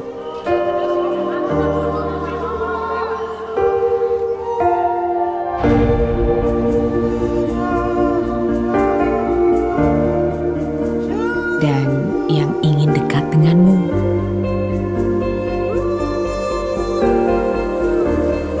Semangat kami masih tersimpan. Dan kami telah menyiapkan setiap keindahan dan kekayaan. Senyuman dan isi hati kami ingin segera tersampaikan.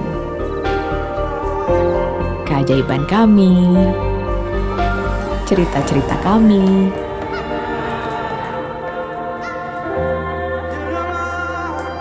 dan tradisi kami ingin segera bertemu.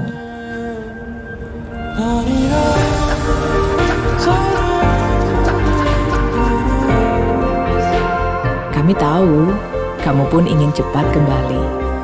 Karenanya, kami selalu menjaga tempat ini. Sampai nanti kamu kembali dengan rasa tenang, kami tunggu di sini, di Indonesia aja. No one would have expected 2020 to go the way that it did. Out of nowhere, the world just closed its doors. We made it to Bali. And although it's been a year that's physically kept us from our friends and loved ones, it's been a year that has brought us together and made us stronger in many other ways. And now, as we start a new year, we slowly begin to open our doors once again to new people, new places, and to new adventures.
No one would have expected 2020 to go the way that it did. Out of nowhere, the world just closed its doors.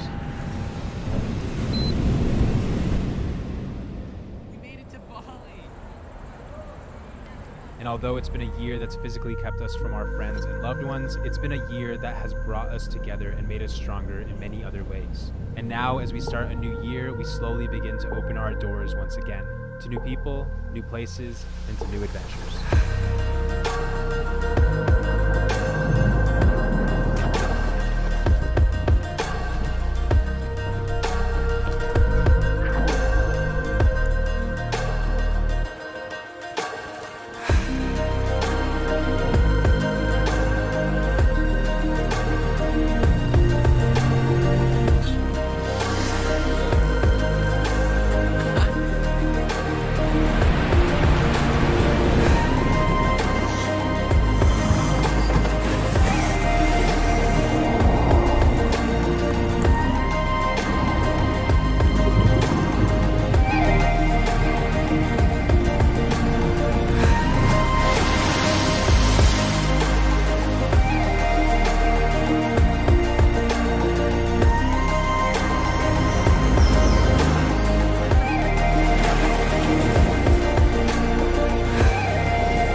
No one would have expected 2020 to go the way that it did.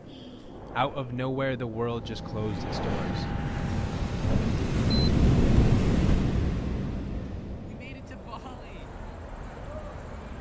And although it's been a year that's physically kept us from our friends and loved ones, it's been a year that has brought us together and made us stronger in many other ways. And now, as we start a new year, we slowly begin to open our doors once again to new people, new places, and to new adventures.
No one would have expected 2020 to go the way that it did. Out of nowhere, the world just closed its doors.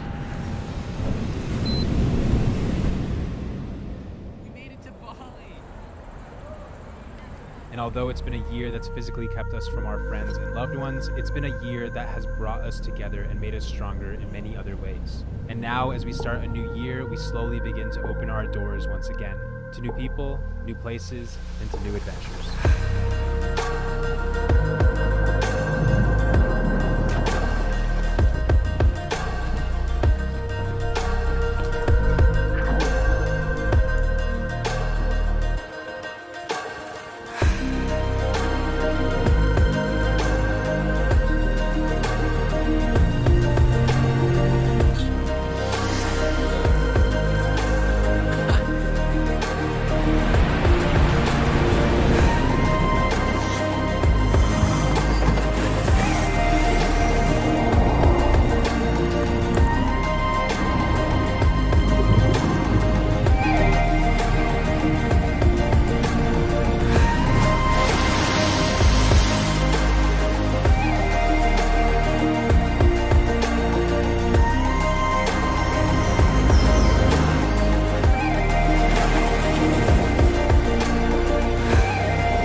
This is the journey of our dedication, commitment, alongside the nation to build the dreams.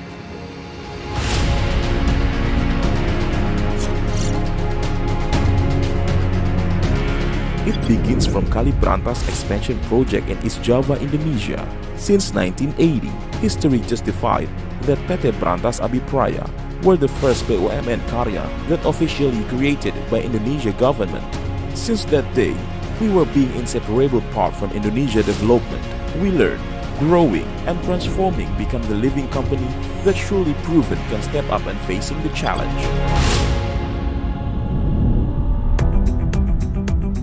Raised reputation that built through integrity and professionalism has bring the trustworthiness of domestic and international market to handle national strategic and prestigious projects.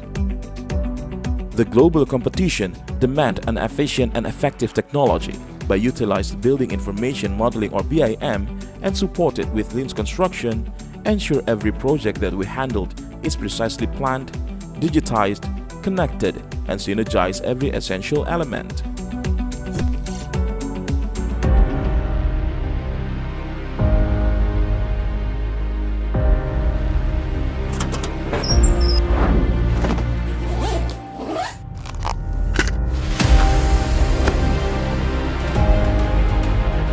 the latest technology that we applied, demanding higher standard and more dynamic human resource. The interrelation between the technology growth and adaptive human resource is the key to innovations of every construction work that we developed.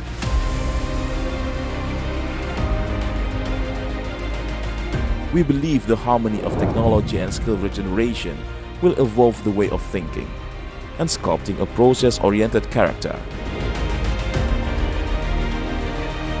And it reflects our core value, akhlak.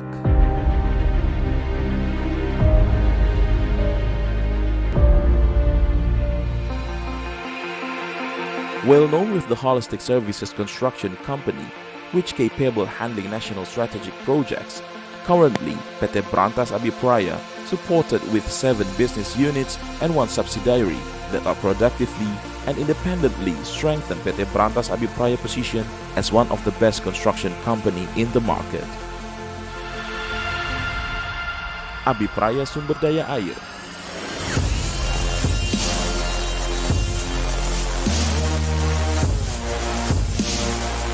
Abipraya Gedung.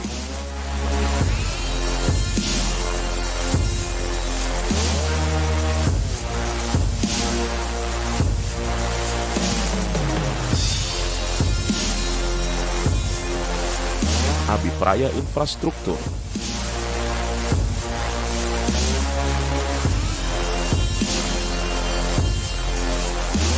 Abipraya Beton.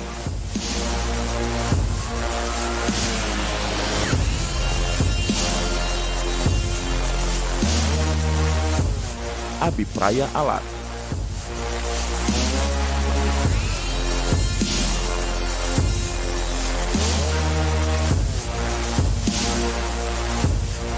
Abipraya Property.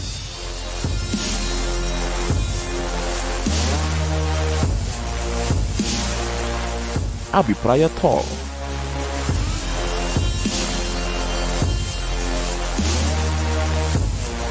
And PT Brantas Energi.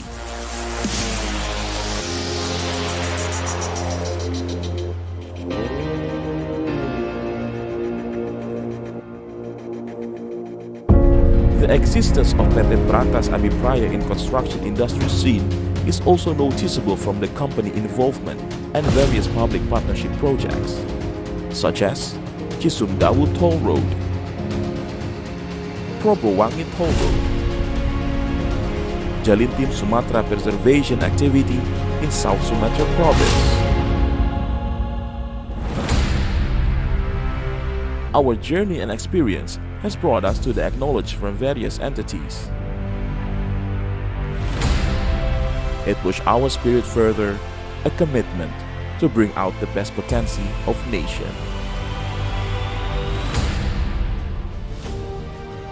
For us, every appreciation is a form of responsibility to synergize with the society to build a better life quality through sustainable infrastructure that always side by side with the nation dreams.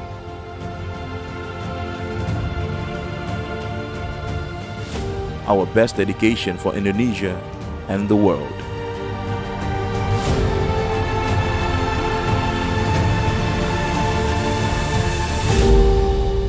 Abipraya, spirit for giving the best.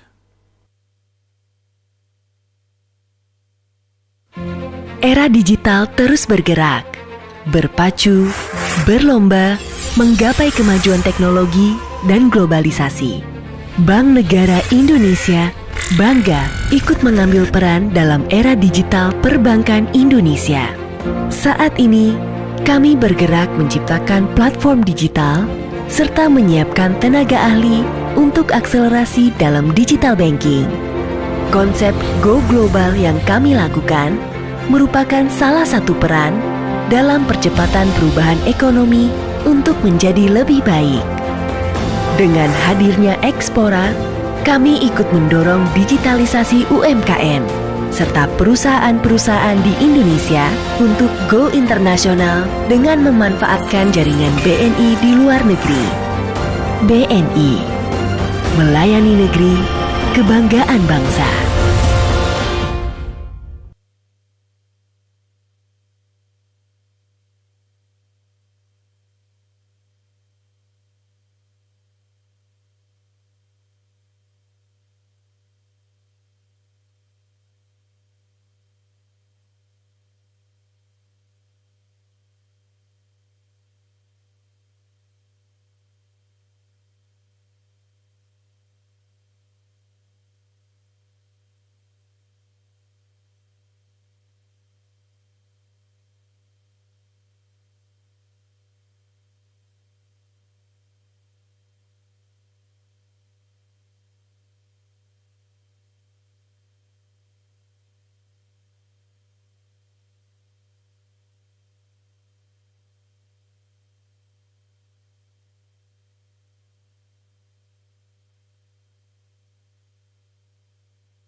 Itulah gubernur. Saya ini tahunya kenapa? Karena bapak saya ini ajudan Hasan Basri. Oh. Ajudannya, jadi begitu. Kalau Hasan Basri itu mau berangkat kemana saja di luar mengontrol daerah, waktu evaluasi, bapak saya 1 kilo duluan. Pak naik sepeda. Buka.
Era digital terus bergerak, berpacu, berlomba, menggapai kemajuan teknologi dan globalisasi.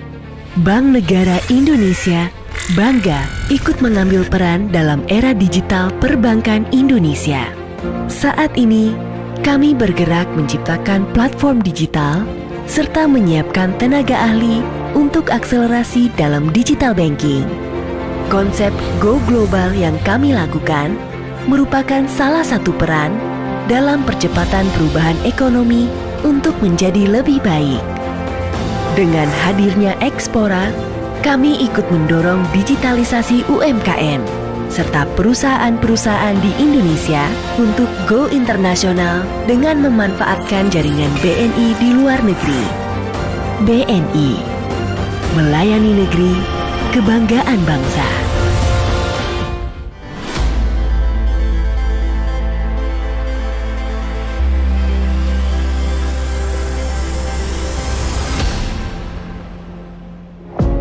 This is the journey of our dedication, commitment, alongside the nation to build the dreams.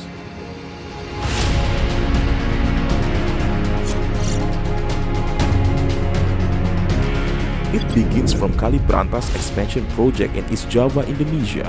Since 1980, history justified that PT Brantas Abipraya were the first BUMN Karya that officially created by Indonesia government. Since that day, we were being inseparable part from Indonesia development. We learned, growing and transforming, become the living company that surely proven can step up and facing the challenge.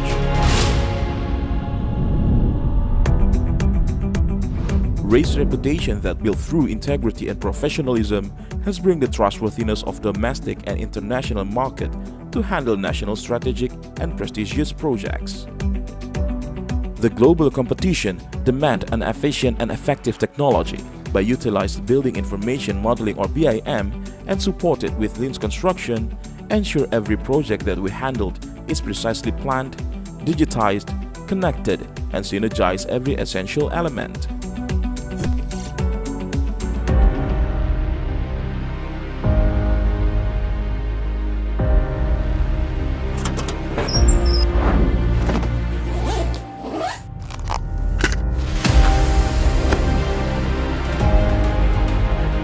The latest technology that we applied, demanding higher standard and more dynamic human resource.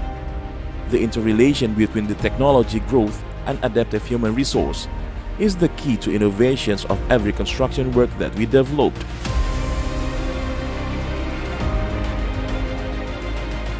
We believe the harmony of technology and skill regeneration will evolve the way of thinking and sculpting a process-oriented character. And it reflects our core value, akhlak.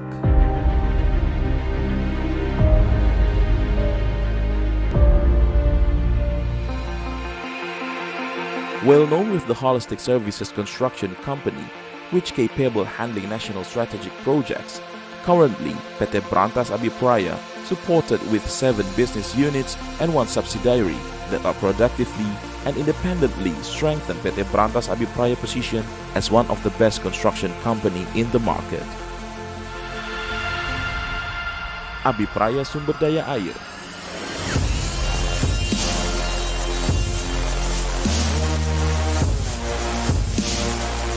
Abipraya Gedung.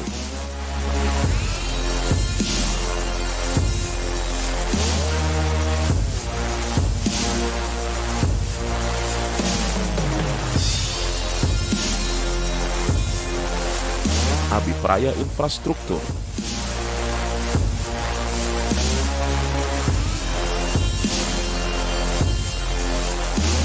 Abipraya Beton.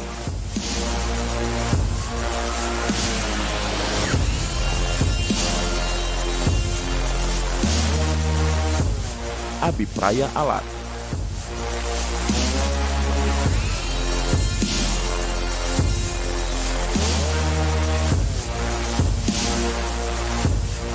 Abipraya Property.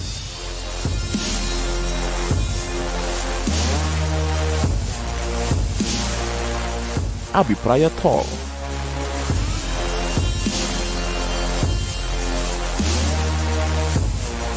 and PT Brantas Energi.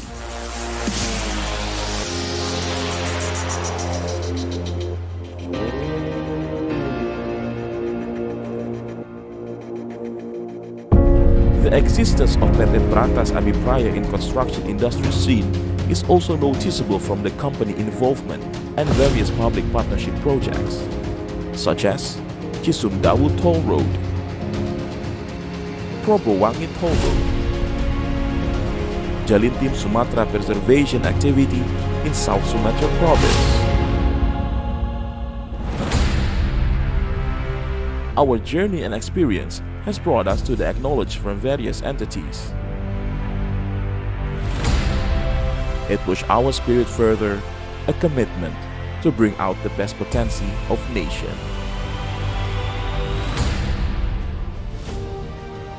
For us, every appreciation is a form of responsibility to synergize with the society to build a better life quality through sustainable infrastructure that always side by side with the nation dreams.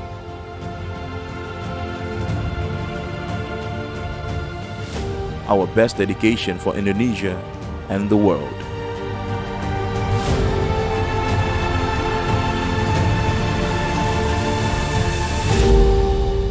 Abipraya, spirit for giving the best.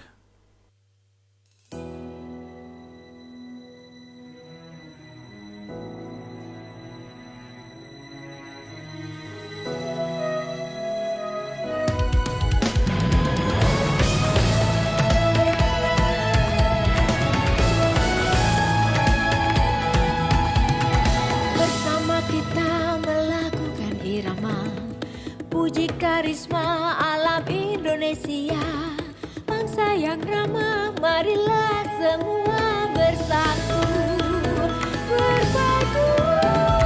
Padang hijau permadani negeriku, unggas terbang bebas nian berlagu, memuat karisma dunia bagai simfoni alami.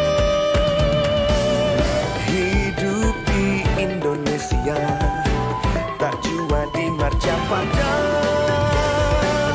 cahaya purnama raya menghidupi desa-desa.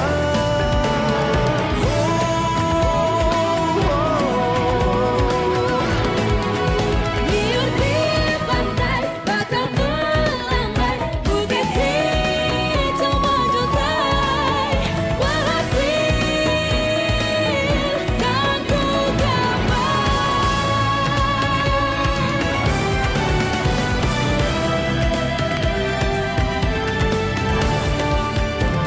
Suci bunga-bunga khatulistiwa, titian dewa-dewi Indraloka, tabuhan dan lagu mengiringi tarian budaya negara.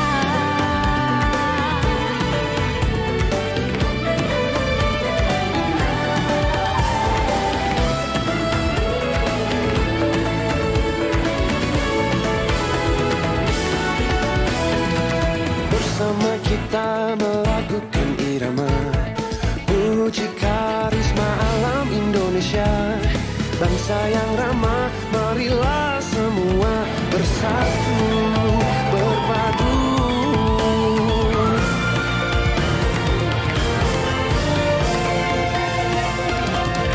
Padang hijau permadani negeriku, unggas terbang bebas diam berlagu, membuat karisma dunia bagai simfoni alami.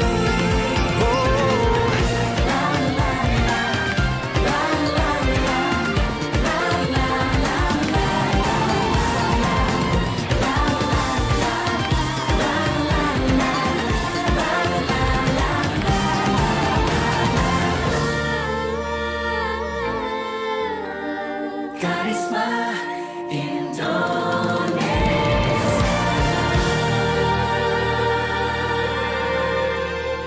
Serunya menikmati wisata Karisma Indonesia dengan standar protokol CHSE hanya di Indonesia aja.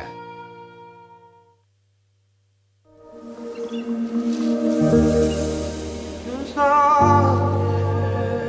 tak beranjak, kami menunggumu. Merindukan tatapan kagummu.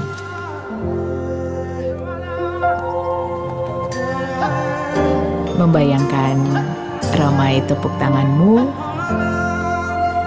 dan menantikan kedatanganmu. Kami di sini untukmu. Bersama mereka yang ingin mengisi harimu.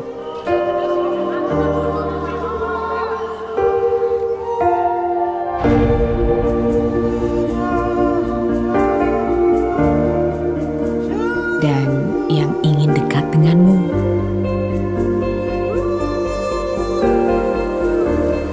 Semangat kami masih tersimpan. Dan kami telah menyiapkan setiap keindahan dan kekayaan. Senyuman dan isi hati kami ingin segera tersampaikan. Keajaiban kami, cerita-cerita kami,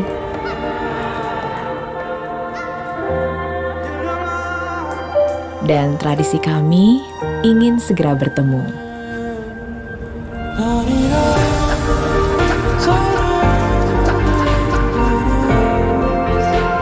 Kami tahu kamu pun ingin cepat kembali.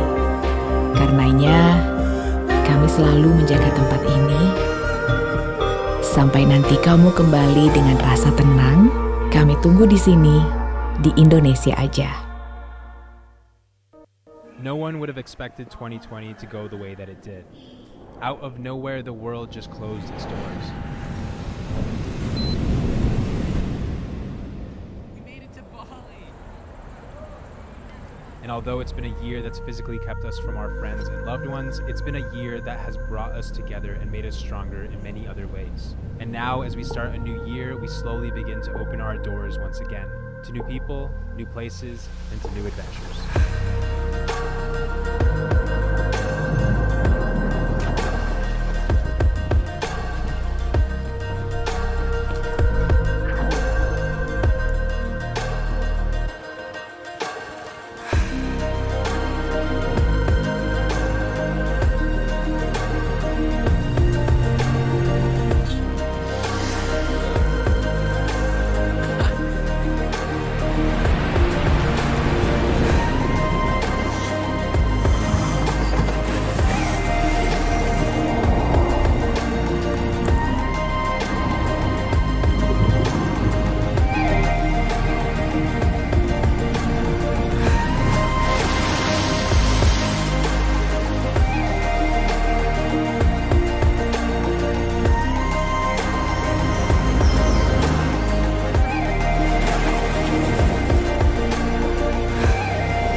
We know you have been longing for a good holiday in Bali.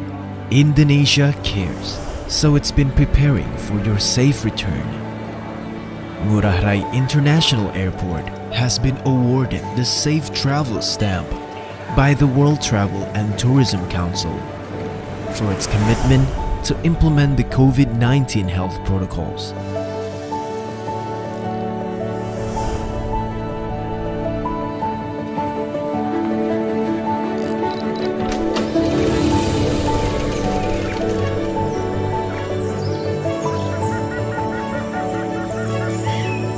To date, almost 100% of the people working in Bali's tourism industry have received their second doses of a COVID-19 vaccine.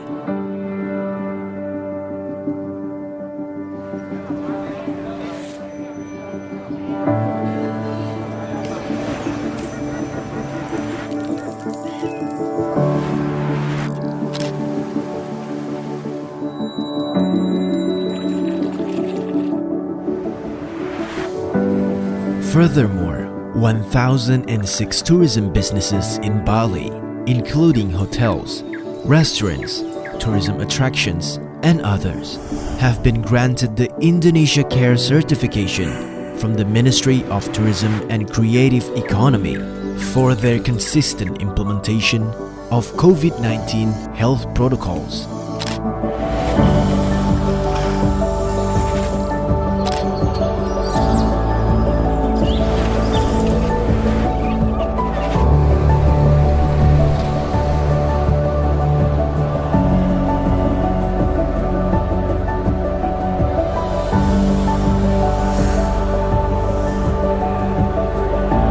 Indonesia cares about your convenience and well-being, and when the time comes, the island of the gods will be ready to welcome you with utmost warmth.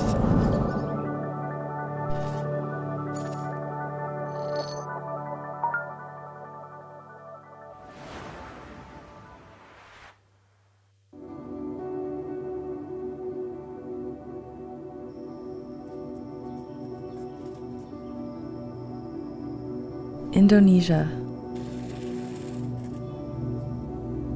There are certain things that words cannot describe. In this place, life is an adventure. I never imagined I'd be here. A land full of wonders, colors, and cultures.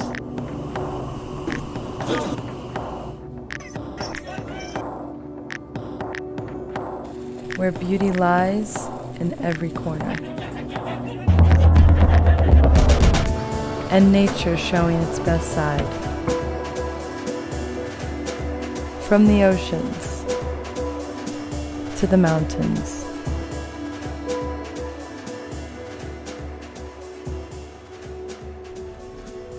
waiting for you to explore, to make stories.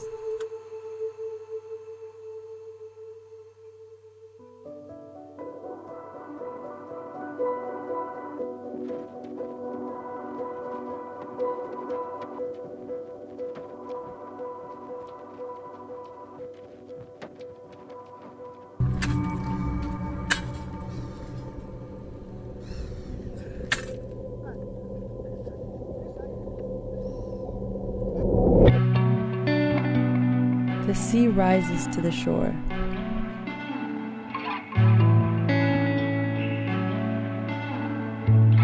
Of what people call the land of the gods.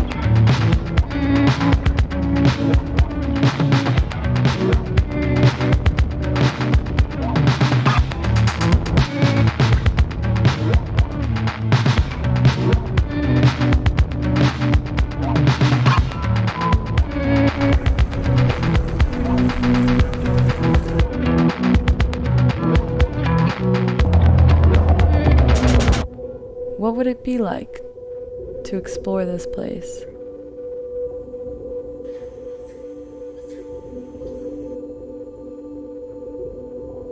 To experience these shores?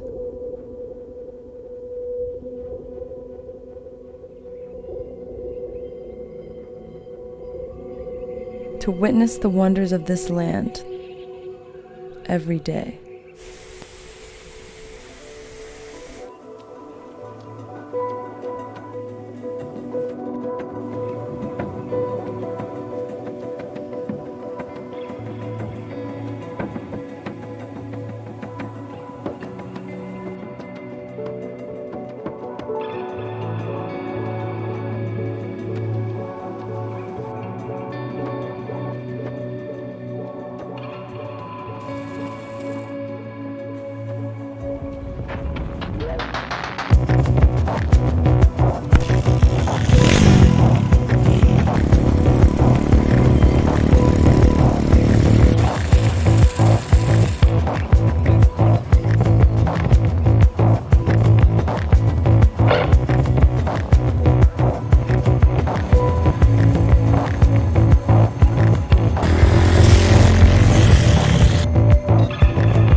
With love from Indonesia.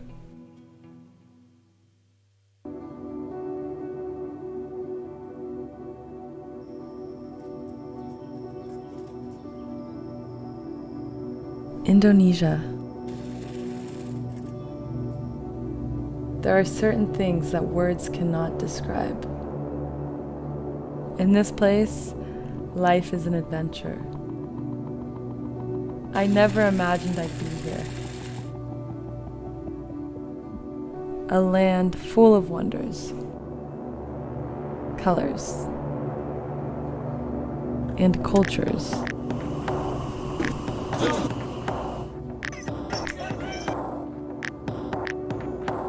Where beauty lies in every corner.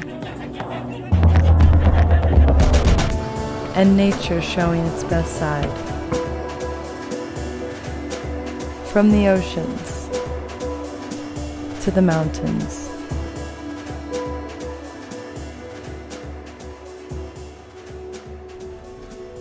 Waiting for you to explore,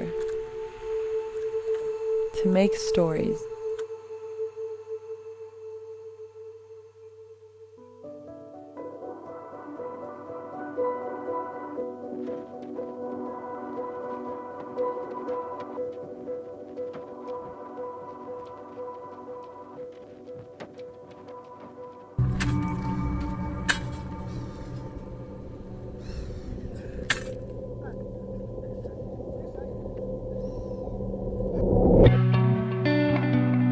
The sea rises to the shore.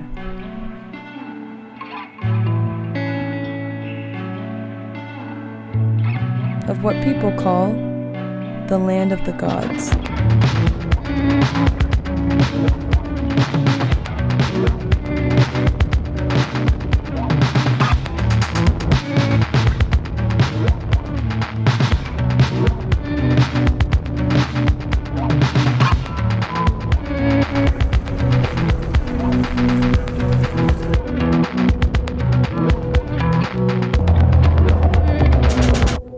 What would it be like to explore this place?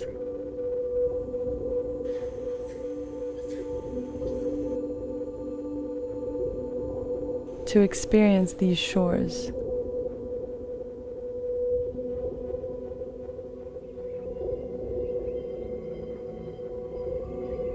To witness the wonders of this land every day.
With love from Indonesia.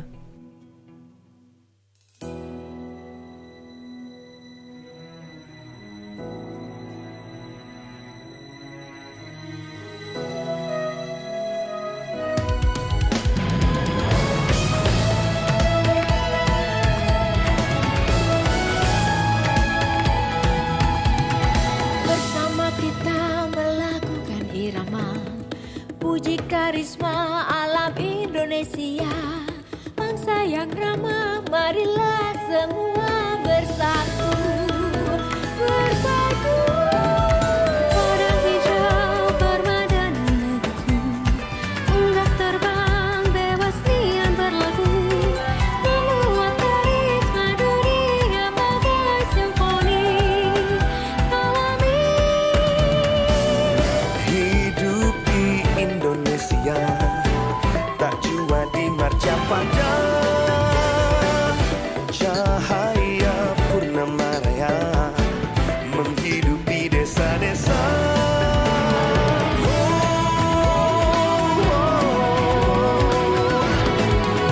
Biar di pantai bakal melambai, bukit hijau menjutai, berhasilkan ku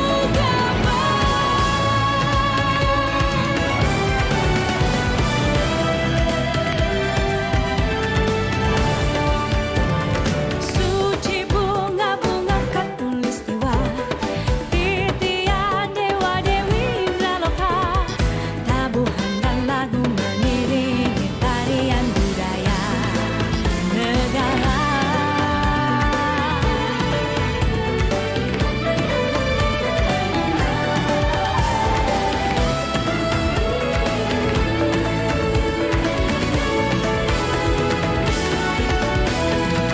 Bersama kita melakukan irama, puji karisma alam Indonesia.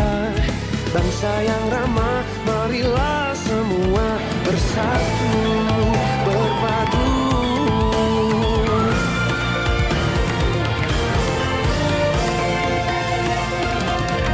Padang hijau permadani negeriku, unggas terbang bebas diam berlagu, membuat karisma dunia bagai simfoni alami.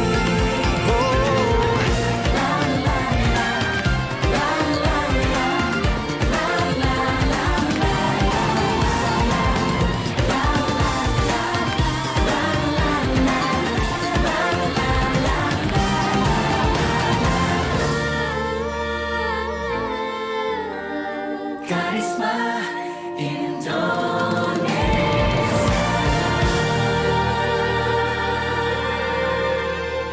Serunya menikmati wisata Karisma Indonesia dengan standar protokol CHSE hanya di Indonesia aja.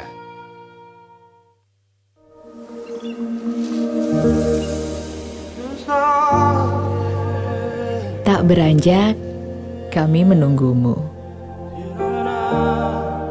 Merindukan tatapan kagummu.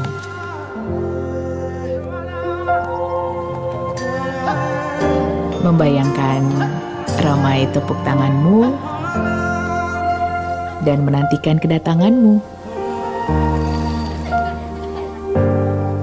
Kami di sini untukmu. Bersama mereka yang ingin mengisi harimu.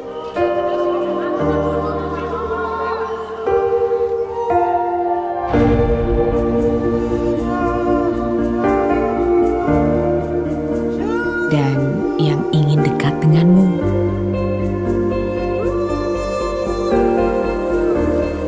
Semangat kami masih tersimpan. Dan kami telah menyiapkan setiap keindahan dan kekayaan. Senyuman dan isi hati kami ingin segera tersampaikan. Keajaiban kami, cerita-cerita kami,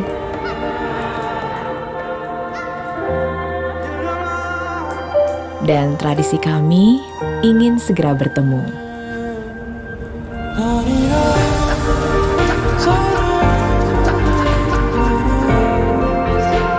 Kami tahu kamu pun ingin cepat kembali. Karenanya, kami selalu menjaga tempat ini. Sampai nanti kamu kembali dengan rasa tenang, kami tunggu di sini, di Indonesia aja. No one would have expected 2020 to go the way that it did.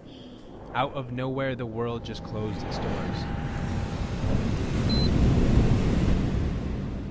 We made it to Bali.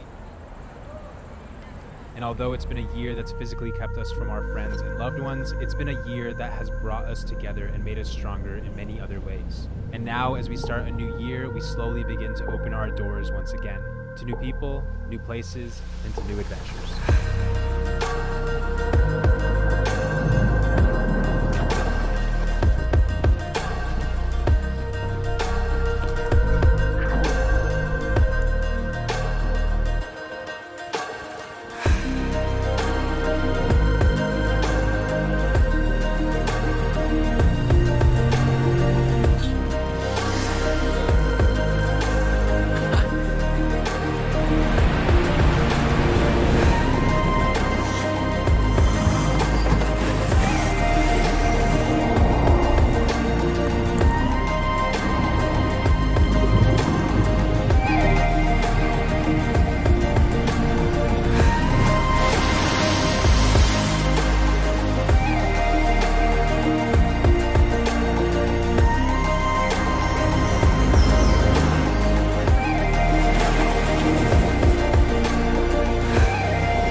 We know you have been longing for a good holiday in Bali.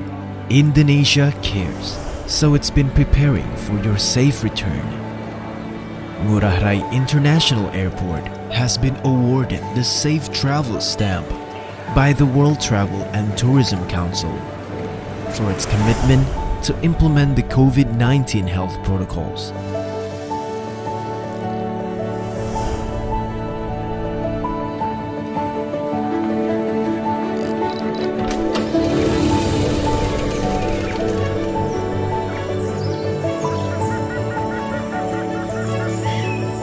To date, almost 100% of the people working in Bali's tourism industry have received their second doses of a COVID-19 vaccine.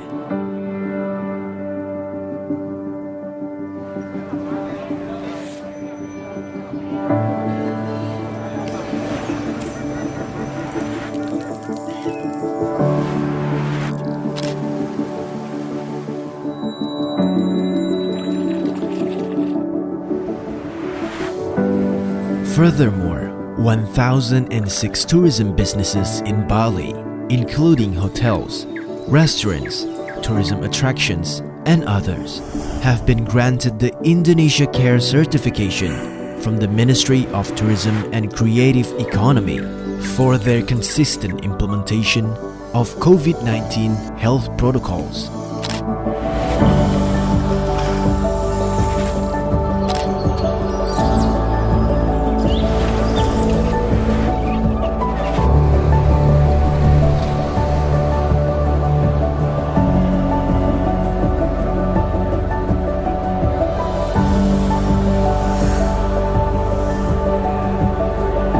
Indonesia cares about your convenience and well-being. And when the time comes, the island of the gods will be ready to welcome you with utmost warmth.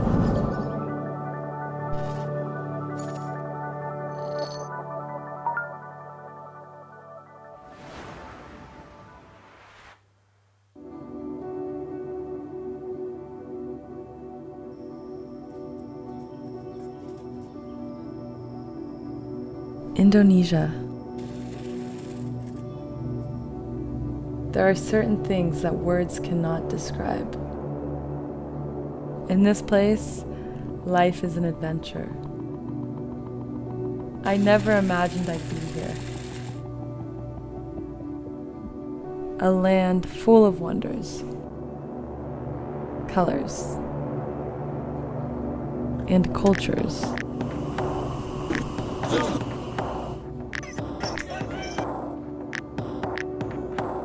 Where beauty lies in every corner. And nature showing its best side. From the oceans to the mountains.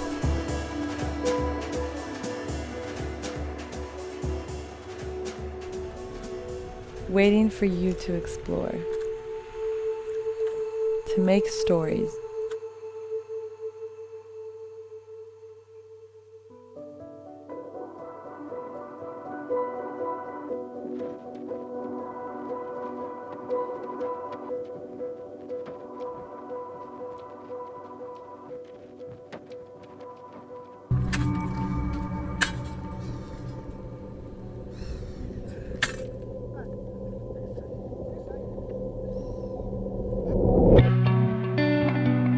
The sea rises to the shore.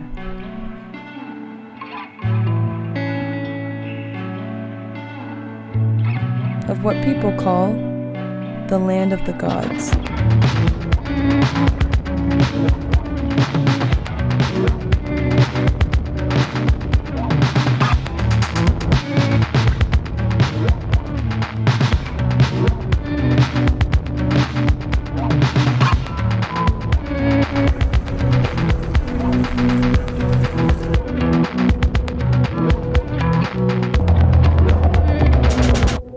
What would it be like to explore this place?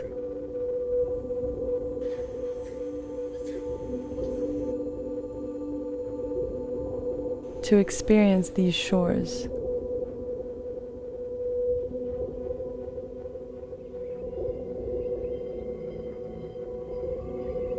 To witness the wonders of this land every day.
with love from Indonesia. Era digital terus bergerak, berpacu, berlomba, menggapai kemajuan teknologi dan globalisasi. Bank Negara Indonesia bangga ikut mengambil peran dalam era digital perbankan Indonesia. Saat ini, kami bergerak menciptakan platform digital serta menyiapkan tenaga ahli untuk akselerasi dalam digital banking. Konsep Go Global yang kami lakukan merupakan salah satu peran dalam percepatan perubahan ekonomi untuk menjadi lebih baik. Dengan hadirnya Expora, kami ikut mendorong digitalisasi UMKM serta perusahaan-perusahaan di Indonesia untuk go internasional dengan memanfaatkan jaringan BNI di luar negeri. BNI, melayani negeri, kebanggaan bangsa.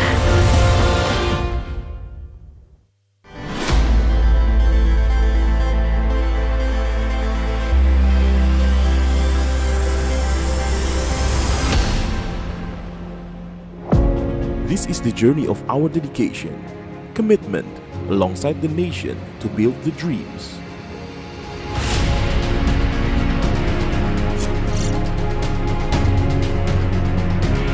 It begins from Kali Brantas expansion project in East Java, Indonesia.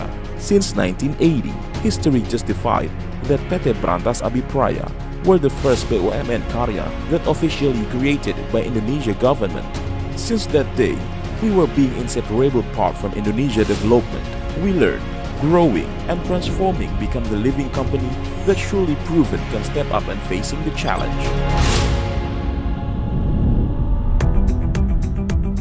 Raised reputation that built through integrity and professionalism has bring the trustworthiness of domestic and international market to handle national strategic and prestigious projects.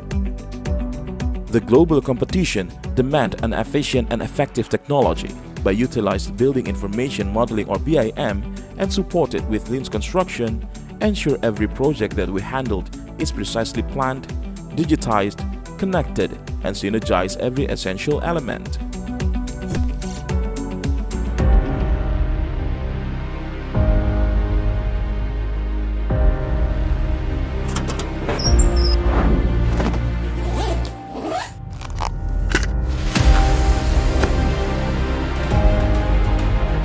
The latest technology that we applied, demanding higher standard and more dynamic human resource. The interrelation between the technology growth and adaptive human resource is the key to innovations of every construction work that we developed.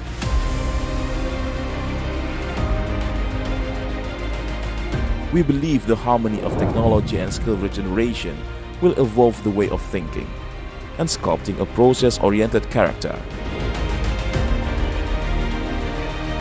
And it reflects our core value, akhlak.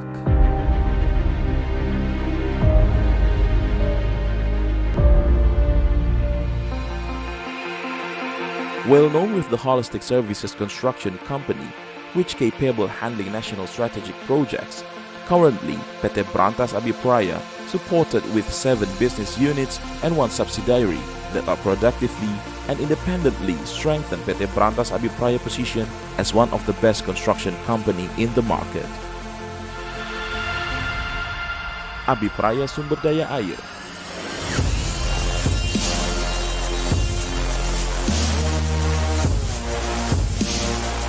Abipraya Gedung.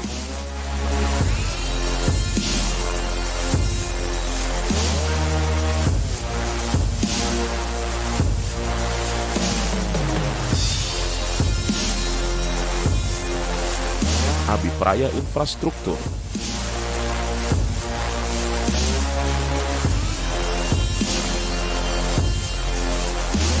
Abipraya Beton.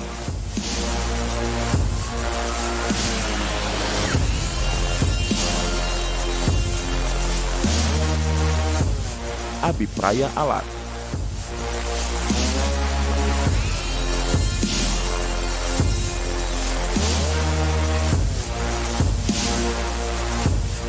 Abipraya Property.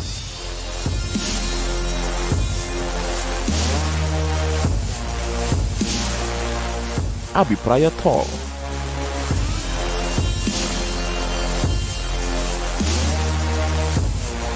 And PT Brantas Energi.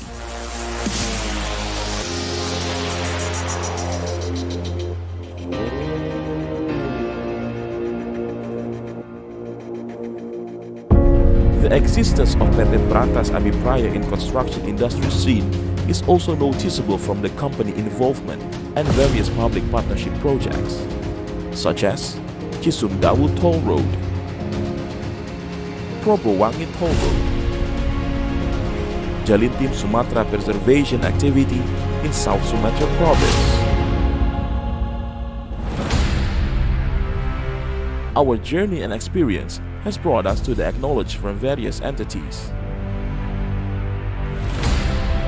It pushed our spirit further, a commitment to bring out the best potential of nation.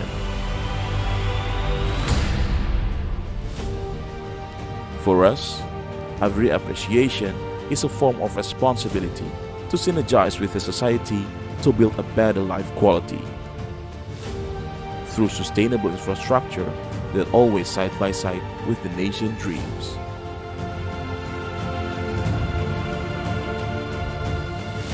Our best dedication for Indonesia and the world.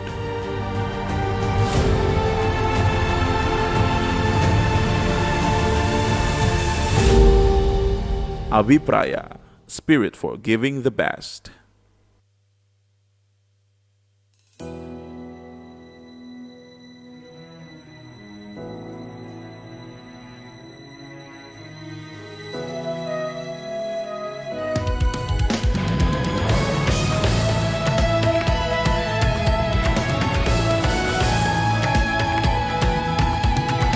Bersama kita melakukan irama, puji karisma alam Indonesia.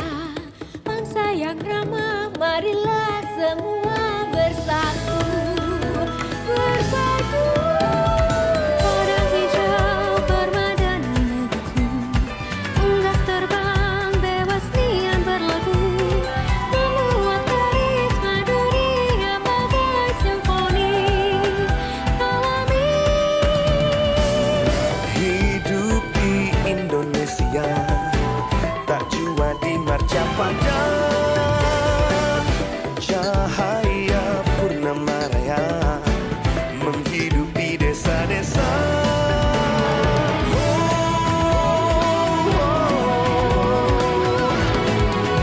Liur di pantai, bakal melambai, bukit hijau menjutai, walhasil kan ku gapai.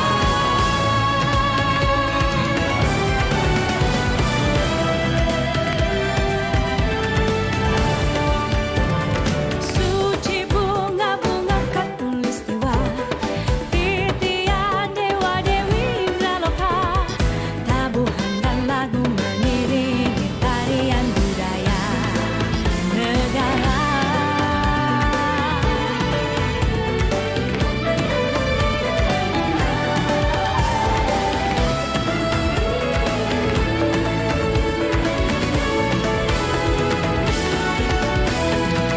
Bersama kita melakukan irama, puji karisma alam Indonesia. Bangsa yang ramah, marilah semua bersatu, berpadu.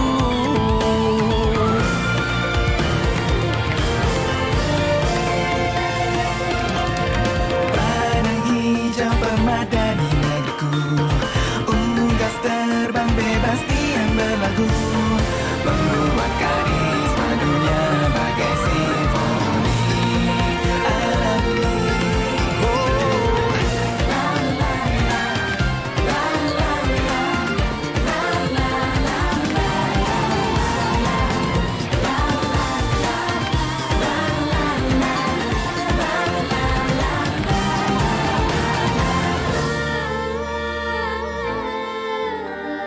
Karisma Indonesia.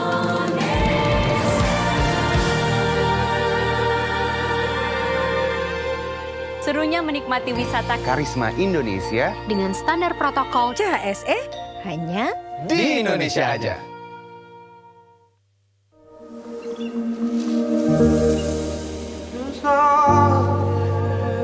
Tak beranjak, kami menunggumu. Merindukan tatapan kagummu.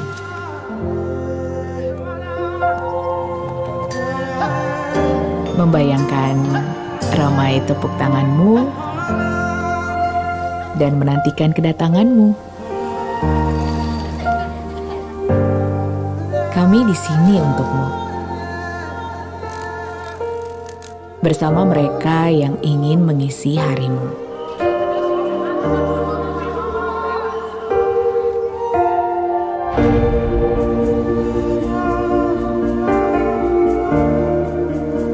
Dan yang ingin dekat denganmu.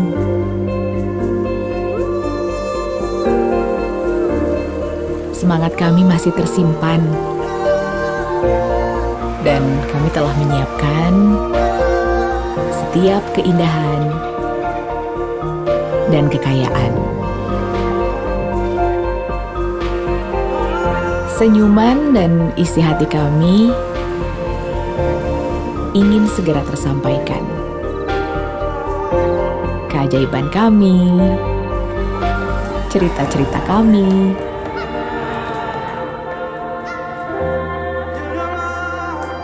dan tradisi kami ingin segera bertemu.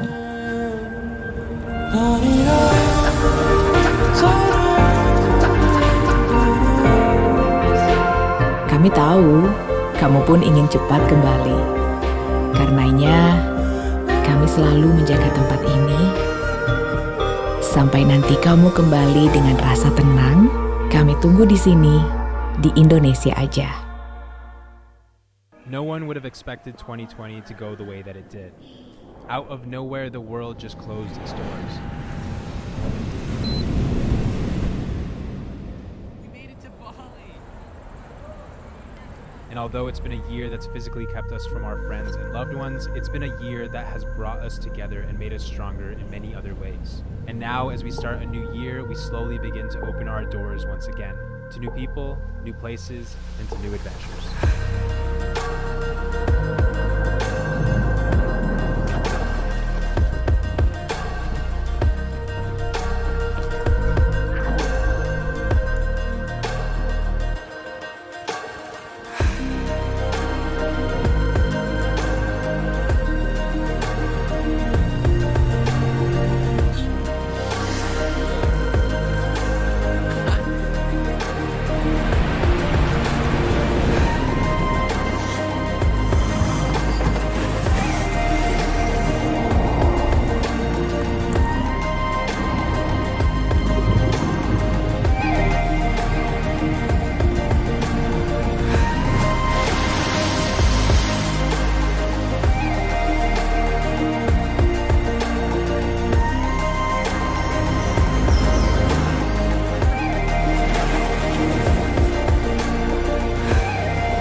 We know you have been longing for a good holiday in Bali.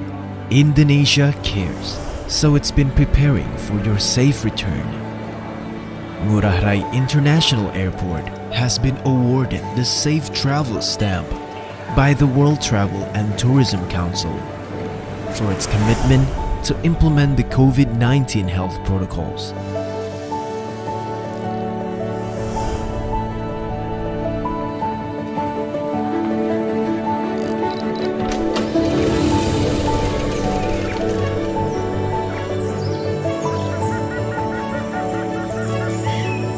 To date, almost 100% of the people working in Bali's tourism industry have received their second doses of a COVID-19 vaccine.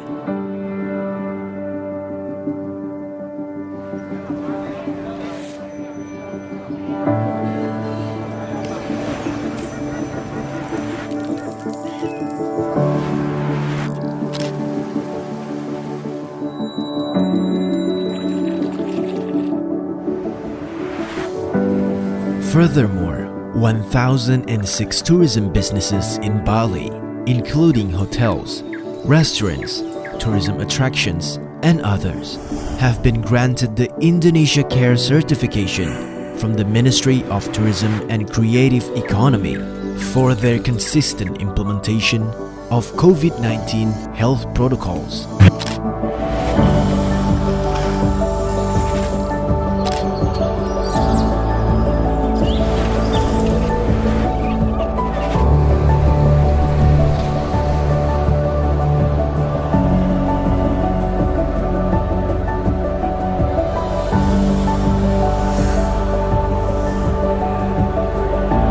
Indonesia cares about your convenience and well-being. And when the time comes, the island of the gods will be ready to welcome you with utmost warmth.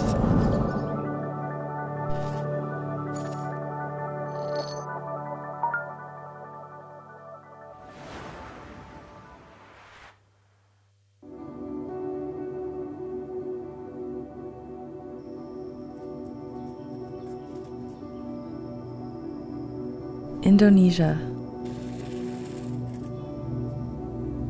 There are certain things that words cannot describe. In this place, life is an adventure. I never imagined I'd be here. A land full of wonders, colors, and cultures.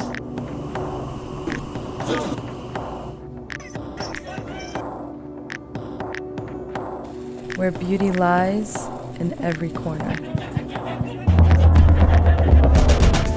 and nature showing its best side.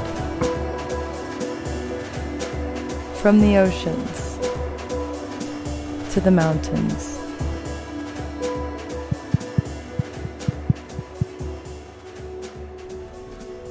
waiting for you to explore,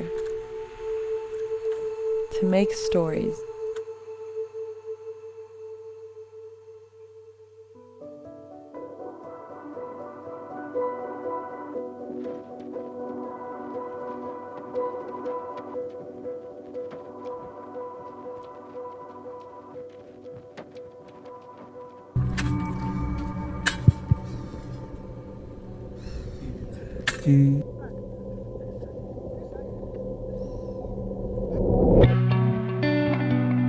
The sea rises to the shore.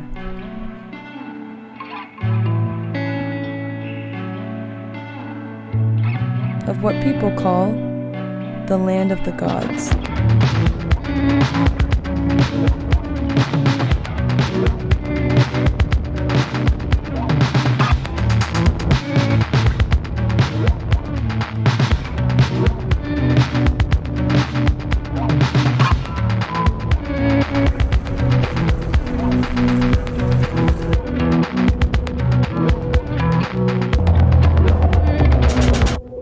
What would it be like to explore this place?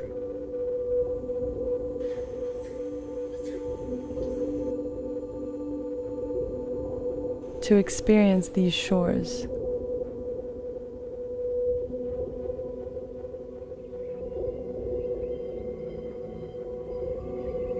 to witness the wonders of this land every day.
With love from Indonesia.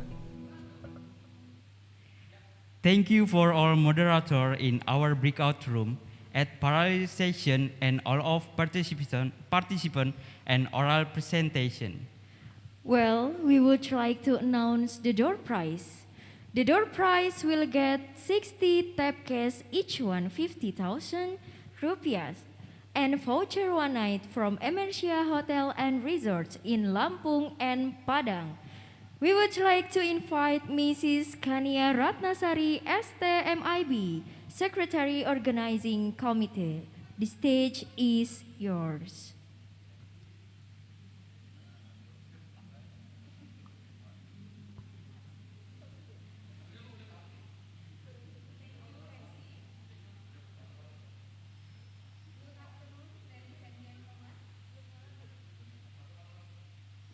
Thank you, MC. Good afternoon, ladies and gentlemen. Now we will announce the winners of best presenters that chosen by moderators. Room 1, congratulations for Mrs. Tulus Yuniasi from Budiluhur University. And the second presenter, congratulations for Yunida Sofianda from Binus University. Now we are going to the room 2. Congratulations for Mr. Edi Suroso from Mercu Buana University. The second presenter from room 2 goes to Mrs. Endah Widari from Indraprastha PGRI University. Now we are going to the room 3. The best presenter goes to Mrs. Novita Damayanti from Professor Dr. Mustafa Bragama University. Congratulations. And the second presenter goes to Mr. Tatan Sukwika from Sahid University. Now we are going to the room 4. Congratulations for the first presenter. Goes to Zulfa Fitri Ika Trinasari from Mercu Buana University. And the second presenter from the room 4 goes to Yudhistia from Bina Nusantara University. Next, we are going to the room 5.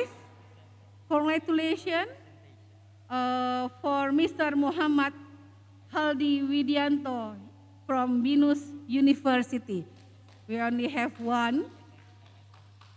And the last room is room 6. We have 4 winners for the best presenters. They are Mrs. Herta A. Sumarjo from Sahid University. Second is Mrs. Leni Nadriana Sangbumi Rawa Jurai from University of Jurai. The third presenter goes to Sri Kurniasi from Budi Luhur University. And the last one goes to Mrs. Eka Sari from Budi Luhur University. Thank you and congratulations once again for all the winners. Congratulations.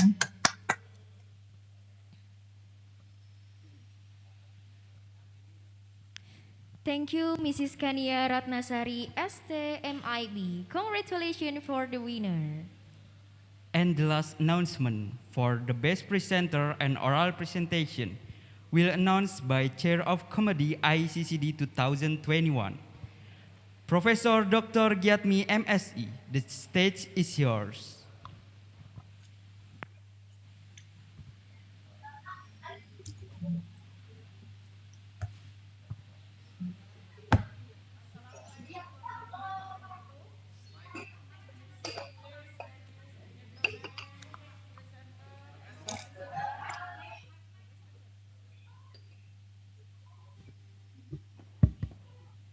Bismillahirrahmanirrahim. Assalamualaikum warahmatullahi wabarakatuh.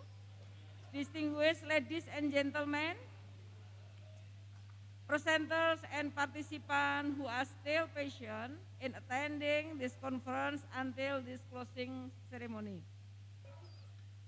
If Mrs. Kania announced the best presenter chosen by moderator in every room, every session, here I would like to announce the best presenter from all the articles presented at the third ICCD 2021. There were 160 articles submitted, then assessment and carried out by judges from 5 universities. The committee determined that 5 best presentation based on some criteria, namely the quality of this material presented, creativity of presentation, and technical suitability. Maximum duration for 7 minutes. Based on this assessment, I announce here that Muhammad Haldi Widianto from Binus University as the second runner-up best presenter. Congratulations, Muhammad Haldi Widianto.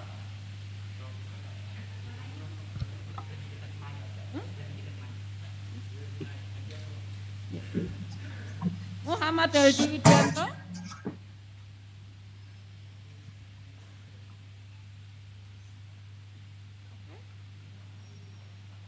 There. The next, we're going to the next winner, Tulus Yuniase from Budi Luhur University as the first runner-up best presenter. Ibu Tulus, Dr. Tulus Yuniase. Okay, congratulations for you. The next winner, Mr. Davi Ronald Hermanus from Binus University as the third best presenter. Mr. Davi. Thank Mr. you. Davi, are you there? Mr. Davi, okay, congratulations for you. And then the next winner is Rani Anggraini from Sahid University as the second best presenter.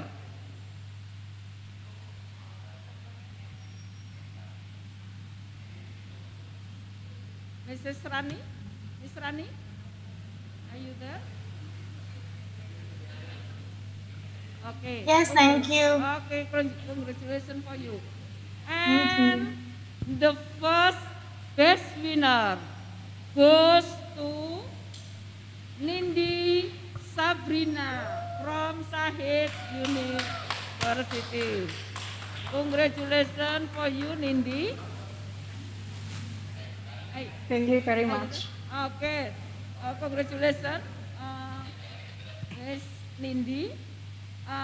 For all the winner, besides getting certificate, you will get tap cash Q&A worth uh, 50,000 rupiah. Congratulations for you all, the best presenter, and good luck. Thank you. Assalamualaikum warahmatullahi wabarakatuh. Thank you, Professor Dr. Giatmi, MSE, for the announcement. Next, the handover of the host from ICCD 2021 to ICCD 2022 at Budi Luhur University. Please welcome to the stage Chair of Comedy ICCD 2021, Professor Dr. Insinyur Giatmi MSI, and Rector of Budi Luhur University, Dr. Insinyur Wendy Usino MSc MM.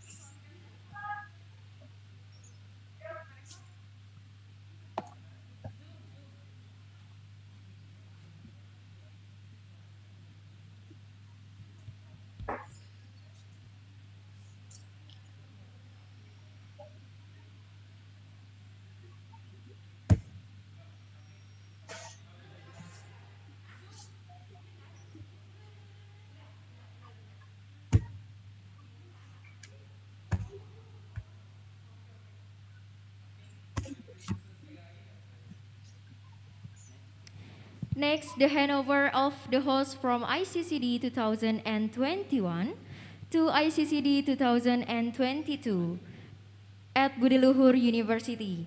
Please welcome to the stage Rector of Sahid University, Professor Dr. Insinyur Holil MCom IPU, and Rector of Budi Luhur University, Dr. Insinyur Wendy Usino MSc MM. The time is yours. Thank you, Mr. Ceremony. Assalamualaikum warahmatullahi wabarakatuh. Good afternoon.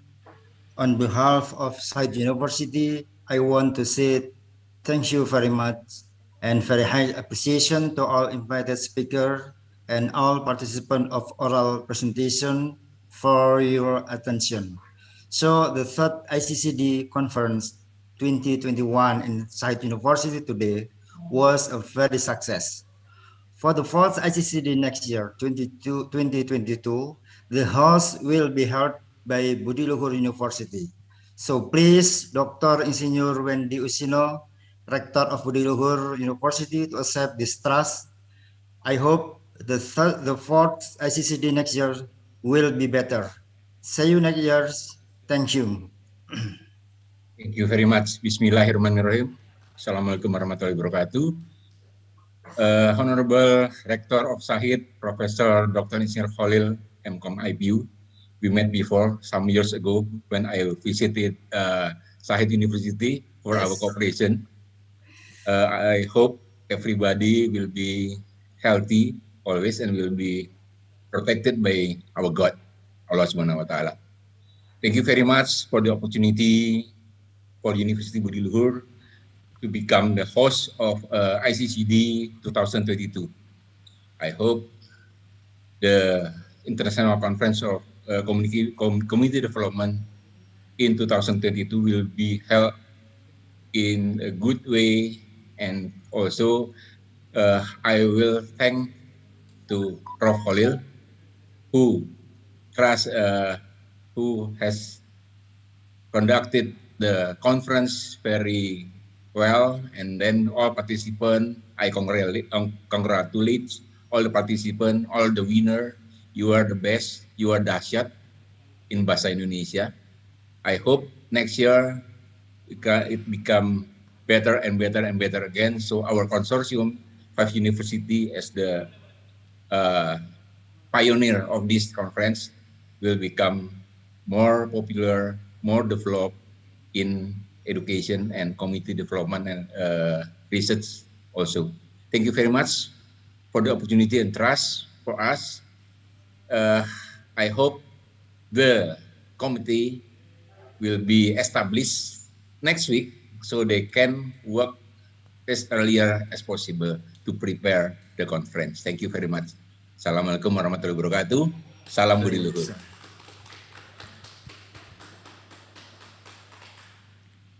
Thank you, Prof. Khalil. Yes, sama-sama. Thank you, Professor Dr. Insinyur Holil MCom IPU and Dr. Insinyur Wendy Usino MSc MM. Ladies and gentlemen, now we have speech from Rector of Budi Luhur University, the host of ICCD 2022, Dr. Insinyur Wendy Usino MSc MM. The stage is yours. Okay. Bismillahirrahmanirrahim. Assalamualaikum warahmatullahi wabarakatuh. Salam sejahtera bagi kita, Om Swastiastu, Namo Buddhaya, salam kebajikan, salam sehat, and salam Budi Luhur. Thanks to God, Alhamdulillah, that we can gather together in this conference, even though we cannot meet each other physically, but we still keep silaturahim and also sharing our works as a community development for community services for the people around us, either in Jakarta or outside Jakarta, all over Indonesia. As the rector of Budi Luhur, I thankful the opportunity and the trust, and also I hope next year in 2022, Budi Luhur University can conduct this conference as better as what Site University did this year. I hope the participant will be increased also, and the quality of the paper also become better and better and become perfect, so we can contribute our work to the people around us who need our knowledge to make Indonesia become a good country or become developed country, not developing country. That's all. I think as I mentioned earlier, that I will appoint committee of ICCD 2022 next week, so they can prepare as earlier as possible and make this program become a good program to all of us, also to all university in Indonesia.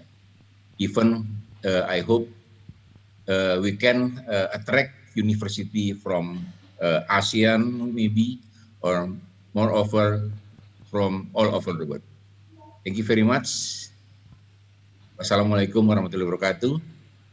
Salam Budi Luhur. Waalaikumsalam warahmatullahi wabarakatuh.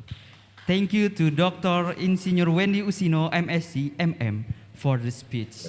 Well, ladies and gentlemen, now we have come to the end of this agenda. Thank you for being here and your kind attention. We will see you again at ICCD 2022. Thank you.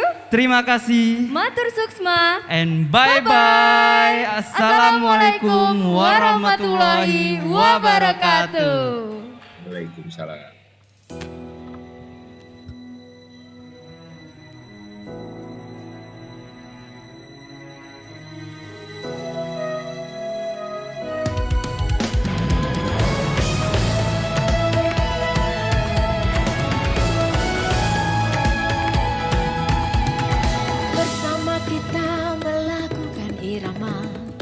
Puji karisma alam Indonesia, bangsa yang ramah, marilah semua bersatu, bersatu. Padang hijau permadani negeriku, unggas terbang bebas nian berlagu, memuat karisma dunia bagai simfoni.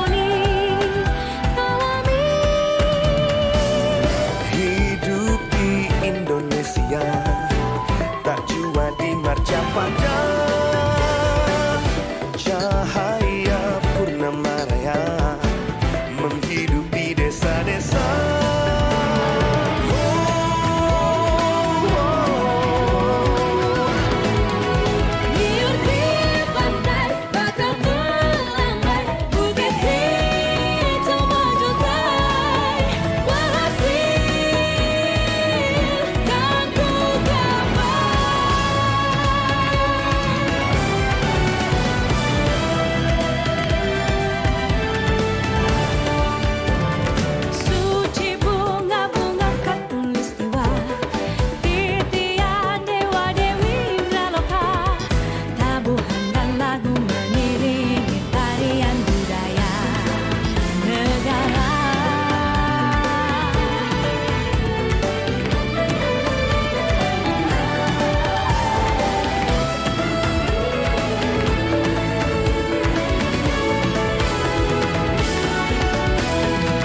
Bersama kita melakukan irama puji karisma alam Indonesia, bangsa yang ramah, marilah semua bersatu berpadu.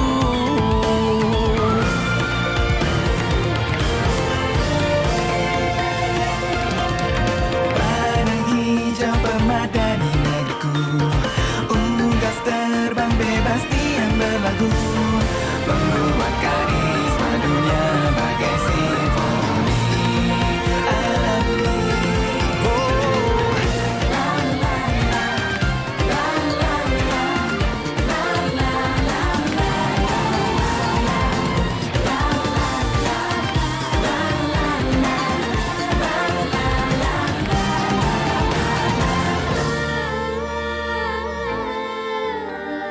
Karisma